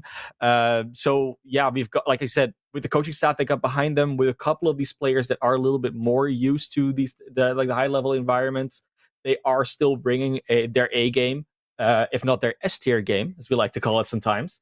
So I'm really, really excited to see what they can do tonight. Indeed. Performance by committee is how I would describe UTD a lot of the time. They do have obviously hit scan prowess, and not to be surprised if a player comes in and takes over the game in terms of their sheer mechanical outplay, but for UTD it is very much a case of how well as a team can they perform. And I mean, looking as we match them up against, I mentioned that hit scan prowess, going over to Dynasty on Northwood, who can really take a game over by themselves. It's really going to come down to how well can UTD shut down those extreme angles that Dynasty likes to take, and kind of extrapolate a game plan from there. All that and more will have to be, sussed out in the map itself. As we said, Control our first look, Ilios, as a result. Talking about how Busan was banned out. But I mean, we've seen a lot of this map as of late in broadcasted Overwatch. It is back to the 6v6 format here for Overwatch 1. And in that head-to-head, excited to see if Dive makes a reappearance. Yeah, for sure we do. And depending on which stage we go to first, dive is, I would say, a guarantee, but it's something that we're very likely going to see from at least one of them, if not both. We know what level these players scrim at. We know that they've also been scrimming a lot on the Overwatch 2 client when it was still live, and maybe even post. They have the access somehow. But yeah, this is definitely one of those maps that you can, for that reason, also see them go to. Like we were talking about it, right? Before. A lot of these players, potentially either with OWL rosters or with contenders rosters, might already be scrimming on some Overwatch 2. And Ilios is one of the control maps that's actually on there. So, it's a map that they're still playing on. And just adding the extra hero in, it changes a bit, sure. The pace is not the same. It's like it's all a little bit different. But at least you can do some strategies you're already working with and just add, the extra tank back in. And it will feel relatively familiar for most of these teams. Yeah, if anything, I would expect to see a little bit more, aggression from these teams. If one thing that Overwatch 2 has kind of highlighted is, it's a little bit more planned out, a little bit more hesitant in the approach, right? You have fewer mistakes made in Overwatch 2. Obviously, Overwatch 1, that second tank allows you to just make a little bit more space in terms of errors, just due to the sheer HP available to you. And as we kind of roll out here on Ruins for our first submap here of this grand finals, this best of 7 between University of Texas Dallas and Northwood. We do see the hovering of dive from UTD, though Northwood, no stranger, looking early at having in a pseudo rush composition to their name. Capture the objective. Some of this might be due to scrims. Some of it might be due to just, this is what you want to run today.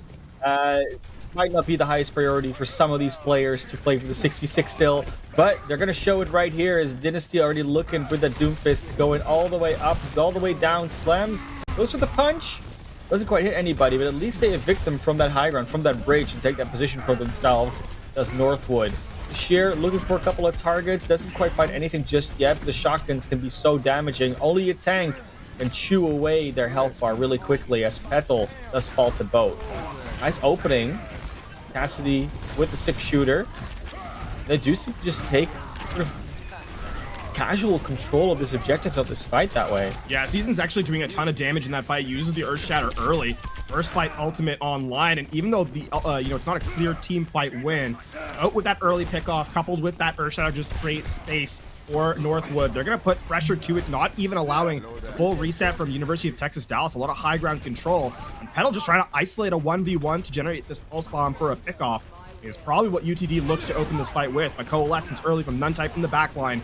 They get one for their trouble. That's a nice opening at least. Get the Cassidy out of the way. No more stuns, so Petal's going to have a very free run around now. Immediately goes back with Jukebox onto Landon, take the Baptiste out of the fight, and they're just going to chew through this entire team with the Reaper and the rest of their combos. Big self-destruct means that this fight's not over. They haven't given the point back yet either. This is still very much in contention. Oh, it's not over just yet, especially you get the third one after. Cowman does find the trade on the Jukebox. No more Diva on the side of UTD. And with that sound barrier coming in as well, they just get the extra sustain they need. And against, I would say almost against all odds, but with the self-destruct especially, they're able to just keep control and go all the way up to that 69% mark. God, Cowman playing absolute hero, right? That 2K with a self-destruct. They're not going to let it go forward either. Making sure the peel is in time and no reset allowed. I mean, Northwood Esports now setting up last fight territory. They definitely came to play tonight. 80% and counting. One more fight does UTD have to try and catch this one back. Got a bunch of ultimates in the back, though, and that's already to self-destruct out. Find Mitra. Nice disable for the wall right not to be able to get away from that one. And as much as Kashir tries, cannot get close enough for that Death Blossom. Just taken out. Another self-destruct from Cowman. Ridiculously fast in the way they were able to charge that. And Petal just has to back off with that Tracer. And with all those ultimates they had, they just cannot make a dent. Landon sitting up here on the high ground, not being assailed whatsoever. The point will flip over. 2 kills for UTD, but playing from a disadvantage. The last couple eliminations come in. Kashir stays alive for but a moment. It looks like the flip will be in time. Yeah, they had a bit of a back cap going on, but Northwood's just going to clap that back, take the overtime, and take the first point for themselves. I don't think anyone can touch. And Northwood, yeah, like I said, they came to play, and they were playing it right. And make no mistake about this, Classic here. This is going to be a case of Northwood Esports and University of Texas Dallas, two fantastic programs at this level in the collegiate scene, just full stop. And Northwood Esports playing with their food a little bit, it must be said, right? Landon playing on that high ground closest to UTD's spawn, you know, using the amplification matrix selfishly, and it works out spectacularly because no one can assail the Baptiste on the high ground. So even in this grand final setup, Northwood playing with a little bit of fun and making it look good as University of Texas Dallas now has to find a response. Otherwise, map 1, this opening salvo heading over to our team in blue. I mean, to be fair, if you did get signed to the London Spitfire, you gotta show a little bit of patter, you know, a little bit of the walk and talk. And Landon already showing off that swagger, as we call it. The Sheer now on the Farah, trying to dislodge some of these plays that they're trying to do, trying to push Northwood aside a little bit, but instead just gonna find Landon and Cowman in their face, taken out by Jasoba, and this fight already starts off very similarly to how we saw that last point take place. A lot of players, when you look at the composition Northwood's running, like, who's the hit scan gonna deal with Ara in the sky? And Landon says, just hold on a sec, I got you. Dynasty looking to make a reply of it, and will actually do so. Where they left off, they pick right back up. And it's going to be another capture here that's going to be delayed in its approach too. University of Texas Dallas has to go for a full reset here. And I mean, the big issue here is this composition that UTD is running is a, you know, a spam dive. It's not really designed to go all in on a target. That also means that, you know, in the event of a win, there's no real win condition established spectacularly, you know, with a focused dive. Louis gonna get hooked up. A ton of damage taken, will have to retreat for the moment. Dynasty does get taken out finally. That means they don't have to worry about the Doomfist jumping into their backline anymore. But, you know, if there's a hook in the way, Cowman will find Petal. No more Diva to deal with a potential Farah, but, you know, they don't really need to, I guess. Even though the Farah is finding some value at the moment. Landon still trying to stave off all the offense coming at them together with the Reaper. Nice anti-nade to try and block that off. The Immortality Field barely saving their life. And meanwhile, Dynasty comes back, takes down Soba, is traded back, but you do miss that support right now for Bashir. It goes awfully low already. Season's looking to perhaps hit that Earth Shatter on to the tank line as they come through. There it is indeed, gonna get the Solar Shatter, and that's gonna be elimination onto Louis. Oh, the barrage comes back though, gets 2, trying to go for maybe a 3rd and some more follow-up, but Cowman with the whole hog will just push everybody away. No danger for the one-man apocalypse that is the Roadhog. One more hook will get the next kill. Does get disconnected because of the CC that Dynasty provides. There we're going to see the support kill, 72%. And Northwood does not want to give up any percentage on Ilios. Oh no, Dynasty, don't do it to him. Yeah, he's doing it. Oh, all right, yeah. He didn't have the health. He did not have the health. It was 30 HP. Come on. Still, that's going to buy a lot of time for that reset. And now with 15% remaining, you have to wait for that full recollection of your squad. Soba switching over to the Baptiste, but it feels like a last-ditch effort. And no one's keeping an eye out for Boat. There's a 1 trade over. Now down to a 5v5 in the final moments of what could be this map. Managing to find Landon with a pulse bomb is not something you see often, but it happened this time around. They do actually find more and more picks. Nice boop into the well onto Boat as well. This should probably be the flip. Finally, they can do it. Win a fight and flip the objective. And UTD, they have gosh darn done it. Critically speaking, it also was an efficient fight win in the sense that they got a lot of resources away from Northwood, right? We saw Yumitra use the sound barrier. And a couple of switches now as we see a lot of or see rather Season switch over to the Wrecking Ball, or ostensibly to contest, but in the moment it is now going to be continued forward. Season staying alive, and they get 1 pick off, another one too. Boat is going to get another elimination, a little bit of revenge onto Kashir, and all of a sudden this is looking bad for UTD.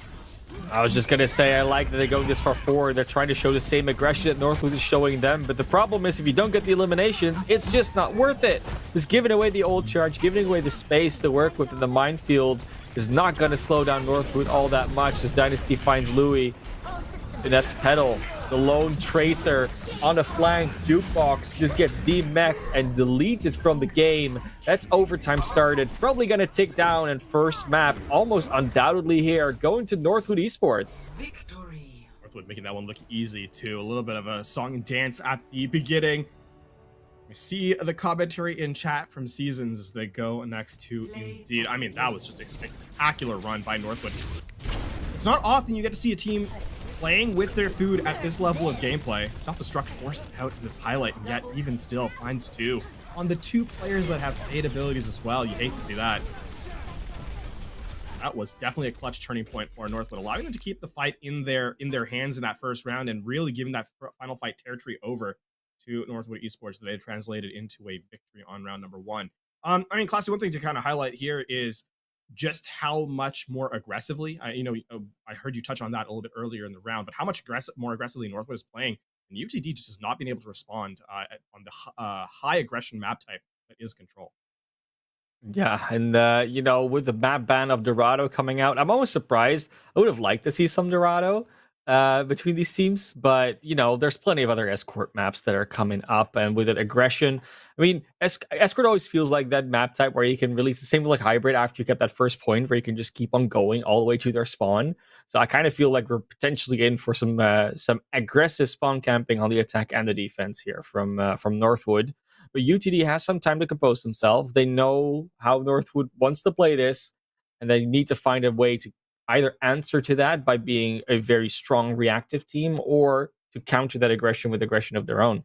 Yeah, and looking back to history for a little bit, and by history I mean yesterday, and I mean the round before, from where they played each other, this is the map type that UTD was able to steal away from Northwood in that 3-1 scoreline. So certainly precedent set in terms of how scorelines could play out. I will also highlight the fact that the style that Northwood has been playing has been unconventional in our established setups from the later stages of Overwatch 1, right? We've seen very committed play styles since our last patch in terms of balance. You have the full dive, which usually focuses on either the Winston or the Wrecking Ball, and then you kind of fit pieces around that with the Tracer, with the and so forth there, sometimes the Echo.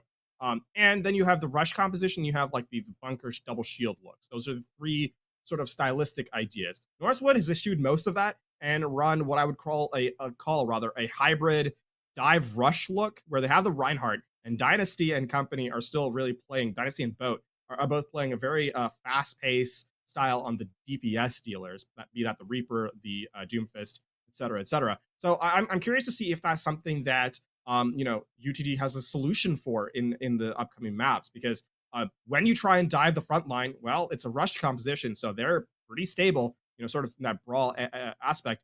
And then the DPS are just doing whatever they kind of want in the backline, and all of that makes up for a very, very difficult approach. So certainly questions to be answered here by UT Dallas on map number 2. And with map number 2 being Havana, there is definitely the opportunity to be aggressive, both on the attack and the defense, depending on how you want to play it and where where the card is and what comp you're running. Like, there are so many options here for that. And while we've seen some sort of like standardization taking place, like you said, at the end of Overwatch 1, it doesn't seem like, especially Northwood, but also to a degree, Texas doesn't necessarily want to play that way. So maybe we're going to see some either fun stuff or some more experimental stuff. I would love still to see again the Farah spawn camp come out here, because it used to be incredible. And it might not work as well anymore these days, but with the Farah pick already coming out on Ilios, it's a possibility. The one downside to that is that Landon was a one-player wrecking show, right? In the anti-air department, right? Not often that you see a Baptiste do that. That's usually kept in the upper echelons of flex supports, but Landon's certainly that. In fact, Baptiste is arguably their best hero. So as we get set to load into the game itself, there we go. We'll get a chance to know what the defense will look to take. Same sides, Northwood still in blue, UTD in red. And so far, no surprises. Double shield I for Northwood. I wonder what they're gonna do with this in terms of, well, I mean, with Hanzo and the Genji, like you can hold the close hold defense. I wouldn't be surprised if they do it. But I should clarify because I realize now there's a closer hold on this map. I mean, this first corner that we kind of see up on the defense, right? Yeah, we don't call that the close hold. I think we just call that the quick play hold, right? I realized as I was saying that, I was like, wait, Havana has an actual spawn hold. So you catch me in a bit of a poor wording there, but we get to that corner. It's okay. We like to clarify things. It's how we do. But yeah, we might actually get to see some pedal Widowmaker, even if it's only for a couple of shots. It is definitely the map to do it on, especially when you're on the attack. The most interesting thing about this actually is Jukebox on the Zarya.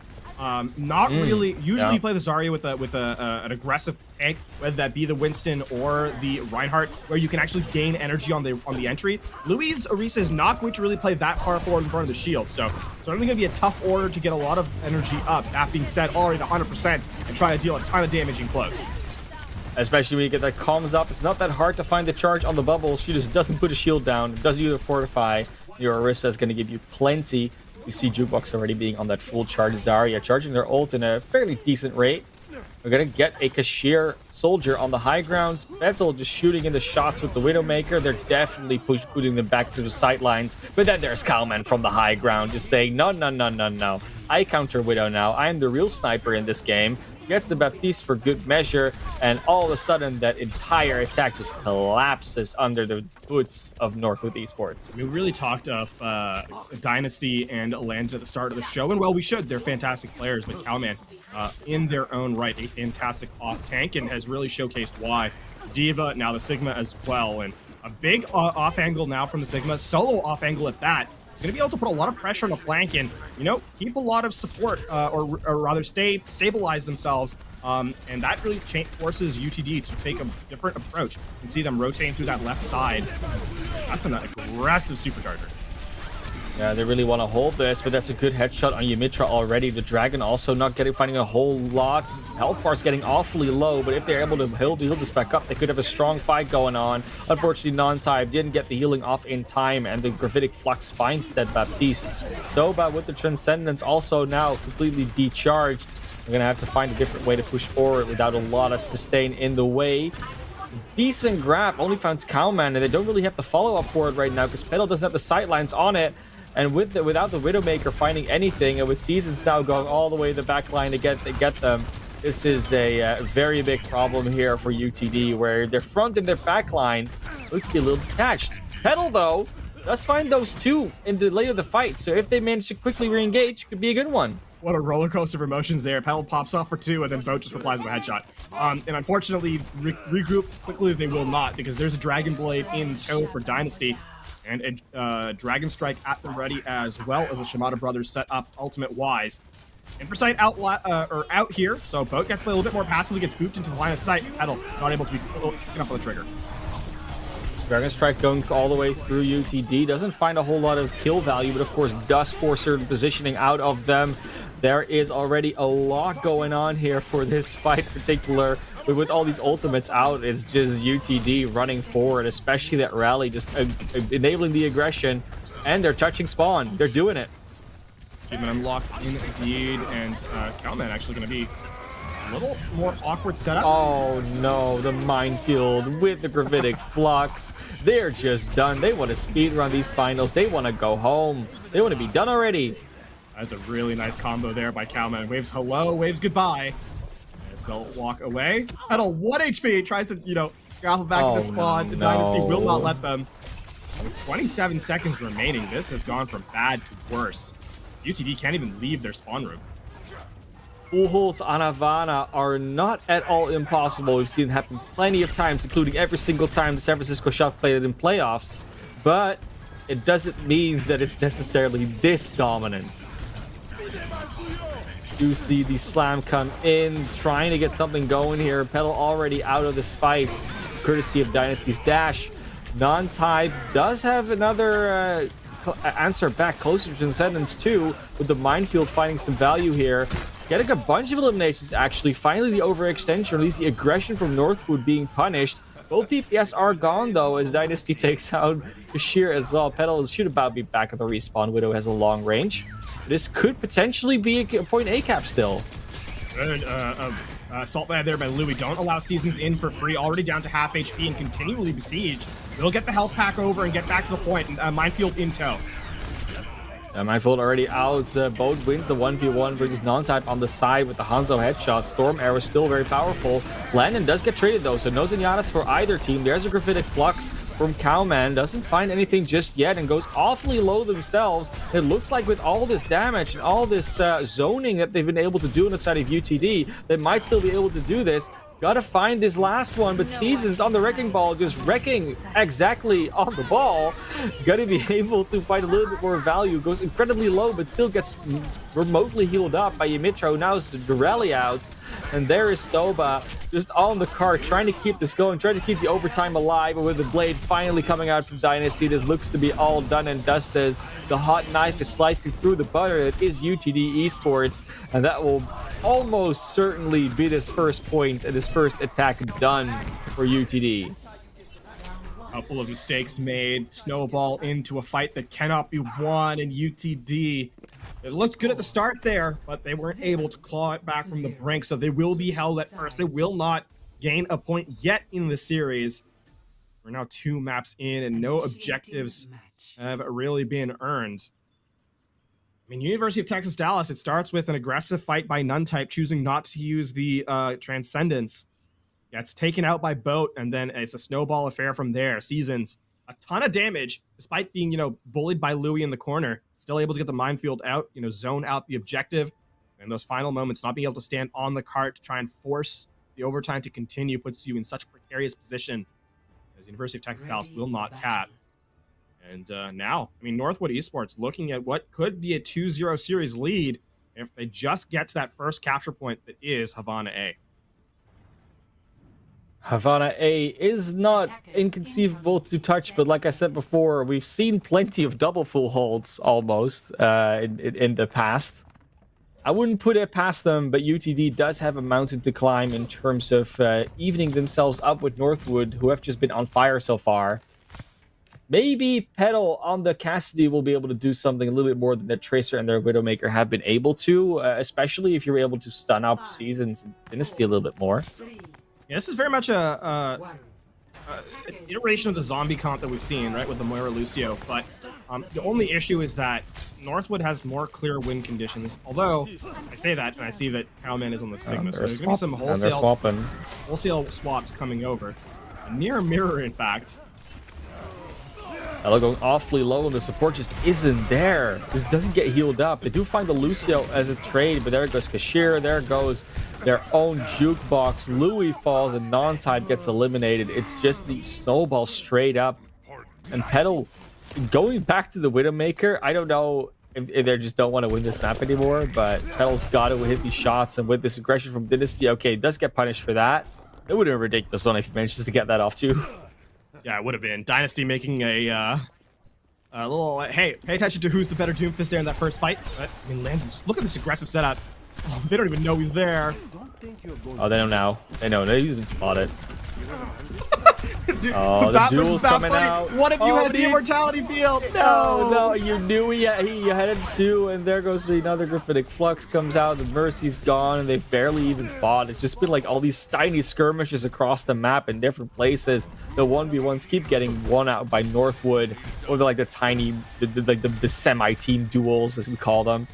It's looking grim. It's looking dire. UTD is trying. Jukebox does get the roll over on the Dynasty and is able to touch up on the cart, but the Reinhardt won't make it, nor will most of the rest of the team, even with that teleporter from the Symmetra. Cart is rolling, and Cart will be reaching the box of victory as Northwood brings themselves up to the 2-0. Cowman using the final moments of that map to take a well-deserved rest before they go into the break. That was Northwood yet again on that offense, playing with their food. Petal will get the highlight, but unfortunately not enough to bring this map into contention. I see that double headshot. Yeah. And a little bit more. Right as Seasons gets 2 with 1 pile driver. Nothing happens. There we go. That's the 1. That's the 2. And then they get headshot by... then they get immediately headshot. Oh, unfortunate. Lordy. Yeah, Bo definitely came in with that Hanzo afterwards. But yeah, 2-0. It's not been long maps, but they've been cool maps to watch. It's still high-level gameplay, which we love. Yeah, hey, I'm channeling the dark side here in my screen behind me, and Northwood seems to be doing the same with how they're performing and certainly playing with their food at times. University of Texas Dallas, in their own right, a very, very strong squad, but Northwood making them look a little bit silly in a couple of these fights. Yeah. We'll take that BAP versus BAP fight in that, in the final moments of Havana as a 0.5 versus 1, because Immortality Field was up for one Baptiste, the other one didn't. Yeah, but like unfair of an advantage. just because it's not fair doesn't mean, like it's still the game sense type of stuff. And the thing like Landon is there because he knows he can do it. And he does like doesn't run away because he knows he still has the immortality field. Like it's all those decision making things that eventually make you a great player, which Landon obviously is. Not to throw any shade on any of the UTD players, obviously, but there is just there might sometimes be a little bit of extra sprinkle that you just know a player can bring. And yeah, they can't even rely on their staple maps. Kings Road, not playable for these teams because Northwood bans it out. Northwood bans it out. And actually, this is going to mean that we no longer will have a repeat of the performance of the previous series between these squads. As a reminder, Escort was the map type that University of Texas Dallas was able to steal away from Northwood in that previous round. This time around, it will not be the case as we look at a 2-0 scoreline so far. And through 2, Northwood has been perfect as well, Classy, as they have not even given up so much as an objective point here. Granted, the first one was control, but heading into map number 3, we're going to need to see a little bit of a turnaround from University of Texas Dallas because we're going down 0-3 in this best of 7 would be a terrible circumstance for them to find themselves in. And all that more will have to be found out as we get into what could be the final hybrid map of this series. It very well could be. I mean, yeah, I'm like with all the maps that are left, there's so many different options you could go for. I don't even know what I would do if I'm UTD. Like, I do not know what would be my preferred choice. I mean, as a caster, I know. As a player here, got to find something, right? Like, you got to find a way to make the best of your squad. Like, what are your players best at? And I mean, no doubt here that again, University of Texas Dallas is capable of playing any style they choose. They've showcased it before. They've showcased it on broadcast as well, right? We've seen dive from them. We've seen rush. We've seen the double shield. In this particular instance, though, I have to say that it feels that Northwood has a response, and I'd like to. We've highlighted individual players on Northwood several times, but even when one player is off an adventure, which is probably the most charitable way I can say, taking ill-advised fights in spawn. Even still, the support's there from the rest of the squad, right? Landon, despite all those 1v1s, is never really in a position where they can't also heal the rest of the team. And beyond that, we saw Dynasty obviously take very aggressive fights on the Doomfist. They were able to be healed by their squad, able to be healed out by their tanks if required. So I think for to kind of answer the roundabout way to answer your question there is you need to find those moments where those aggressive plays are happening from Northwood if you're University of Texas Dallas and shut them down. And whether that be force those fights where you have other players being able to support you as you take those duels. Don't make it fair for Northwood. That could be one way to kind of work around it.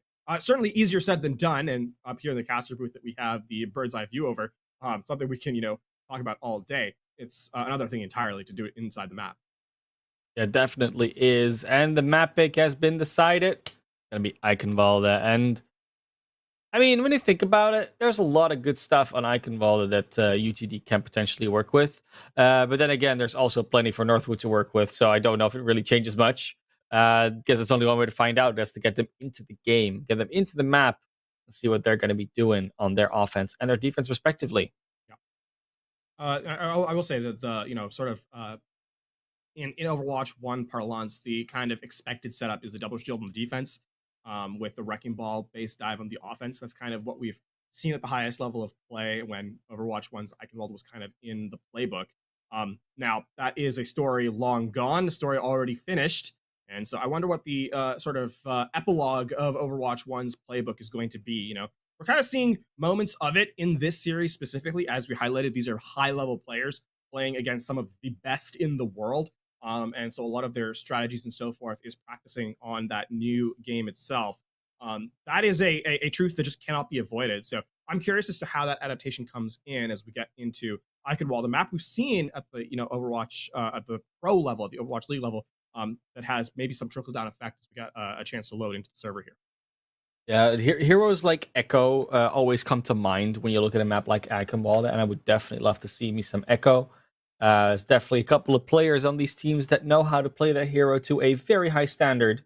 But other than that, yeah, I mean the choice remains, right? Like you can you can go for something like a Ryan Zarya on the first point, even on the second and third. But a lot of the time, you will see teams just sort of default back to more dive and mobility compositions, especially on second, but also on first, just to make use of that space. A little bit of the high ground, a little bit of juking around the tower, all of the fun stuff. 30 seconds.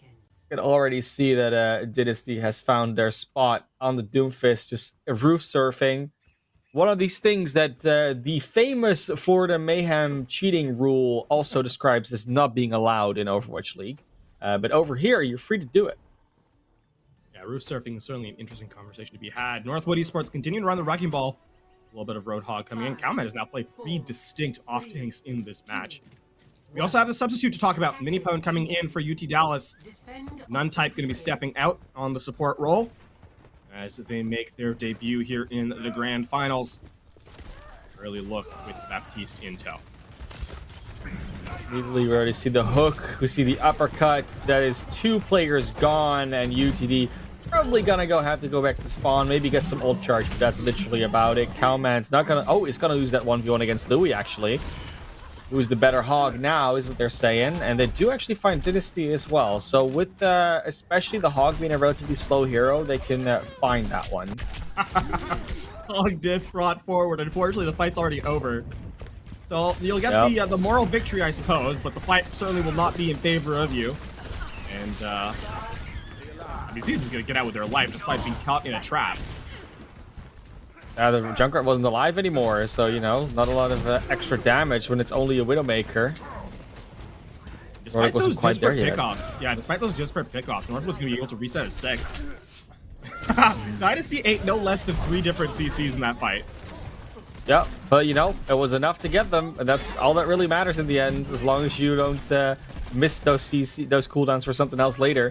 Still someone hiding here on the stairs. I think that might be... Oh, it's not Landon. It is actually a Mitra on the Brigitte. But there is also a Landon with the Amplification Matrix. Doesn't quite get anything there, but doesn't have to because there's so much other damage coming out. In the end, it is just a full team wipe as soon as this hog goes down. Do we get the horn? No, just too late. Oh, we do. Nice. There is going to be the full team kill. And, I mean, not content with letting the fight end. Northwood going to hit the spawn doors.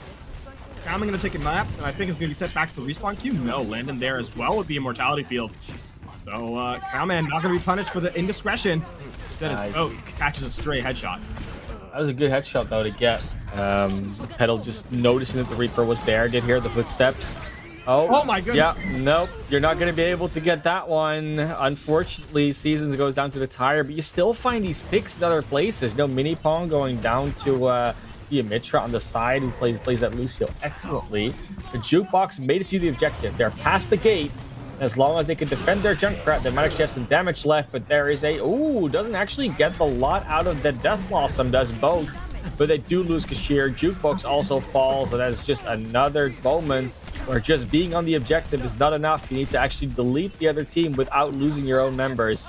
It's just not happening for UTD. Every time they find 2, all of a sudden Northwood finds another 2 or 3. They just keep on not... Yeah, they can't cleanly win these fights at all. Jukebox is now taken to playing mystery heroes in spawn as opposed to the tank role. As Jukebox, I think, now on their 3rd tank since the gates have opened of this map. With only a minute remaining, Northwood Esports have the firm mental control of the game, not just the objective gameplay. As Landon takes a nap. Gonna get the full... I mean, there's no words for this. It's just bullying at this point, right? Like, it's just going into spawn, punching people back through the doors. Like, no, you can't get in here. This is my area. I get to play here. You don't. The decision that Dynasty is making. Cowman on the Roadhog will be able to get out. No, will not be able to get out because that is a whole hog in the way. Seasons goes back in. Doesn't have the minefield to contend with. That's an anti-day. A lot of CC and a lot of damage. They might actually be able to get at least on the point with 6 people without losing anybody on the entry. It's still a little bit early. They're not quite there yet. Ruik the Sheer just popping off of this Torbjorn now. They do make it at least with 5 because they do not take Louis with them. But it does look like they might actually capture this objective. I don't think they can actually... Oh, they can touch. course, Lucio Yep. can still get there. Has the sound barrier as well, and Kashir falls to the Roadhog. Oh, you speak too soon. You can never count Northwood out. And it does seem like in this case, exactly as well, is just going to be Jukebox trying to prolong with the supercharger, but unlucky. Oh, there's a whole hawk in the way. There's a Dynasty that can just punch people out. And with 89%, they have to be content because it's not going to be any more on this attack. And so this is now going to be 3 maps confirmed, where University of Texas Dallas will not take a single objective. That fight felt like a car crash in slow motion, I have to admit. They will technically, if they full hold this, they'll technically get 1 point because yes, but we have know. The scoreboard, so we will know. We know that it's not truly a point capture. Oh man, It would be a map win. That counts for more. Unfortunately, there's still 4 minutes to prevent what can only be described as Your big brothers, yes.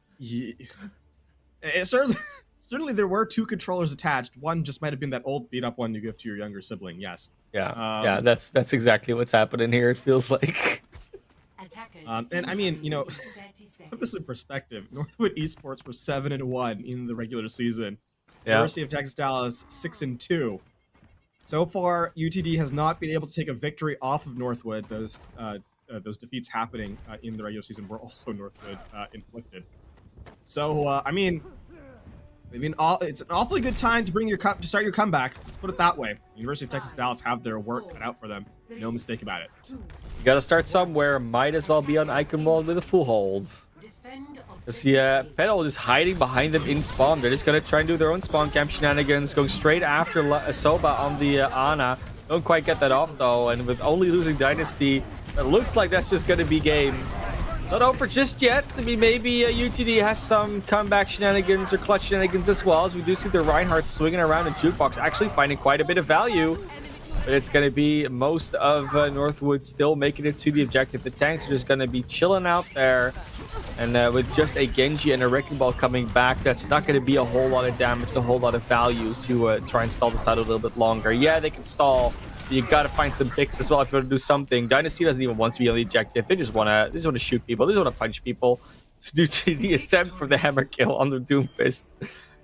Okay, that's a victory in of itself, right? The post It was not actually the hammer that got the final blow. It was the nade. It's so sad. Everything they want to do, it just doesn't. Nothing can go right for UTD. Not even the hammer kill post game. Oh, this highlight actually is pretty fun. Landon just kind of chilling here with the Ant Matrix, but here, lazily throwing by gets the final elimination onto the counterpart Baptiste, and with that, a 3-0 scoreline. A reminder to our viewers, this is a best of 7, and that means that Northwood now sit at match point, having not given up a single objective thus far in the series, and time is running out for UTD.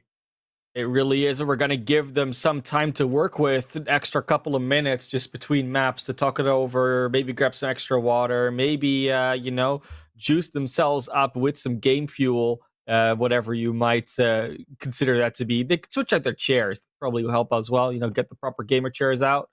We give them some time to do that, or we go to a quick break, and I will be back for potentially the last map of NECC.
Welcome back, everybody, and welcome to what is, unless a giant miracle has all of a sudden occurred, is very likely to be the last map in this entire NECC stint that we've had. The Nationals, the playoffs, the grand finals in the Legends, and it's a 3-0 for Northwood.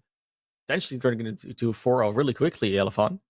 Yeah, and quick has been sort of the descriptor of this series, right? This has not been particularly close, one-sided even, you could say. I mean, University of Texas Dallas going to have to turn things around awful quick because mistakes are no more. Cannot make any. This is it. Your backs are against the wall. I mean, a couple of micro mistakes here and there are fine, but yeah, you can't lose maps. That's off the table if you want to win this, or at least you want to start a comeback. Junkertown, a very losable but also very winnable map. Well, is the beauty of Junkertown. You never know what is going to happen, and I'm down for some pirate ship. You know, if there was ever a time to do some shenanigans, this would be it. Ready for I battle. think the other thing to kind of highlight there, speaking of, shenanigans, University of Texas Dallas hasn't really thrown Northwood anything they haven't expected and or responded to. Northwood has really been the one driving sort of the majority of the gameplay. And stylistically, University of Texas Dallas is going to have to come up big. I mean, we're not even talking about like map wins this, but we're talking about fight wins. University of Texas Dallas has a grand total of 2 fight wins in the entire series so far. One of them happening on Ilios way back in map 1, and the second happening on Havana 4, in map 2. And since then, not much. 1. It's hard, right? Because even when they're winning fights, they're not winning fights. So that's why like the score is so low, because every single time there's the clutch back. He doesn't go for an early hook, does actually get punished, but Petal doesn't even get to get out of spawn. This is ridiculous. They just don't want Petal to play Widowmaker. And that's just sad. They're such a good Widowmaker, but now we just get a Sombra that is charging 50% of EMP after like a couple targets in spawn. Well, Petal will get another headshot here, but in the meantime, in the chaos, landing here on the flank. Just jump over the wall if he wants to get out. That's the beauty of Baptiste, right? The rest of Northwood though is dead, so it's just Landon, and as good as they are, I doubt that it's going to be enough to take a 1 versus 6. So they'll. Yeah, it's never just Landon, right? I mean, even with the headshot, even when they're not there, it's not just Landon. That's the whole problem, right? That being said, though, Jukebox on the hunt for a Sombra or something. They're trying to find this lost stealth hero. Dynasty back on the Doomfist already takes down Soba. Boat looking for the next target to hack and potentially take out. And they're all looking around for this Sombra, but they just cannot find Boat. And Boat is having the time of their life. Mini down to about 15 HP. We'll get the recovery in time, but still not a fight won, actually, for University of Texas Dallas. They get the cart moving forward, yes. And it looks like this is going to be, it's going to end up being a hold as Louis will get another return kill. But likely not enough to turn the Delta in their favor. Oh, a whole lot of damage in this room, and Soba's gonna do a lot of healing before everyone can fight again. And just cannot get to the Roadhog in time. Jukebox choosing to use the ultimate without any support really in their back was the problem. Louis gets a disconnect after this fight. We're probably gonna pause this as well. Not just quite. There we are. There's the pause. Got a couple of different opinions about how the game should be pause, handled there. Don't pause, report Louis. I don't really know what's going on anymore behind the scenes there. I guess we'll potentially be able to find out later, but right now just gonna wait until they're back till we can resume this this map. I guess if you call it a map. It is a map. Yeah, it is indeed a map of all the maps that have ever been played in Overwatch. It is certainly one. Yeah, it's a lot of questions about how this fight's going to end, and I think from my napkin math is that it's going to be a hold here for UT or for Northwood actually. Actually, no, Boat gets back out, so this is still a possibility for UT to take this capture.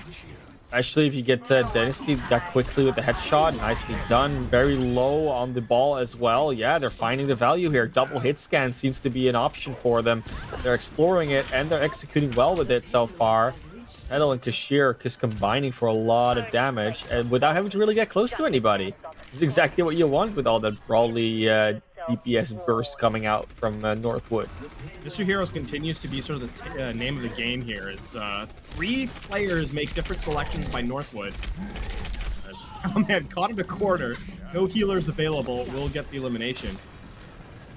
And University of Texas Dallas will continue their march forward. I'd say inexorable, but so far in the series it really hasn't been. As Northwood head up for a high ground defense to try and prevent this attack from completing. And Sentence is at the ready for a mini pong. Let's see if they actually are able to use it or have the opportunity to use it for, you know, something decent. They try to sort of do it to try and deal with not getting killed, essentially. But they are able to make it to the high ground together with Kashir. Kashir not able to protect their Zenyatta, but does take out Cowman before getting taken down by a hammer from Seasons themselves. That'll looking here for Landon. The Immortality Field is in the way, though. You're always going to lose that 1v1 versus the Landon caliber Baptiste. There is a lone Ana in a tunnel. And Baptiste is going to find her. 2 shots. It's done. I've seen quick play games that have been more organized than this, not gonna lie. Yeah. It's I wasn't gonna compare it with quick play, but it's kind of what it's turned into at this stage. If that's the show you're gonna put on for us, we're gonna mention as is. There's another wayward supercharger committed. Nice headshot there from Petal around the corner, but walks in a straight line and will get punished for it. That being said, the fight's still not over. University of Texas Dallas forced to commit more resources to this one. Yeah, they did have a lot of openings made to them, but you don't just walk into a Reinhardt and get away scot-free. Turns out you do in this situation, but usually that's not what happens. The right click cannot even get through the Brigitte rally armor. It's just too much. Dynasty takes out Kashir, but boat falls as well. Landing on the high ground, finally gets traded back by Soba. And with all the space and the picks that they've gotten, this should be the point cap. And I would say against all odds, but against the trend that we've had so far tonight, UTD has 2 objective points capped here, Lafon. Sheer highlighting their style of gameplay so far in this round has definitely used the right click more frequently than the left, will be admitted. But with what? There's traded Earth Shatters, but Seasons get a solo shatter while Louis finds 2. They're still gonna lose this fight here. Yeah, there was just with the wall and like the different places where they were fighting, Northwood was just in a better position there, I guess. How it works, right? Oh, here comes a spawn camp. I think Petal knows boats here in the corner. They know. They've heard the blades. Oh, hook goes wide. The flashbang does not. Oh, nice so much try damage. there. Yeah, take a breather, heals up some of it, but you know the rest of the team just walks in and dies anyways. It's a tough one to go through. Landon gets another one. It's a mini POTUS now on the Zenyatta. Doesn't want to have some fun, I guess. So we're no longer on the Baptiste. Maybe try to even the playing field a little bit in some way.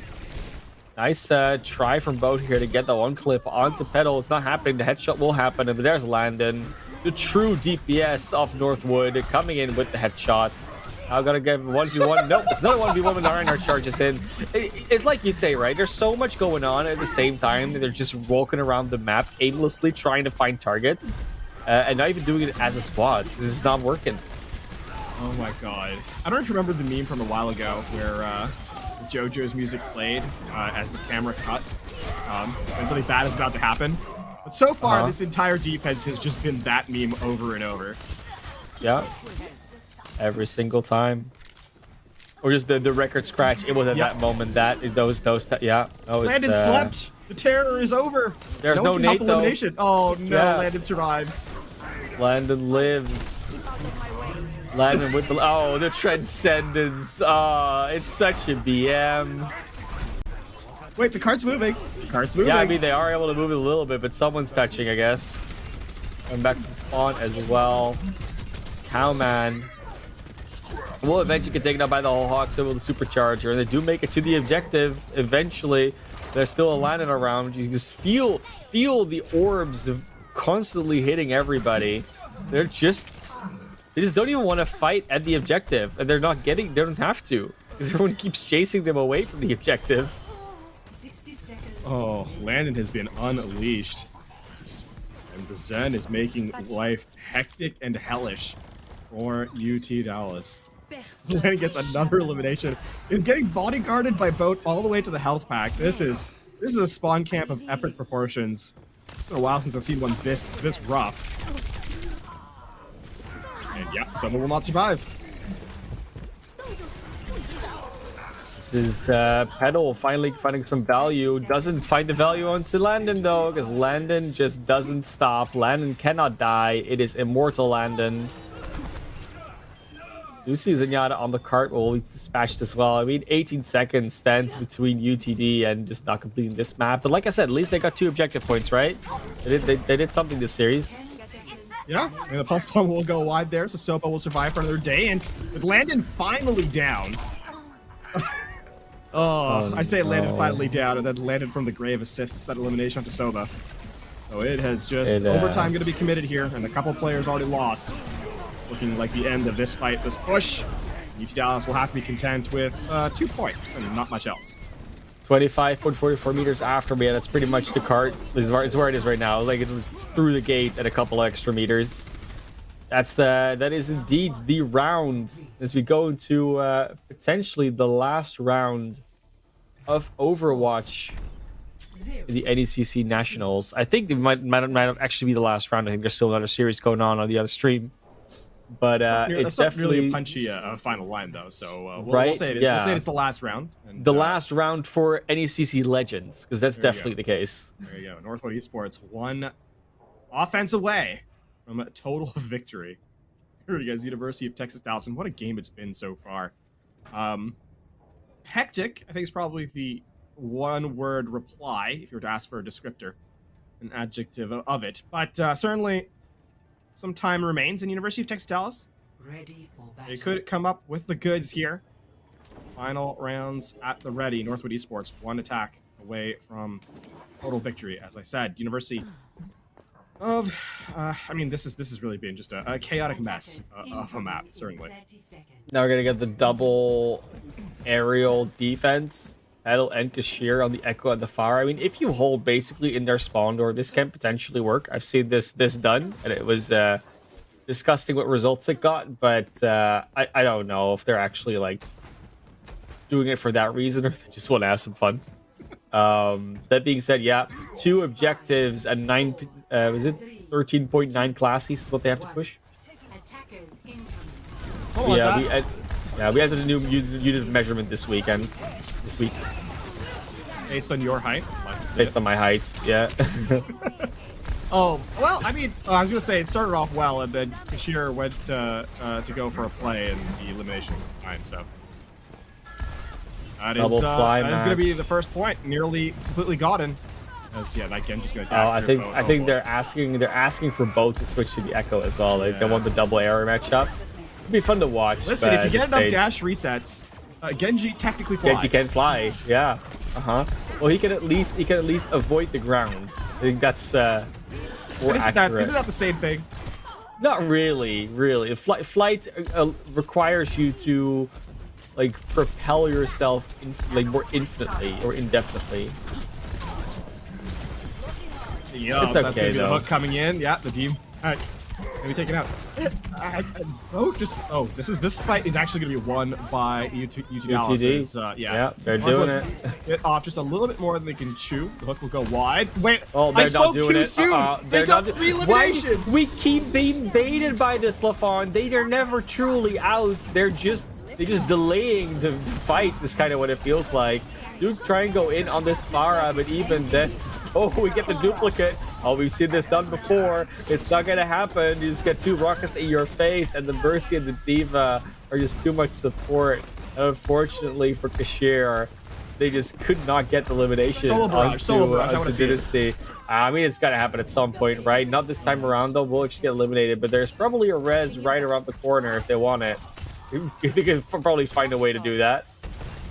How could I have been so foolish as to think that fight was lost by Northwood Esports? Truly, I don't know. It's just, you know what? The series has been so short that we just haven't learned yet. Like, that's how short the series has been. We haven't had the time to process. Nice hook there. Dynasty does not survive that one. No. As a result, no barrage available. The self-destruct truly doesn't get anything. Okay, good. I will say that it's like the hardest thing to learn as a Farah player is when the hog hooks you to not shoot. Because, you know, you will do self-damage, you kill yourself most of the time. That being said, though, Bo here with the blade is trying to go in on this Farah. Will they get Kashir? Oh, it's Pedal now, actually. No, they will not. Pedal able to deny the medal. Dynasty is still around on the far end. They will be able to do their damage. They will be able to get their eliminations. The Mercy will not live. Mini Pwn back to spawn. That is the second checkpoint almost certainly gone. Oh, we got the Solar Barrage though. Yep. You got to feel that one. That's just for the pride of Petal. 5 minutes and 6 seconds for basically entering the cart into third. It's not even really rolling. Listen, I don't think it's a tough thing to call, but I think the GG should be in order. As even with Landon going down, they cannot get any contest. Mitra will get the resurrect as well. And with that, hold has been sort of perhaps I reversed. I cursed enough. The Castle Curse maybe came through just in time for this series. There's still 4.5 minutes left. I mean, we're just trying so hard to cast the curses so they might get another map, but I think we do it on purpose and it will never work, right? Louis still getting eliminations, so it's not over yet. Still hope to be had. I just have to hold that hope for 420, and that is certainly not something I can do. I think you technically even a spawn advantage for the attacks. It's like the hardest part about it. Okay, no. the gate has now closed. Louis sleeping. Nano Reinhardt is going to just watch the cart. Oh, not quite watch the cart roll in while he takes a nap. With that self-destruct, we'll just have a Genji in the duplicate form try and dash around. Is he finding some value here? Like again, they do keep finding some eliminations, but they have to find a little bit more than just eliminations. They have to stop this card from the Genji to try and backcap it. That is Landon taking out the Sheer. The Echo's biggest enemy is the Ana. There's Jukebox and Louis are still on the cart as Jukebox, the lone surviving Roadhog, tries to stop this. The one-man apocalypse is not enough, and that is Northwood with the 4-0. Almost clean, aside from those 2 objective points in Junkertown, taking away the sweep, the 4-0 National Championship Finals victory. Landon will get back-to-back highlights on the map as Zen player in this particular one. Oh man, what a showcase here by Northwood. NECC champions indeed. Our Northwood Esports, but what?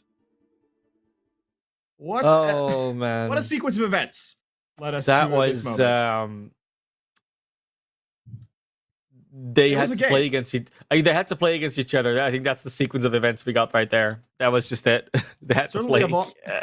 I used this joke earlier in the series. Of all the games of Overwatch, it was certainly a game.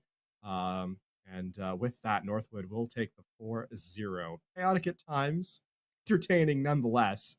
And as a result, I mean, your grand champions here in the Legend Division, Northwood Esports, continuing their reign of terror in the collegiate scene as they put another feather in their cap, as it were.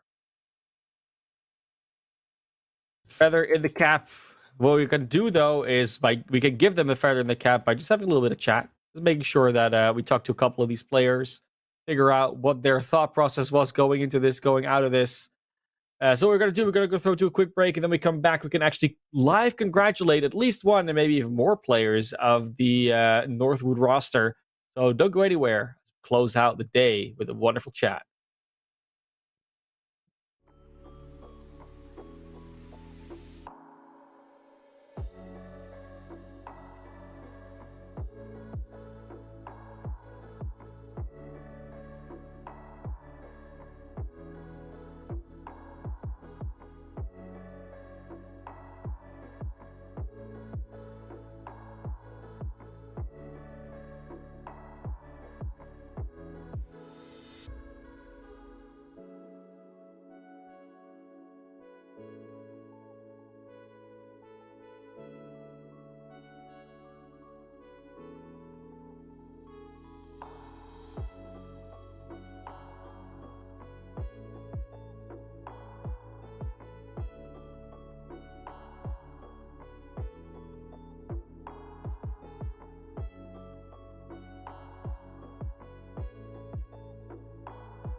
Welcome back. And as you see, there's still only 2 of us. They were so fast. I mean, we barely saw them come by. We couldn't even understand what they were saying. That's how quickly our interview went. But yeah, it was a very, very, very quick series, and therefore also, I mean, we thought we might be able to throw it back over to the B stream, but unfortunately, they're also done. So we are actually the last ones on NECC for Overwatch this time, LaFon. We did it. Seems that our prediction earlier in the show was correct, right? This is Was going correct, to be, yeah.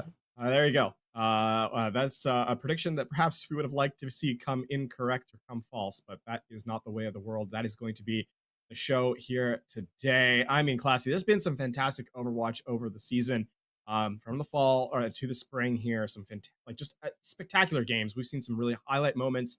We've seen the low light moments as well. There's been no shortage of both in space. We've seen some fantastic players, the great interviews that have come through.